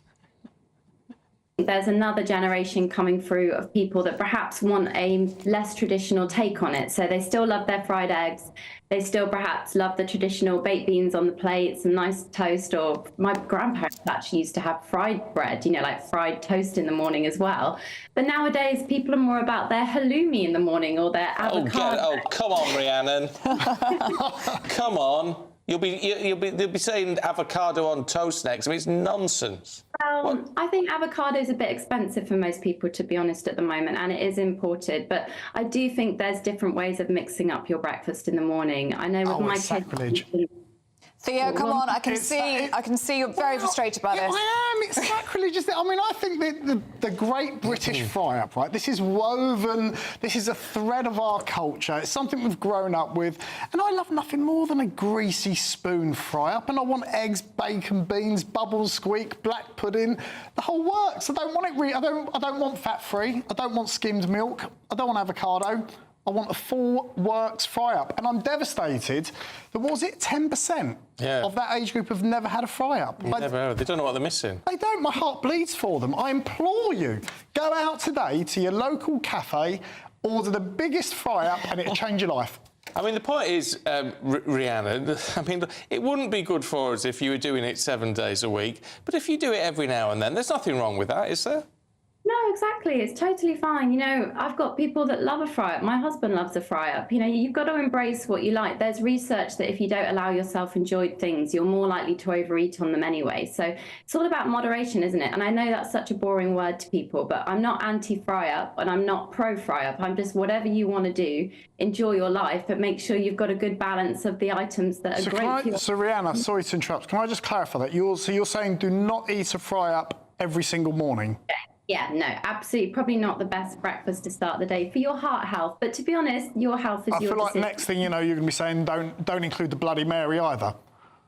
Well, actually, that's a good source of iron for some people as well, a little bit. I mean, with the alcohol in, probably not the best idea every single morning. But, you know, it really depends what you're looking at in your dish as well every morning. And you've got to do what's right for you. Look, my job as a nutritionist, so I'm going to sit here and say, look, there are some items on a fry-up which do contain nutritional benefits. There are others that are full of saturated fat and not great for long-term health. But once a week, totally fine. Yeah. I mean, Theo, you're a chef, aren't you? So are you of this school of thought that you can make a traditional fry-up, you can do it in a healthier way? Is that something that you'd support? Or do you think you should go for your traditional fry-up, everything in one pan, lots of oil? Lard. So, do you know what? I'm a bit of both, if I'm honest. I guess I'm sort of by breakfast. I think, I guess where it is for me, there is a general tradition of a greasy spoon fry-up. And I remember going to our local, there's like a trucker's cafe with a proper greasy spoon. But at the same time, there is something nice about let's call it a more eloquent fry-up, where maybe it's the quality of the ingredients are slightly elevated, maybe the fat isn't quite as slippery over the plate. So there is a place for it, for sure. But I think the fry-up itself as a concept, I mean, this is sort of unique. Well, let us know what you think about that. Is the British fry-up toast? But you know, the thing, I mean, God love her, she's a nutritionist and so it's just the fact she said in... that Rhiannon was saying, and would you believe my grandparents even used to fry bread? It was like fried toast. Yeah, it's a thing. It's a thing, Rhiannon. Maybe not in your house, but certainly in ours. Yeah. My mother's been in touch. Oh, good. I knew she would. Morning, Joan. Morning, Joan. She called herself Jane here. She's adding to the confusion. She said Jane here. No, her name's Joan. Anyway, my favourite trifle is sherry trifle with lashings of sherry and lots of raspberries. You said she had a bit of an issue with the sherry. Well, yeah. My other speciality is a chocolate trifle with black cherries. I can recommend both highly. Very highly, she says. She is recommending her own. She does recommend her own. And the chocolate trifle has something in it, but that's also special. Kirsch. What's that? That's kirsch. She spelled that right. What is that? It's like a cherry brandy sort of thing. There you go. I told you there'd be alcohol in it. Yeah. So. Well, yeah. Anyway. I'd heard that, Any Joan. of those take your fancy? Yeah, well, I'll tell you what I do. Well, I like a Black Forest Gatto, so cherries and chocolate, very nice. There you go, Mum. You know what's on the order next weekend, if I'm in. Oh, I thought you meant for me. We'll get Joan. Yeah, for you. We'll get it on order. Oh, can we do that? Yeah. Joan, you've been told. Joan, Jean or Jane, whatever you want to call yourself today. Excellent. Right, Saturday Morning Live is up next. And boy, have we got a treat for you today, because not only is Ben here, Stephanie Tetchner is on the team. Good morning. Good morning to you. Morning, you. What a combo. I know. I don't know if I'm going to be Ben's sidekick or the star of the show. I'm trying to work out. Of course. Thank you, darling. Nothing but the star, darling. What have you got coming up on the show, you two? Yeah, some really interesting stuff. We've got a marathon man, a 60-year-old, who's doing his 120th marathon. He did his first one in London in 1981, and he reckons the secret to longevity for 60-year-olds is blackcurrant extract. Oh, really? Yeah. Very strange. Normally it's like cigarettes or like a sherry a day or something, but he reckons it's blackcurrant extract. He said the supplement has allowed him to maintain peak performance amongst younger rivals. So, yeah, there we go. What do you think the secret is there, then? The sugar? I don't know what it is, but apparently it helps the muscles when you're doing enduring races. So it'll be interesting to find out what he's got to say. That'll be a good He's managed to clock up 280,000 miles in his lifetime with the amount of marathons that he's done. So maybe we need to go and get some blackcurrant extract for the show. That would be nice, actually. I might become hooked on it eventually. But also, we've got our greatest Briton, who is Mark Winter. He is a male breast cancer survivor, and he'll be talking why it's important for men to check their breast, and he'll be walking a fashion show to promote awareness for it. Something we never think about. You know, we never talk about that. I think we always talk about women checking their boobs, but we never think actually breast cancer does affect men as well. And I think we all have breast tissue, don't we? Yeah, and I think a lot of men just don't feel comfortable with talking about it. So I think it's quite brave that he's coming on to speak about his own journey through it. And also, I'm not sure if you've seen this story this morning, there's a rise of Brotox, which is male Botox, men who get Botox. Right. So, yeah, we're going to be getting stuck into that. Is it acceptable? Well, male grooming grooming is a big gateway thing. to further things? I think once you start doing Botox, then you're going to start moving on to other things. I think it becomes a bit obsessive after a while, and then you start trying to find different tweakments, but each their own. Whatever people want to do to make them feel happy, why not? As long as it's safe. Are you hooked on it, Ben? Me? Yeah. I don't need to. Look about 12. He's still got youth. He's still got youth on his side. I've got my sauna in my garden. I drink my green juice in the morning, and that's about it. Would you be open to the idea of Botox if you needed it? Yeah, definitely. If and when I start looking a bit more haggard. I mean, since kids, I'm starting to go downhill a bit. But yeah, I'm open to it. I have no problem with it. Because you can do the eyes, can't you, and all that sort of thing. And but I'm really expressive, so I'll be scared that I'm like looking angry, and then I'll just. Yeah. Like that, no, I don't want to be frozen. No, it's a bit too much sometimes. I think it's quite nice, though, I think, that for men to take pride in their appearance and... Yeah, I mean, if they want to do it. To a certain extent, I think you still want to keep that, you know, a little bit of rough and readiness about you. Oh, well, well, you've got plenty of that. You've got plenty of that. It sounds like a great show, you two. Packed. Packed. I'm not allowed Botox. Why? No, it's been banned. If I was ever to think about having Botox, I've been told, no, you're not doing it. No, I don't think you need it. You don't need it. Oh, I am looking wrinkly and a bit light, but it's just like, well, I'm getting older, so what can you do? Yeah. And you're ageing gracefully. Oh, am I? Yeah. Beautifully. I said you today, I've got such hair and skin. It's lovely, isn't it? You're a silver hunk, Stephen. Oh, silver. That's definitely what have you on more often. I love it. Oh, yes, well, you're doing this every week now. Yeah. So. Right, we'll see you two a little bit later on. Still to come, we've got Fake or Fact with Andrew Eborn, and it's a Taylor Swift special. Is it? Yes. No, you're putting my leg. No, I'm not. I can't wait. That's next.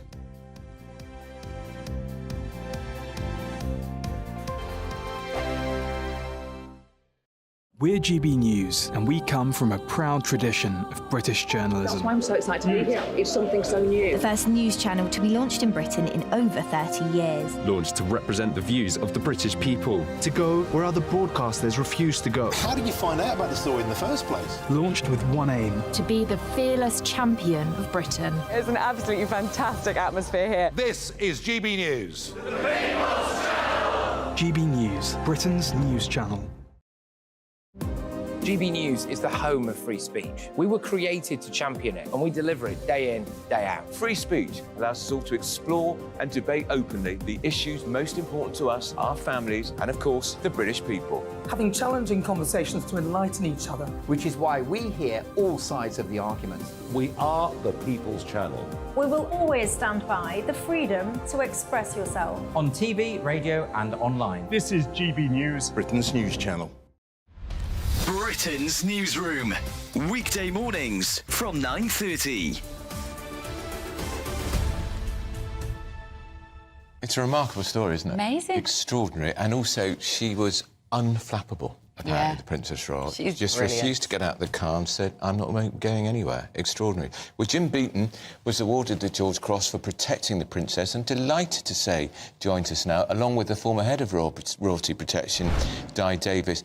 Jim, you won't remember, but I met you some time ago at the Imperial War Museum when Princess Anne was opening an exhibition to do with the George Cross, and you were there reunited with her.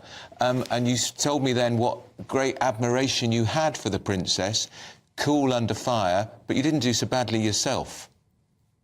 It was probably my job, and also I had a wee bit of police training, not very much, but a little bit, whereas Princess Anne had nothing, and yet the way she displayed it, you would have thought she'd been highly trained to deal with any type of that situation. Even though you'd had some training, you took 3 bullets for the princess. You effectively stood between her and a deranged gunman. Well, I was supposed to be a protection officer, really, so I just tried to fuddle about. You must remember that back in 1974, there was no communication, and we were extremely lucky that Michael Hills, who was outside Clarence House and nearby, had got one of the fast police radios, or radios on his shoulder, so he was able to send a message out. Otherwise, we would have just been relying on the good old public to phone in and say there was something happening. Yeah. So times have changed drastically. 2024, a battleground year. The year the nation decides. As the parties gear up their campaigns for the next general election. Who will be left standing when the British people make one of the biggest decisions of their lives? Who will rise? And who will fall? Let's find out together. For every moment, the highs, the lows, the twists and turns. We'll be with you for every step of this journey. In 2024, GB News is Britain's election channel.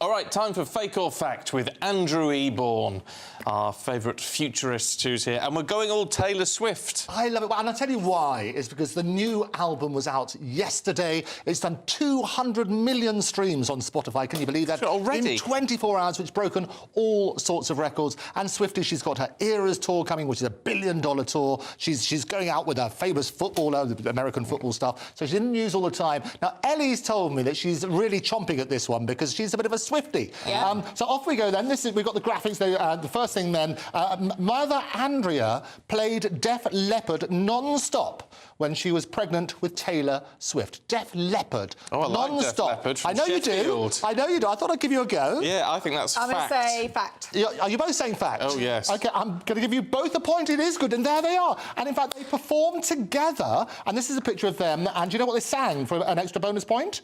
That's for the Fearless album. She's singing there. She is. It's amazing. So it's a glorious stuff. So a wonderful picture of them. OK, Taylor Swift is named after James Taylor, keeping the musical theme, one of her parents' favourite artists. James Taylor, one of the parents' favourite artists. Fact fake. Or fake? Fake. Come on, Ellie. I'll say fact. You're going to say facts? Well, Ellie is absolutely right. It is named after James Taylor. I'm really and in fact, we've got a picture of them on stage together. They performed Fire and Rain at... get a bonus point if you know where that is. Do you know where that is? Nashville. Madison Square Garden. So it's not too bad. That's not too bad. Can't win them all. You can't win them all. You didn't win that one. What's interesting... OK, Taylor Swift, then, grew up on a Christmas tree farm in Reading, Pennsylvania. That's true. And her job... Do you know what her job was? No. Do I get an option? Yeah, well, you might do. Picking praying mantis or making sure the needles weren't too sharp? Making sure the needles weren't too sharp. OK, Stephen? Firstly, is it true? Did she grow up on a Christmas tree farm? Well, yes. Well, yeah, because Ellie knew that. And the job, was it making the... No, picking up praying mantises. Well, I can tell you that Ellie is absolutely wrong, because Stephen got it right. He beat her on a Swiftie. Well done. It was, she had to take off the little praying mantis things. Oh, well. Very good. And we've got a little clip of her showing this is her as a little girl, and it inspired this particular song. Here's the clip. Oh, we haven't got it. Oh, we haven't got it. OK, that's OK. You know what it's like. We know what it's like. Well, I hope we got the next clip. This is her very recently, this year, at the Grammys. Did she combine politics with a wonderful glamorous thing on the red carpet to declare that Trump won the Democrats in the cheated banner? There we are. She's got her. This is her. This is the video of it, which went viral. Oh, that's fake. That's fake. She's Democrat. Are you both saying it's fake? Yeah, that's fake. OK, I'll give you both. It is, but it shows how realistic this thing is. Yeah. And I'm talking about the lead up to the elections is what's going to happen. We're going to get more of these deep fake things. And actually, you're right. Go for a bonus then. She normally didn't get involved with politics because the Dixie Chicks, who you'll remember. Oh, yeah. Remember what happened to them? They spoke out against Bush and the invasion of Iraq. And they got trashed. They basically divided the audience. Now, in Taylor Swift's movie, they talk about don't get involved with politics. But she did get involved in politics. For a bonus point, when did she get involved in politics and what did she say? Either of you? Last election. OK. Was it about the abortion issue? Well, it was. I'm going to give you it was the mid-term thing, and she talked about this person being Trump in a wig. The particular Republican was turning around, and she was against gay rights, she was against women, and so on and so forth. So Taylor Swift basically came out and said, I don't normally get involved in politics, but I'm going to this time. And that's what happened. So it was against that particular Republican. So Donald Trump, he basically turned around and said, well, I like Taylor Swift 25% less today, which is always glorious. Wonderful stuff then. OK, have a look at this one then. Yeah. Very quick one. The dress that she wore on the carpet, however, was an Easter egg for the release of the first single from the new album. Is that fake or fact? I'm going to say fact. Right, Stephen? All right, I'll go fake then. You're going to go fake? Well, Ellie gets it right. It was an Easter egg. I think I've got a picture here of the first video. We were talking about this one as well. This is the video which they've got. Do we have that? No. No, it doesn't matter about the first video. OK, this one you'll get then. Oh, no, we're out of time, man. We're out of time. I can declare that actually, surprise, it's a draw this week. You both did incredibly I think you've done your maths wrong there, Andrew. There you go. No, it was Ellie's this week's winner. Congratulations. Thank Ellie. you. Brilliant stuff. Andrew, thank you. We'll see you tomorrow. Ben and Stephanie are up next. A brighter outlook with Box Solar, sponsors of weather on GB News. Good morning. Welcome to your latest GB News weather update. This weekend will be dry for many of us. The best of the sunshine will be in the west, particularly through today. And across eastern areas, actually, there's going to be quite a cool feeling breeze with this northeasterly wind coming off the North Sea. That will bring some cloud to eastern areas through this morning. Elsewhere, though, it should stay dry and bright. However, as we head towards lunchtime, I think more in the way of cloud will bubble up across western areas, parts of Wales, into the Midlands as well. But it should stay dry through much of the day and it will feel fairly pleasant in the sunshine. Later on this evening, we'll start to see parts of Scotland see some rain arrive as this area of rain pushes in from the north. That will bring thicker cloud to many areas of Scotland as well. And that area of cloud is going to sink southwards through this evening, covering many areas of northern England, and that will likely sit across parts of the Midlands, possibly into the southeast by Sunday morning. This drizzly rain will likely affect northern areas of England, southern Scotland as well through Sunday morning as well, but it's going to be fairly light. But where the skies stay clear, it's going to be another chilly night tonight. We could see a touch of frost developing once again. As I said, there is a bit of uncertainty in how widespread this cloud will be. It could cover more southeastern areas, but as the day progresses, I think there'll be better chance of brighter spells developing, particularly across the south and the northwest, where it's actually going to be the warmest through the rest of the weekend. However,